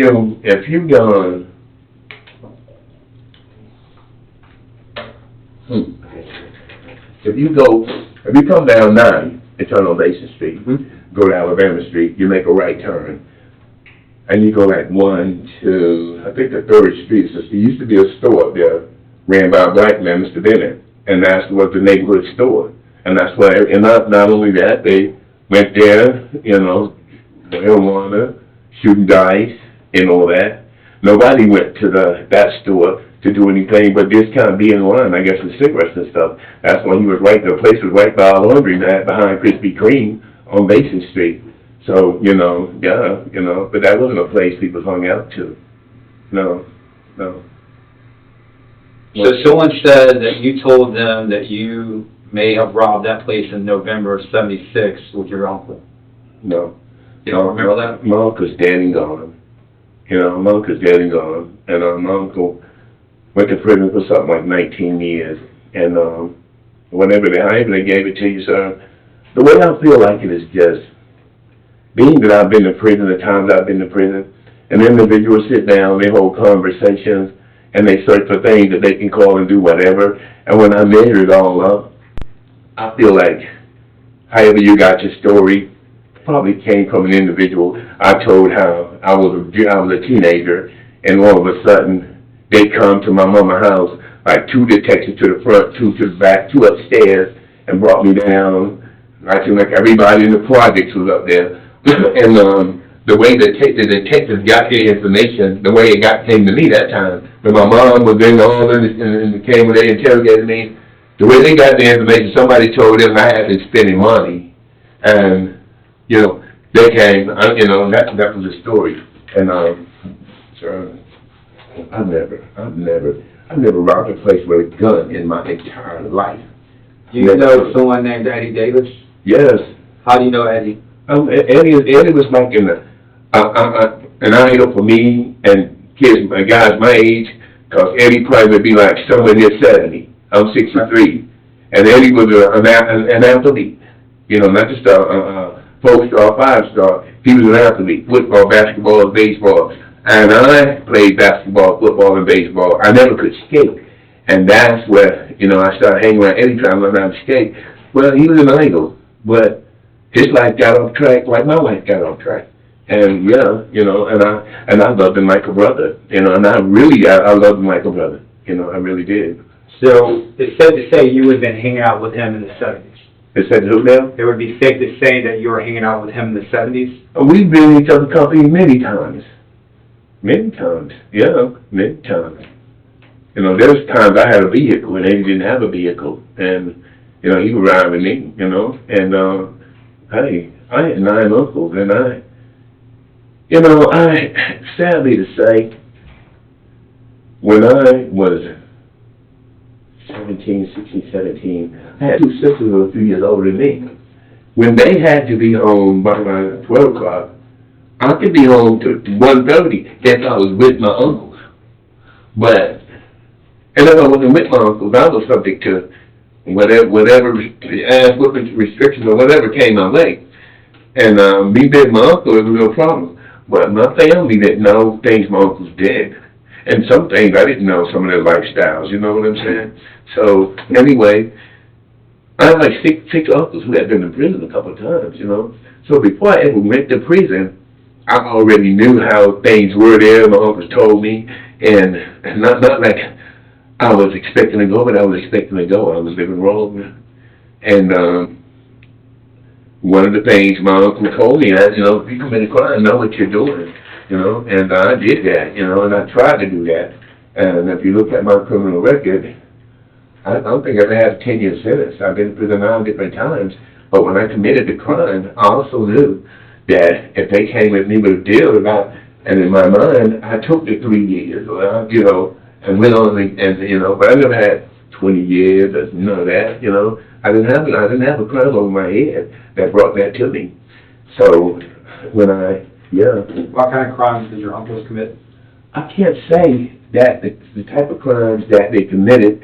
My Uncle Bobby, who was the second or third last one to pass, he would commit a crime. He would watch a place, and when he analyzed that they don't take their money out, he planned that robbery, like that burglary or, you know, something like that. And a very quiet guy, and he just analyzed his crime for to maximize the money. You know, like some people are breaking a house and don't look like they shit in there. Well, he gonna want the place that, like I remember, it was an Oasis shop, and he had accidentally been in there, and I said no. Anyway, he was planning to rob the place. I didn't know it, and he robbed the place, and I think he got like, during that time, I was like 19 years old. I think he got like $4,700 or something. That was a lot of money for a black man, you know.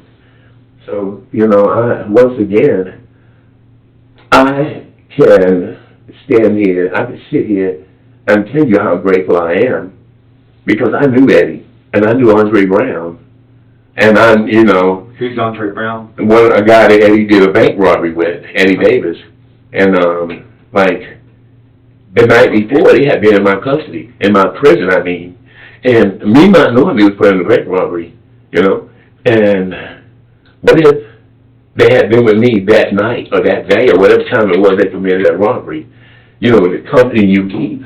And that was what I knew, that, I mean, them type of people. And like right now, I'm not so much struggling. I ain't gonna say that. I'm a man, and I say what's on my mind with respect to the next man. However, it's hard for me to say it's hard for me not to say what I feel. And separating yourself today is like, it's not a difficult thing, but here's the thing, when you're trying to separate yourself for all the right reasons, I'm living to believe that Satan knows who to send in your company. He knows that company that's a weakening factor for you, you know, because of it at the shelter. I've seen 3 guys dead in the past that I've committed a crime with, you know what I'm saying? Now, I've done a few car burglaries, but you know, I never had a thing of breaking into nobody's house because of fear of what happens when I get in that house. I don't know who's in that house. And if I'm going to somebody's house, I'm going to hurt somebody. And in my frame of mind, I wasn't going to that because I wasn't going to be hurt And my uncle told me, if you go in that house, they gonna think. And the way he worded, like certain time of night or day, or what the penalty is, something the greater higher. But that was something I didn't practice. I no longer cared to practice because of not wanting to be hurt and not wanting to hurt nobody. I lived the life of a lie. I lived the life of a lie. Thank you, Holy Spirit. I lived the life of a lie. And now the Bible is telling me about lies. How much God hates lies and everything. Now I'm asking for the truth. And I sit right here before you right now. It's like I don't ever want to be arrested again in my life. But being that you've asked me about that beer place that where they interrogated me about, I have no fear in that because I killed nobody and I don't worry about killing nobody. I know in my mind, wherever you get that from, that's somebody needs some help somewhere. Somebody in prison that's trying to get a story and run. Well, this information that I'm working on isn't something that was concocted over the last 47 years, right? This is information that, some of it is stuff that was told back in 1976 that just had to be refreshed and taken off, dust the cobwebs off and get the facts straight, right? So some of this is information that people had back then. Maybe they were just scared to say it. Maybe they didn't think they should snitch. Whatever the case may be, that's the facts from back then. This isn't someone that's been in jail for 47 years that's come up with a story that then came forward and tried to help themselves out or anything. Honestly, again, what's your name? You can call me Mark. Mr. Mark, Detective Mark. Honestly, it's like, simply because of knowing my life, when they told me the detective had been by and bringing a card for me, looking for me, I stopped and I thought about my life since I've been released from prison, clean slate. I thought about my life before I went to prison. Guess what? Clean slate. So now, when it comes to, honestly, I gave information on a guy one time, and I'm out of crime. And I know how it happens. I don't hate nobody. I just wish they had, honestly, had gotten the story behind when they should have gotten it, because what's going to happen now? What I feel like is this. When I told him about,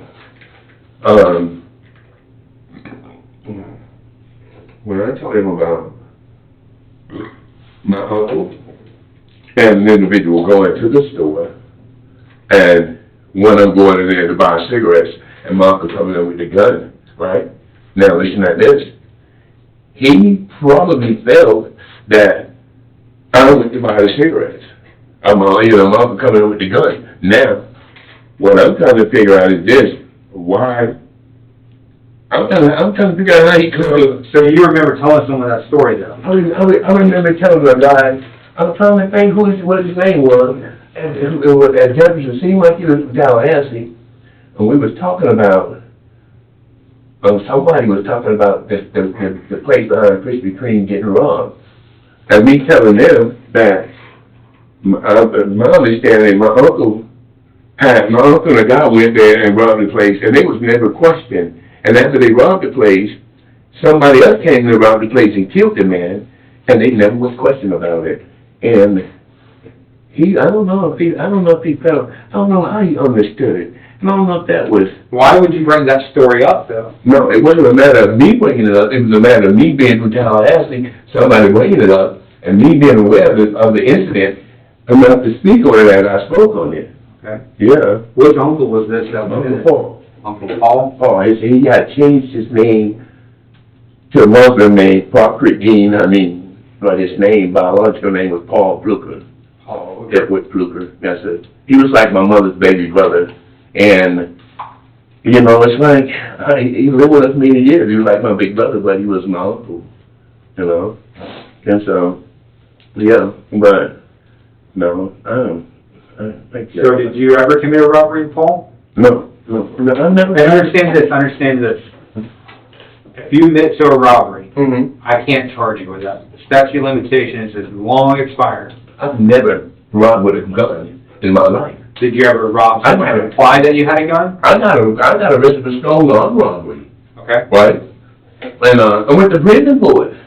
Were you ever there when Paul robbed someone? I never. Robbed his store? I've never seen it, but I know he has.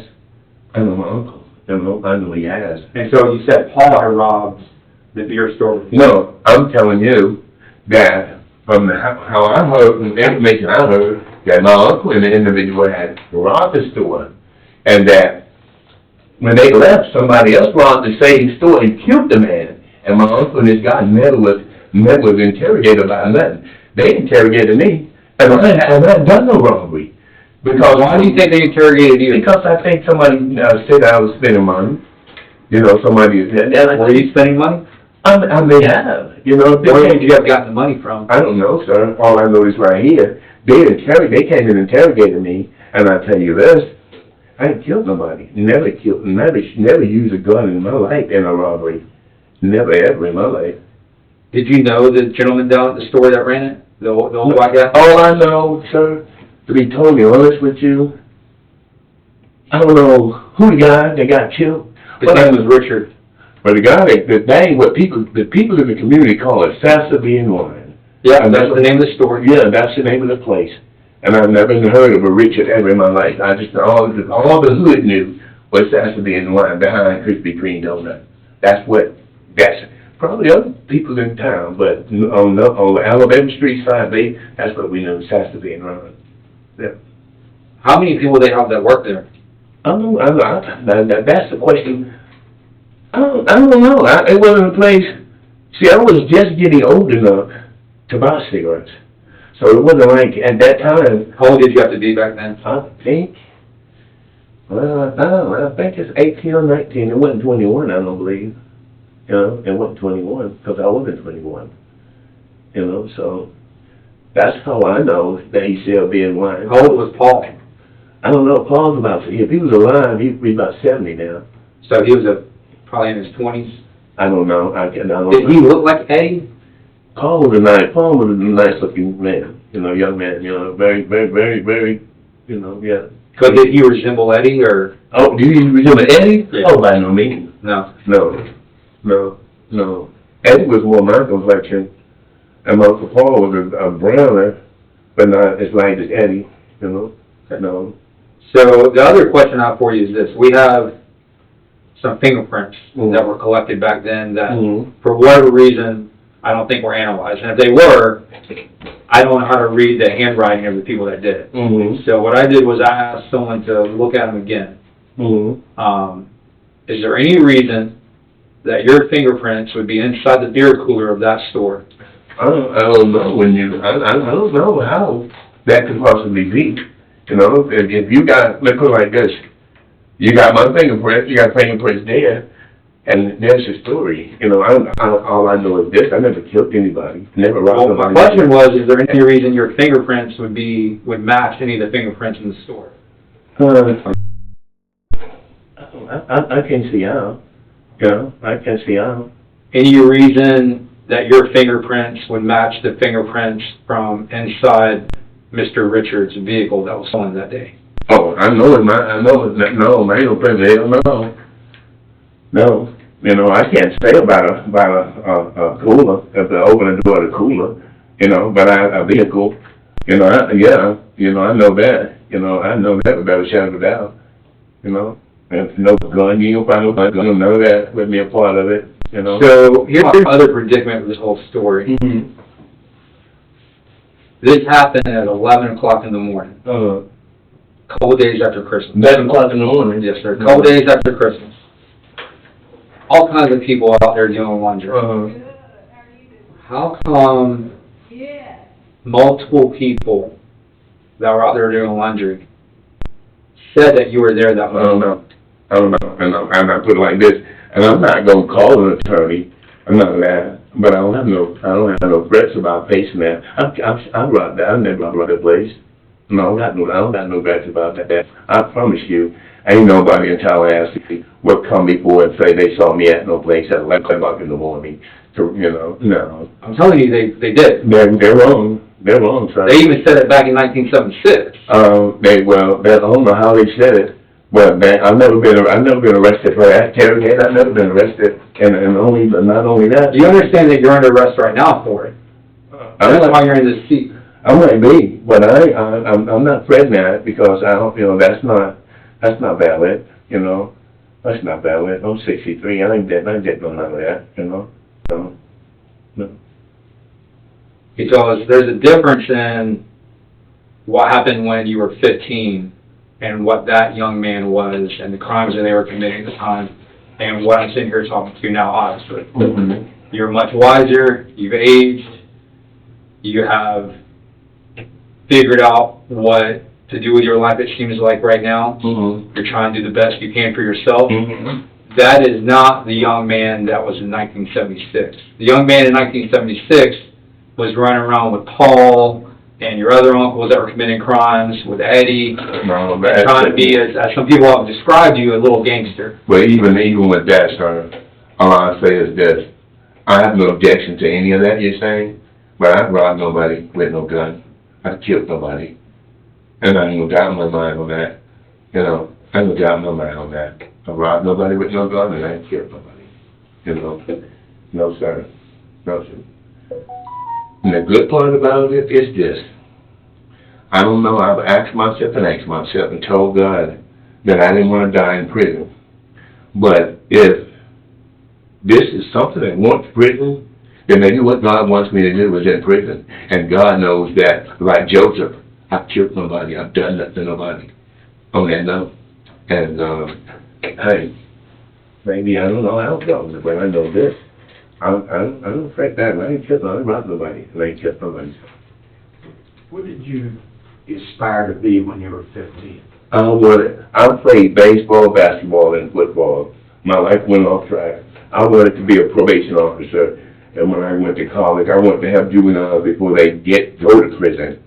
My life went off track and never did. I spent about 4 or 5 years trying to come up with a program, the Great Escape Youth Foundation. And even after Phil had formatted the plan and everything, I never knew nobody really get to take off to do nothing. I got out and fooled around for a little while. I was like committing the same kind of crimes. And you're a pretty big guy, man. Physically. I don't know. I guess you could say that. I don't know, son. When you were 15? I don't know too many big, but I wasn't more than 205 pounds, Okay. Might have been a nice, solid bone guy, So you're in good shape. I would think so. Yeah. I would think so. Yes, I really was. Mind if I ask you what your tattoo says? This is my mother. This is Miss Betty.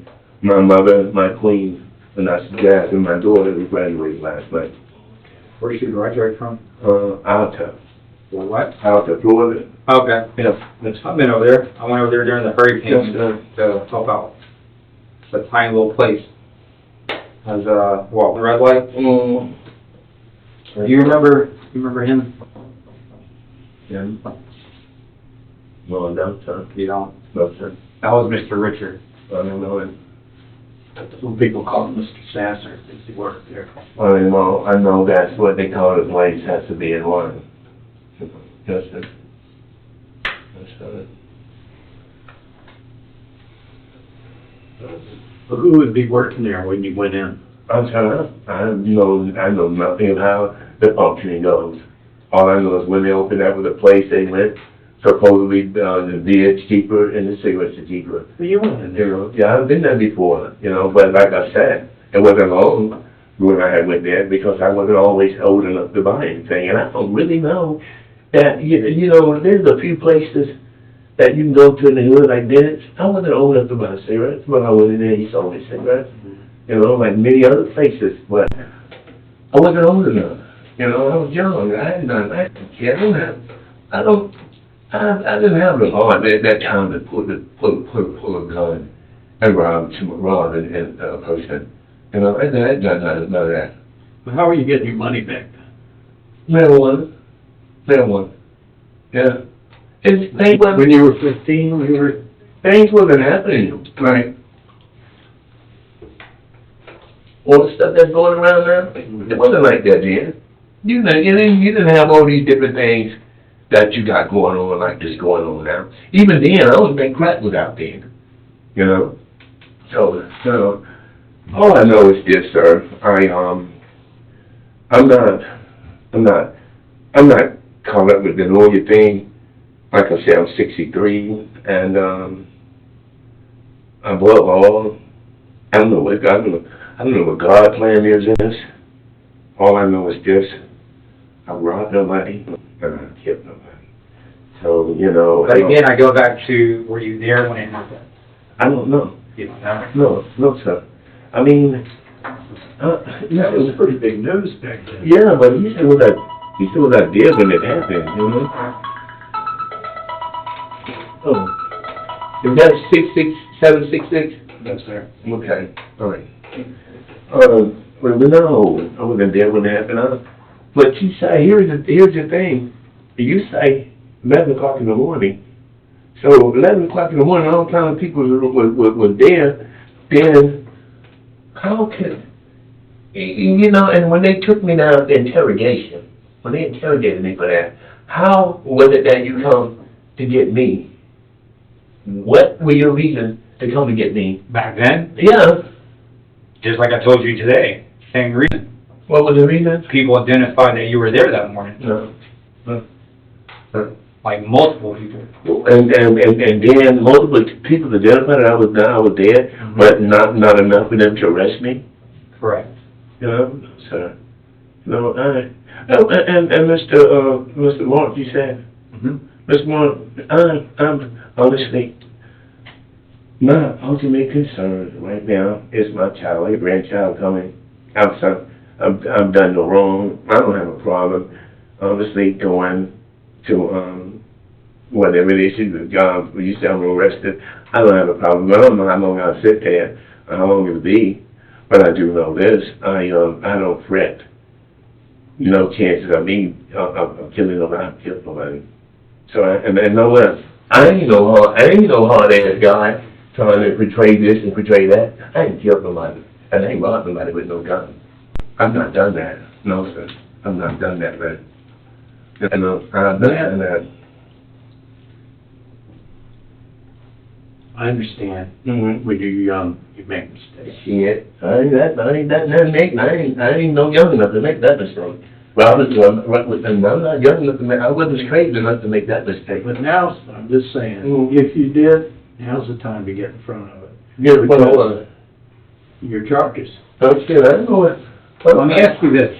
If you're on a jury, jury of your peers, 15 other people, 12 other people that were in their 60s, grew up in Tallahassee, do you think that it will look better if this was portrayed as a 15-year-old kid that gave no shits about nothing, went in and just shot the old man who was 7 years old, versus a person that went in there to do a robbery and got scared and the gun went off? I don't know, but here's the thing. If I had any endeavors to that extent, it might linger in my mind. But it's not lingering in my mind because I've not robbed and shot nobody. I've not done that. You know, and above all, it's like, honestly, man, I'm trying to get apart from me, and I'm trying to liberate.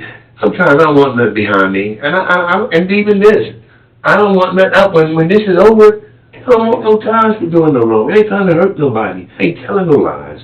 I'm not worried about that because God knows I will not rob nobody if y'all ask me with a gun. Not to be a place. I've not robbed nobody with a gun. And I damn sure ain't killed somebody. So, back in the 70s, were you, because what I've been told from different people that grew up in the neighborhood with you, was that you were telling everyone that you were robbing people with guns. Yeah. Were you just saying that because you want to be really badass and have people respect you, or what? That's never been a part of my MO. So that's never been a part of my MO. No, that's. But that's the portrait that is painted of you in the Well, community. I don't have a problem with them painting that, but what I'm saying is this, whoever is painting that must be somebody that, it'll be something about me to tell you that I never, I didn't know you in 1976. I know, but sir. And that person, that 15-year-old kid in 1976 is a much different person than who I'm talking to today. That 15 years. I 100% believe that. That 15 years may have been, but he wasn't that kid robbing no places with no guns and none of that there. He didn't live. But, you know, that's never ever been part of my life in any fashion. And see, here's something else, Mr. Moore, I want to say. Man, robbery and murder, them a repeat offender, I know what they do about that. I ain't even wilding trying to figure out if I can work out a deal, or I can't work out on no deal like that. I ain't did no shit like that, you know. And really, honesty, when I say, Mr. Moore, that place ain't no place in the United States of America that I've ever robbed with a gun. No place in America that I've ever robbed with a gun. Never. You know, never. No, sir. Never have. And I'm sorry that saying whatever. I wonder this: if a person, honestly, if a person can tell you that 11 o'clock in the morning, the bookkeeper's around, a man robbed his door, and then whatever they say he do, they couldn't help you with to tell you what car and nothing else he was doing. Shouldn't have to help them. Say the last part again. They didn't help them. They didn't tell the people about no car the man was driving or any of that. Didn't they get in a vehicle? Did they take off running? How did they leave the place? Well, here's the thing. Back in 1976, because of your reputation, everyone was scared of you. No one wanted to say anything. What was my reputation? What I just told you, that you're a Billy Badass and you don't want to kill everybody. No, man, that don't work. That's the portrait that has been painted of you over Thank the you, years. sir. I promise you, if you got some individuals saying Billy Badass doing whatever, I bet you I won't be able to get 9 or 10 more than that. Some of them old enough to be my mama, they tell you how I respect my elders. Now, saying if I hung around and smoked marijuana and all that kind of shot guys, yeah. But I ain't never, matter of fact, I would like to tell you somebody I whooped. Since I said that, I'm having to tell you one person I whooped in my life was Eddie Davis' brother. I whooped his ass with a pool stick. He slapped me, trying to show out in front of the and then I don't box, man, I don't play like that. Come on, Dustin, man, listen, man. I don't fucking box, bro. He slapped the shit out of me, and I begged them to let us fight. They didn't let us fight. I got a pool stick out of the back end of the twist a pool stick, twist two pieces together. The back part, I hit him with the pool stick. That's the most dangerous thing I've ever done to a human body. Hit the man in the head with the back end of the damn pool stick. That's the most dangerous thing I've ever done to a man's body in my whole adult life. Yes, sir. What, as a juvenile, though? I mean, you weren't an adult then? In my whole life, as thinking I'm grown, committing crimes. How old were you when you committed your first crime? I'm going to tell you. One day, I went in a church. It was raining. I went in a church.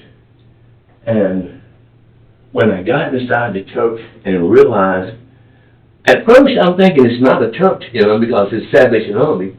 And it's not really registered to my knowledge that the Salvation Army was godly, or, was biblically. So, when I got in the church, I recognized, I felt so bad because I know this boy, and my mom was God-fearing, And my uncle, my mother was God-fearing.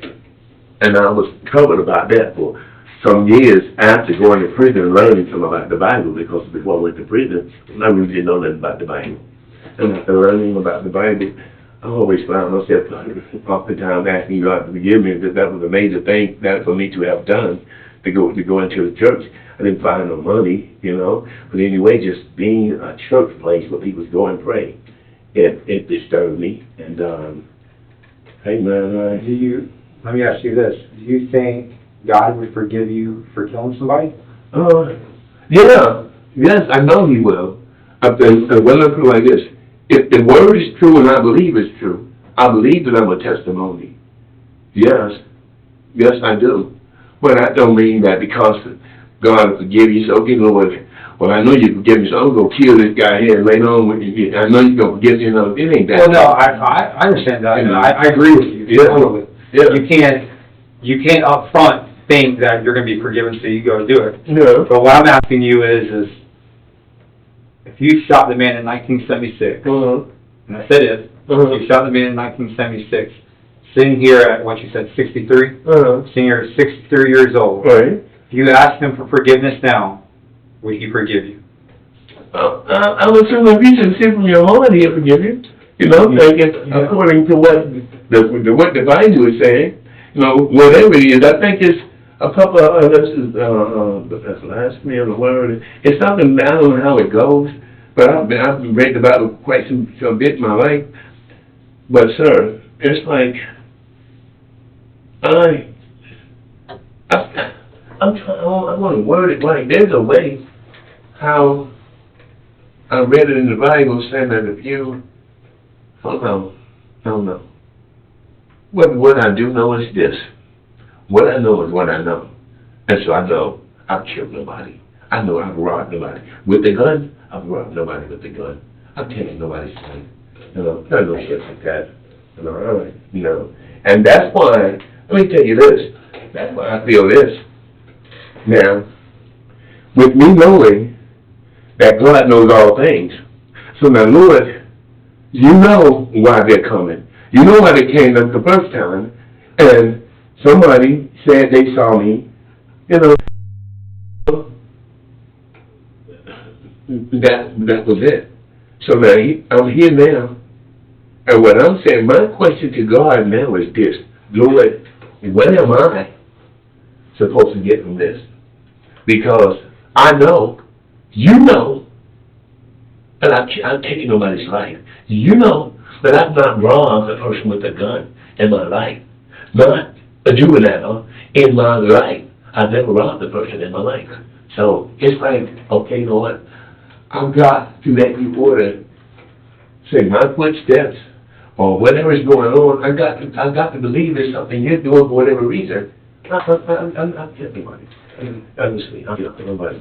And for that concern, I'm just assuming, I know I got a family member too that's going to be by me, 9,000, and hey man, just get that and do whatever they got to do to help me. And I'm 63, stay medically tuned up, whatever's going on. But I know whatever's happening, God wants it to happen. I don't kill nobody. So I don't know if it's going to be a part of my testimony, if it's going to be a part of a book, but it's going to be a part of that's 6'6". I really need to talk with her. No, 6'5". Okay. Yeah. Well, yeah, I don't know, son. I really don't know. One thing that's certain is this. Why? This is my question to God now. Not you. You're the detective. You're doing your job. My question to what's going on now. It's like, Lord, what is that you want to come out of this? Because I got to believe, this is the disturbing shit, man. Excuse me. This is the disturbing thing. Lord, why? This is what I'm saying now. Why?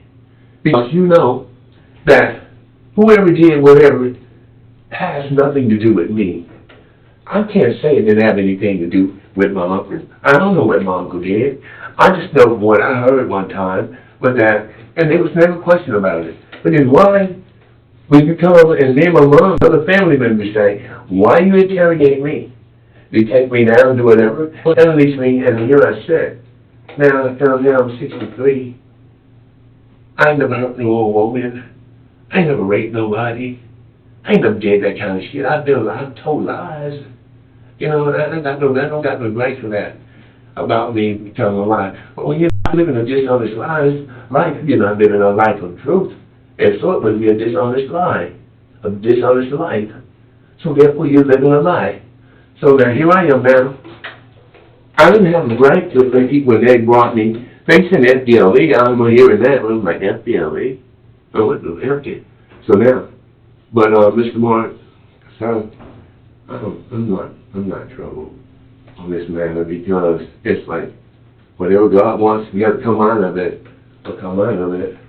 But since God, the man who made the fish in the sea, knows that what I'm saying is 100% true.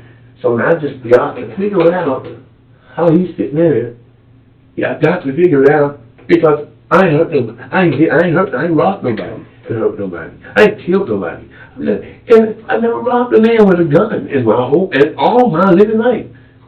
Unfortunately, I got enough evidence that says that you did. The predicament that you're in right now. And so what's going to be portrayed is exactly what I said, which is because of the war, the gentleman was shot in the back of the head. And it's going to be portrayed that you were a stone cold 15-year-old kid that didn't have a care in the world. I understand you saying that. And so I'm not disturbed with you saying that. But that's not games. And you know what? Oh, Mr. Goodness, that's a Two guys go in, rob Sassville a couple weeks before. Then he gets robbed again. So the people say that robbed it the first time. The comfort of getting drinking it. It'll be up to them. It's kind of their policy from this point. I would just take off the belly band, set which you Yeah, whatever that is, I can bring with him. A couple weeks before. Then he gets robbed again. So the people say that robbed it the first time. He can identify me. He got a who? He can identify me. I've robbed, so I gotta kill him. Yeah, maybe he do. I don't know how the person feels. All I'm telling you, sir, is that I've not robbed nobody, and I definitely ain't killed nobody. Also, you told me earlier that if you, one of the reasons you never broke into a house was because if you broke into a house, you were scared that they would think that you're trying to harm them, right? Anybody in their right mind? Well, here's the thing. Mr. Richard here done been robbed 2 or 3 times. So I think it'd be safe to assume that if you were robbed 3 or 4 times, you may have a gun ready to go so that if someone robbed you again, you could defend yourself, right? Yeah. You're tracking? So if you go in to rob him and he pulls a gun, you would want to defend yourself, right? I'm guessing, but yeah. I mean, it's no different if you, because you don't want, you're 15, you don't want to be shot. Right. So is that, I mean, that could very well have happened here, right? It may have happened, but it ain't had nothing to do with James Dudley. I understand it didn't happen. All I'm saying is it didn't have nothing to do with me. James, Sir? you're 15 years old. This This is a big thing in Tallahassee at that time. What? The robbery murder. That was a lot of big news. You can think back where you were at that time and place. No, and when I went nowhere robbing, none of that. Do you remember where you were that morning? All I know is when they came to my mama's house to interrogate me, the detectives come from in front and back to interrogate me. I remember that morning. But when a robbery took place, I don't remember when the robbery took place because I didn't know nothing about the robbery going to take place. So there was no reason for me to lock nothing in my mind about a robbery. I don't even remember that, but it was in 1976 or whatever you say it was. I don't even remember that. All I know is this: I wasn't old enough to go in those stores doing nothing. You know, I wasn't old enough to go in and to buy no nothing. Right after Christmas. I don't care. I don't care if it was 2 days before Thanksgiving. James Dudley Jr. have not robbed no place with no gun. No, sir. No, sir. You need more water? Oh, well, I'm dry mouth. I don't mind. We don't mind. Right. No, sir. Yeah, I honestly, And you know what? To be totally honest with you, I don't know. I don't know why nobody would say whatever they say. But I ain't never had, I ain't never ever went a guy working in my life. I was in a pool state. Wouldn't do without me. You know, and maybe that was fine enough. But I ain't, my MO, well, no Dudley badass. I ain't, you know, no, sir. No, sir. No. James, I can understand you looking up to your uncles. Yeah. There's other people you're You can't understand around. that, sir. Yeah. You cannot understand. You look at And the the peer pressure. I didn't have that. Not to the point of me robbing nobody with no gun and shooting nobody. No, sir. No, sir. No, sir. No, sir. No. No, man. Hell no. So, yeah, I didn't worry about that, and that's a fact. If, whatever happens in this, I'm feeling like God wants it to happen, because I'm not. Well, maybe he's giving you a chance to repent. I have repented and been baptized. So, I'm not, and this is no disrespect to you. I'm from you. I'm not wavering. I ain't robbed nobody. I've killed nobody. I've robbed nobody, and I've killed nobody. I'm saying. You know what I'm saying? I've robbed nobody, and I've killed nobody. No. So, I don't know. Nobody see anything. But I promise you one thing. They ain't nobody seen me on no Saturday morning, Wednesday morning, y'all say, 11 o'clock in the morning. No, shit. I went let my room. I couldn't come in the van. I had to be at my uncle's. They come home late. So, no, our people seen nothing. But they didn't see me hurt nobody. I ain't had no reputation of beating nobody up. I ain't had no reputation of doing no shit like that. No, man. No. Were you still in the school? You still in high school then? And when? When this started? 15 years old? Yeah. I'm assuming. I can't understand. When did you leave school? I don't know. I don't want to lie. I don't know.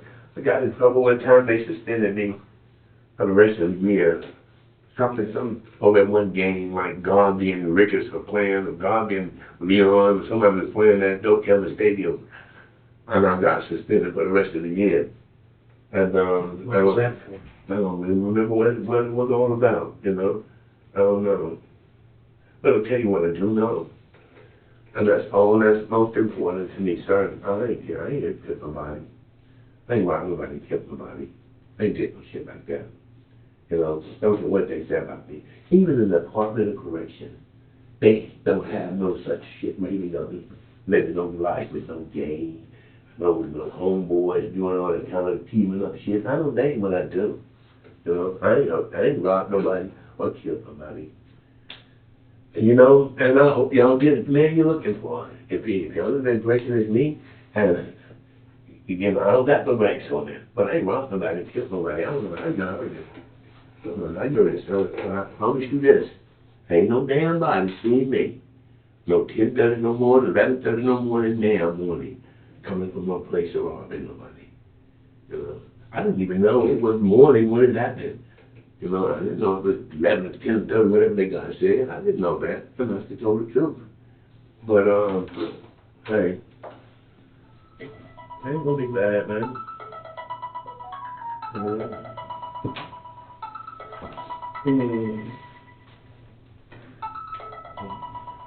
Another 7-6 number. Do you mind seeing? That's the person who's gonna go get my thing. That's healthcare. Okay. In Georgia? Yes, sir. Not if I step out from it. Yeah. No, man.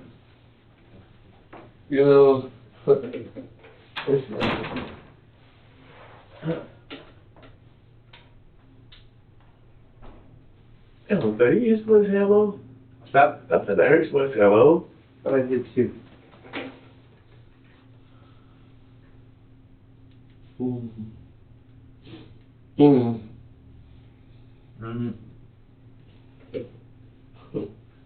Think we might be hearing stuff. Hey, no, man, I don't know how, I was asking the gentleman there, You know, I ain't never had no reputation for beating nobody up. You know what I'm saying? I never had no reputation. I ain't never hung with no group of guys, no shit like that. Never all my life, you know, never in all my life. And, you said the reputation, you gave an illustration. What you said he called me? What? Really bad. Really bad ass, you know? And you were just out hurting people and threatening people and kind of running the street. I picture that shit. Said that you want to be a little gangster. Okay, me and who? Hmm? Me and who? They really didn't give you other names other than Eddie. Well, That you were hanging out, kind of running the courts at the Dade Center. what? The courts? What do you mean? Like the basketball courts. When I played basketball, I'm athletically inclined. When I played basketball, football, and baseball. You know, I played sometimes fullback and then linebacker. And I was a permanent player. I was a dependable back when I played baseball. And basketball, I was a 17-point man game. Well, So what happened? My life got up, went off track, you know. Selling weed, smoking marijuana. Wasn't really no other drug out there at the time. You know, but marijuana, some shit like beauty, some other things they used to have. But it wasn't, chemicals wasn't the way it is now, you know. It just wasn't that way. And so it's like, honestly, I'm so glad I've told myself several times that I don't have that to be forgiven for, to ask God to forgive me for, you know. Really, I felt pretty good about that. Now, here I sit, and I say this, no, I don't, no. You know, you know, when you think, when it's over your life, when a guy come by there and say, and somebody left a card at my sister's house, she works at my mama's house, and I don't know if he left one at my mother's house, but when I think back on that, like I said earlier, that might have been another detective I was talking to. But when I got out of prison, you know, I wouldn't know nothing. My life hasn't been on track no time away since being released from prison. Then I think back before I went to prison, and I couldn't think of nothing that I had done that warranted the police to be looking for me before I went to prison. And it just never took me back to it. That, you know, no damn sense of being in line. Why should it? You know, why should it take me back to sense of being in line if I never had any endeavors with Robert South of being in line? Well, I honestly, and man to man, I beg to differ. I think you did. No, I don't mind. But I'm telling you, you're wrong. I don't mind messing around. And listen, man. Did they tell you what your charge was?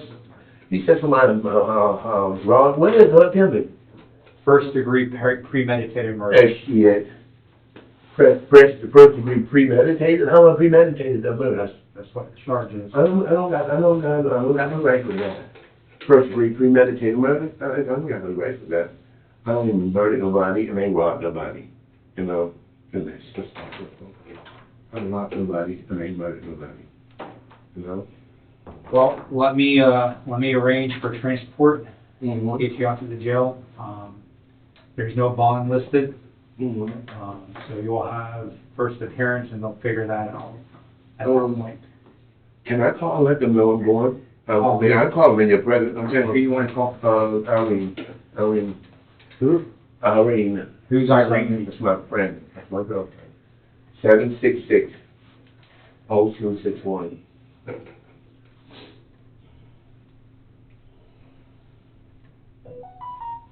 Mm. 850? 850-766-0261. Mm-hmm.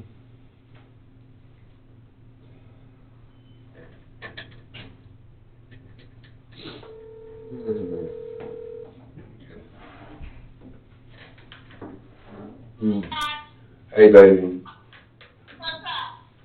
Listen, you're going to have to go to the crime center and get my thing from the crime center. Why? Because the detective has come and arrested me. Are they talking about premeditated murder? Honey, yeah, talking about some shit about I robbed and murdered a place sometime when I was 15 years old. You know, I ain't robbed and murdered nobody. I've never robbed a place in my life. I've never used a gun to rob a place in my life, honey. So anyway, baby, just calm down right now. Wait till I see you, you know. That's all I can tell you. I'm not, honey, I'm not, huh? Okay. Do you have a number you can give me, for the coroner center that I can talk to somebody? I've already told them that you would be coming. Tomorrow morning? Call them and let them know, honey. Call them and let them know that when you'll be there tomorrow, give them your time. And, baby, listen, all I tell you is this, like I told them, I don't know what God's purpose is, but baby, I ain't robbed nothing, I ain't killed nobody. So I don't know, you know. Really, I don't. I mean, please believe me, I ain't robbed nobody, killed nobody. And God, whatever God has in it, He has it. So, I don't know when they gonna let me see you. I'll talk to you then. I'll call you. Make the way clear so I can keep the way clear and call you when I get there now.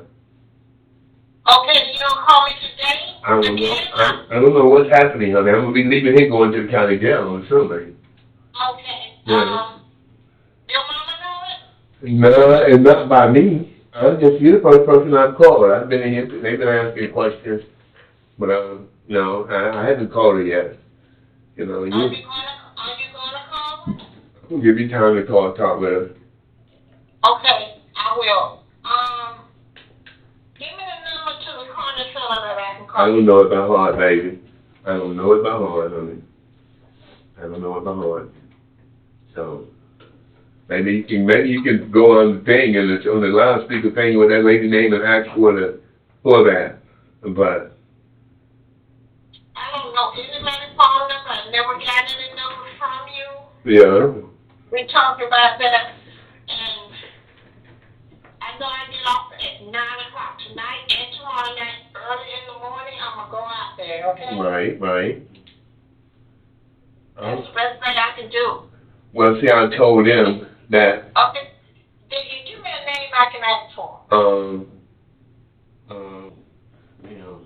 Travis. Travis or Miss Ann. You call right now. You can. Well, the lady name is Miss Ann. Travis or Arsenio. Or Travis or Arsenio, honey. Like Arsenio Hall.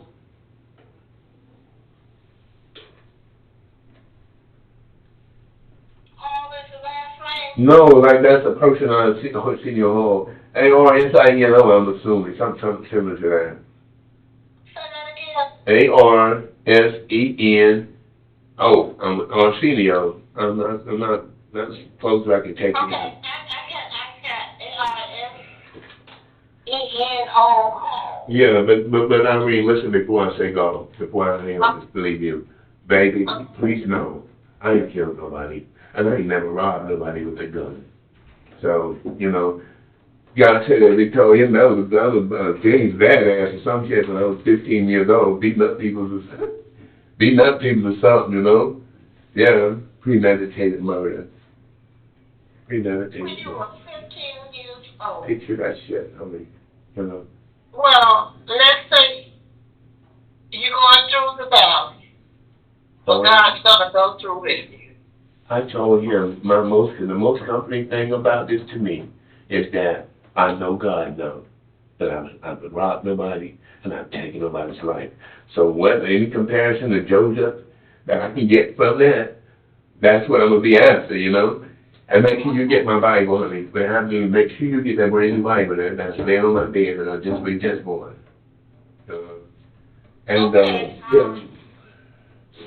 Your Bible. I'm getting all your stuff. Yes, ma'am. Get everything. I just let Mama. I'm gonna talk about it too. Well, let Mama know. I'm done. Not taking nobody's life. You want me to let your mama know, or you gonna call? You call her. I'm gonna call her too. I'm gonna give you time to call her. I don't want to stress out, you know, maybe Okay. yeah. Okay. Honey, I'm gonna cut it off. They gave me an opportunity to call you, and I've done that. I love you, and I'll talk to you as soon as I can. Okay, you gonna call your mama now? No, you call her. I'm cutting the phone off. Okay. All right, brother. All right. Love you, baby. So your mom's still alive. Yes, she is. She must have been real young when you were born. I don't know. I got two sisters older than me. You do? I had two sisters. One passed away. Many years. She passed away in Shirley. What about you? What about your dad? My dad passed when I was 11. How did he pass? Heart attack, I think. Hmm. But,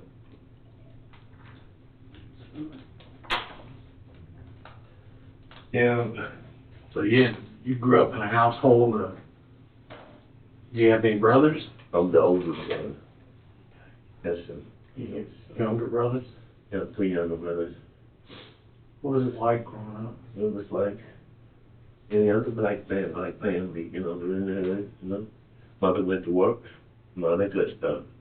But when nothing happened in my life to make me, you know, have no vintage shit like that going on in my life, you know. Premeditated murder, shit. Premeditated murder. No. Yeah. Mm.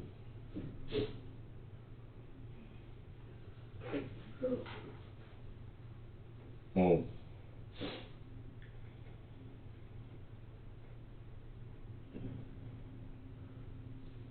Oh, yeah. Let me say it one more time. This is your chance. So I appreciate you, you know, and now I have regret for what you're doing, you know, but it's just that, and there is no way, and this is not words, them CNI TVs, whatever, this ain't none of that, no shit running through my mind, you know, it ain't none of that because none of that taking place in my life, and you know, I'm like, honestly, I'm so geared up. My motivating factor is this, what is God trying to do? Because I'm not robbed no one, and I've not killed no one.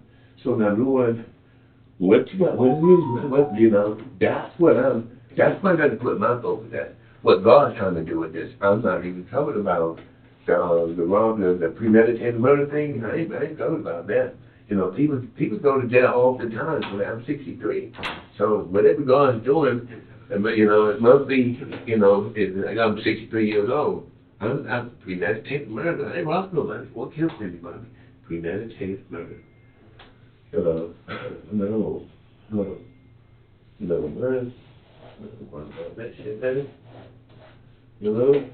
Well, you got to look at it through our eyes too. You grew up around a lot of criminal activity. No. You participated in criminal activity. Yeah, You've been to prison. I participated in that kind of shit. People lie all the time. All the time. And the more you lie, the better you get at it. Yeah, Or the better you think you are. Yeah, and that may be the case. Yeah. But And people, from my experience, I'm people are going to say, I'm really okay with it. The reason why I'm okay with it is if I was thinking that maybe this or that, yeah, but I've never robbed a place with a gun. Okay. I've never robbed a place in my life with a gun. Yeah, it's hard for me to believe, knowing the evidence that I know. No, okay. And the other one knows. Okay. And we know you're accomplished in that world.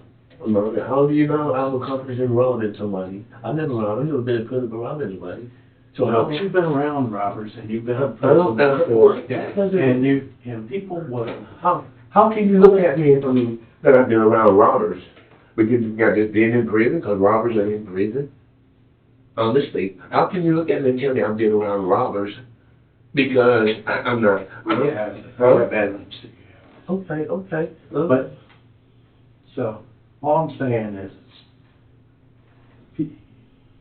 you lied before. Yeah. And you lied to law enforcement before. And that might be the case, I don't know. But I ain't lied about taking nobody's life. I haven't lied about none of that now. I've never been. People will lie to lessen if they think they can get away with it. I ain't lying. I ain't killed nobody. I ain't lost anybody. So that's about, bottom line.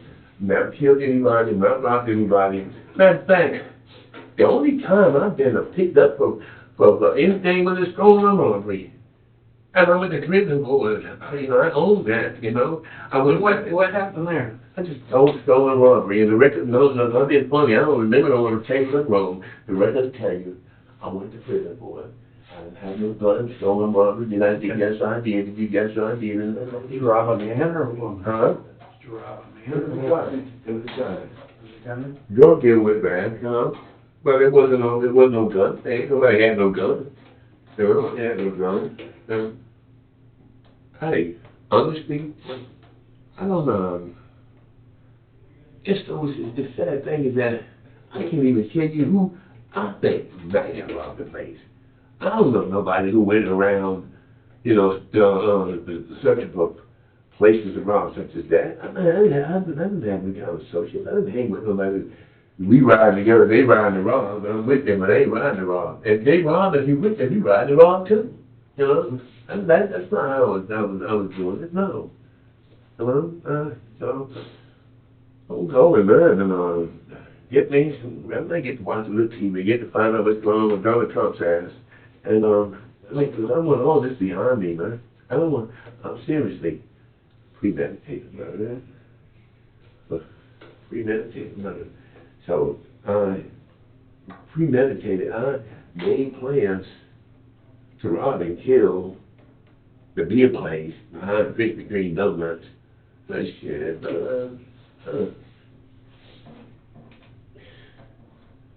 No, I'm not mad about it. Had you ever been in juvenile or anything, detention before? I mean, not a time or two. I ain't never been in a whole people. And everybody had What did your mom think about it when the police picked you up after that? After what? After the assassin's robbery? No, she knew I had happened.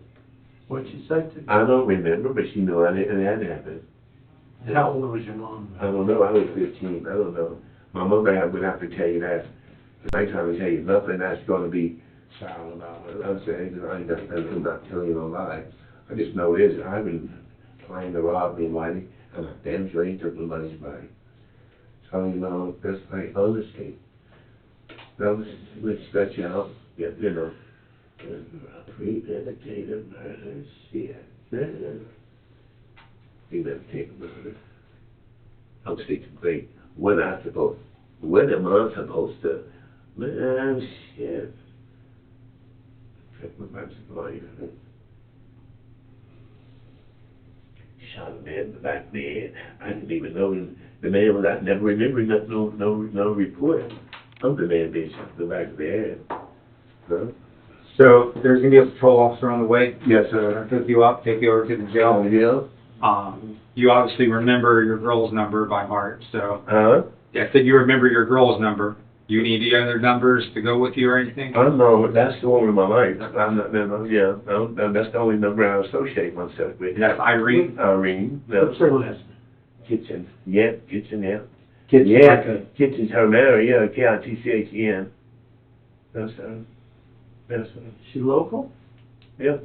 Yeah, two jobs, got 2 houses. Who lives on Jake Drive? My mother. My mother. Okay. So I left the business card with your mom. And you got that? I called. What's your name? Mark. Mark what? Ray. Is that the card that was left there? I called. Nobody didn't answer. So like I told, like we were talking about on the phone, on the porch. Well, they'll come to you. Well, you can call. I've done that. And I did that. And, no, I'm glad you're here. I mean, we can Which take phone on. did you call him from? Huh? Which phone did you call him from? That was for that one or that one? Do you remember if you called my desk phone or my I cell phone? called a card. Well, that was on that card. They're both on the card. Well, they were under your message. It was a message. Yeah, I left it on. Okay. And I just told I was calling about the card. I'm getting in contact with you, something like that. I'm at my mother's house. If you need to see me, I am. And that's what I did. Yeah. You know, honestly, like I was telling you, your coworker was giving me again. I don't know what's going on, but all I can tell myself is this: if I know I've not robbed nobody, I know I've not killed nobody, and I know God knows that I haven't. Now my question is sincerely, Lord, what do you want me to get out of this? I can't answer that. No, I'm just telling you my thoughts. You know, I'm not saying this for every question. It's me personally. I understand. What I'm asking me, you know, and God, you know, receiving me, is that, Lord, what you want me to get out of this? Because, listen, I'm not, no matter what the penalty be, you know, I'm 63. I know my family love me enough to know that, you know, being in my life right now, and then, you know, I've done shit like that. And then you tell me that my reputation of building a badass some shit, I ain't never beat nobody down with my hands. I shot nobody. I none of that kind of shit in my life. I hit Eddie Davis' brother, Burning Lamb. He passed too. I hit him with a pool stick because he slapped the shit out of me. And they wouldn't let us fight. Why do I know the name Burning Lamb? Huh? So why do I know the name Burning Lamb? That's Eddie's brother. When did he die? Vernon. Eddie died before Vernon. So when did Vernon die? I don't know, but he's passed. I know that. What did Eddie die of? Just I heard a heart attack. I don't know. I heard a heart attack. I don't know. But yeah. Why did he go rob that bank? I don't know, bro. I damn sure don't know. Well, they did. Was it worth it, you think? Huh? Was it worth it, you think? No, it ain't never worth it. No, it's not. Never ever worth it. Is any of the crimes you ever committed worth it? A guy raped my niece, raped my aunt's daughter, and the dude had all my family thinking he was just such a loving, man, a respectful guy. And after prom, they went to prom at Darby, and after prom, they was coming back. He came back from the prom with him and two of his homeboys, and all three of them raped her. I mean, my brother whooped his ass. When was that? That's been some years ago. About, you know, Vicky was probably like 3 years, 4 years younger than me. So she was going to prom night, you know. So, yeah. And that, you know, I wasn't mad about it. I mean, today I would call the police. But at that time I was younger. And being that three guys, one of them hurt himself in Quincy. You know, the other one back, and he got out, but he got some prison time. One of the guys, I mean, so, yeah.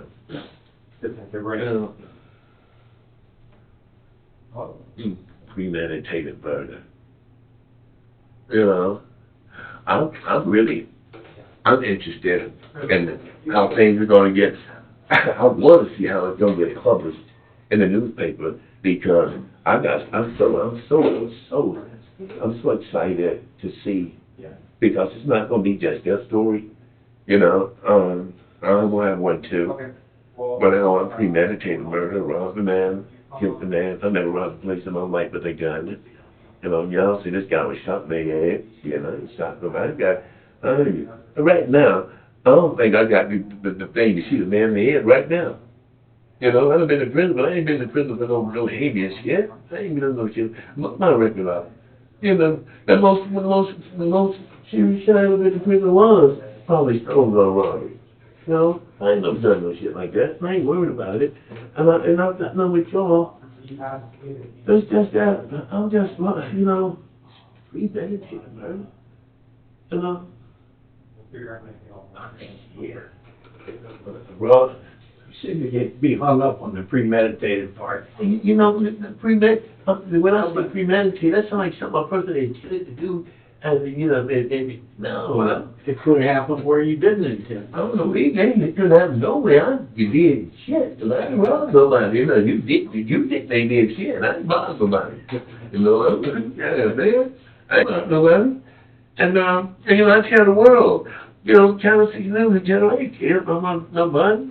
These people, I ain't killed nobody. I ain't robbed nobody. You know, so, it's not really, I want to see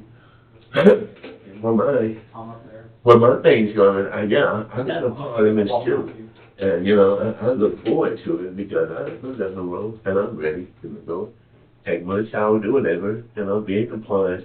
I'm not nobody.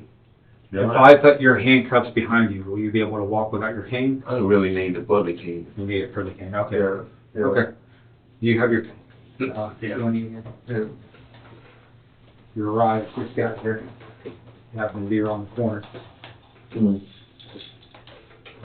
How'd they walk you in? Did they walk in with the cane? Yeah, they had a cane to walk on you? Yeah, they fixed that for that. It was back then they couldn't afford for that purpose. It's kind of tight, man. Yeah, I'll fix it. You kept clicking it. I thought it, you know, that's when I realized it wasn't locked. So what they'll do is, once we get out there, we're gonna put them behind you, right over there. But yeah, can you listen up? You know, I just got it turned a different kind of way. Yep. I'll fix it. Learn this shit. I ain't telling nobody, but I ain't worried about this shit. No. Again, this way. Oh, no, that's the back was like that. You know. Sir, can y'all let me see if I get in this car, please? Yeah, sure.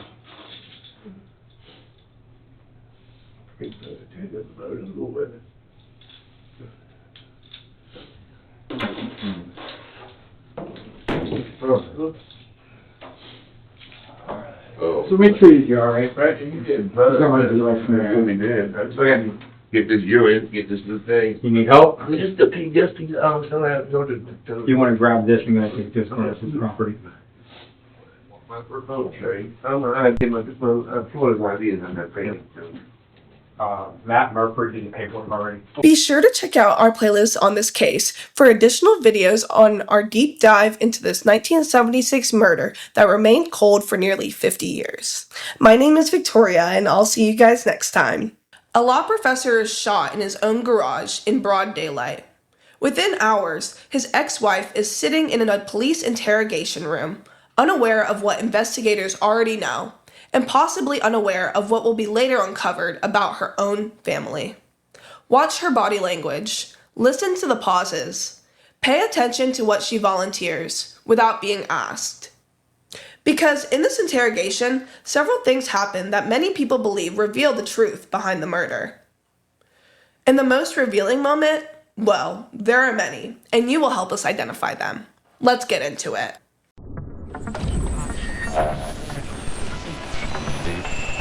Very serious.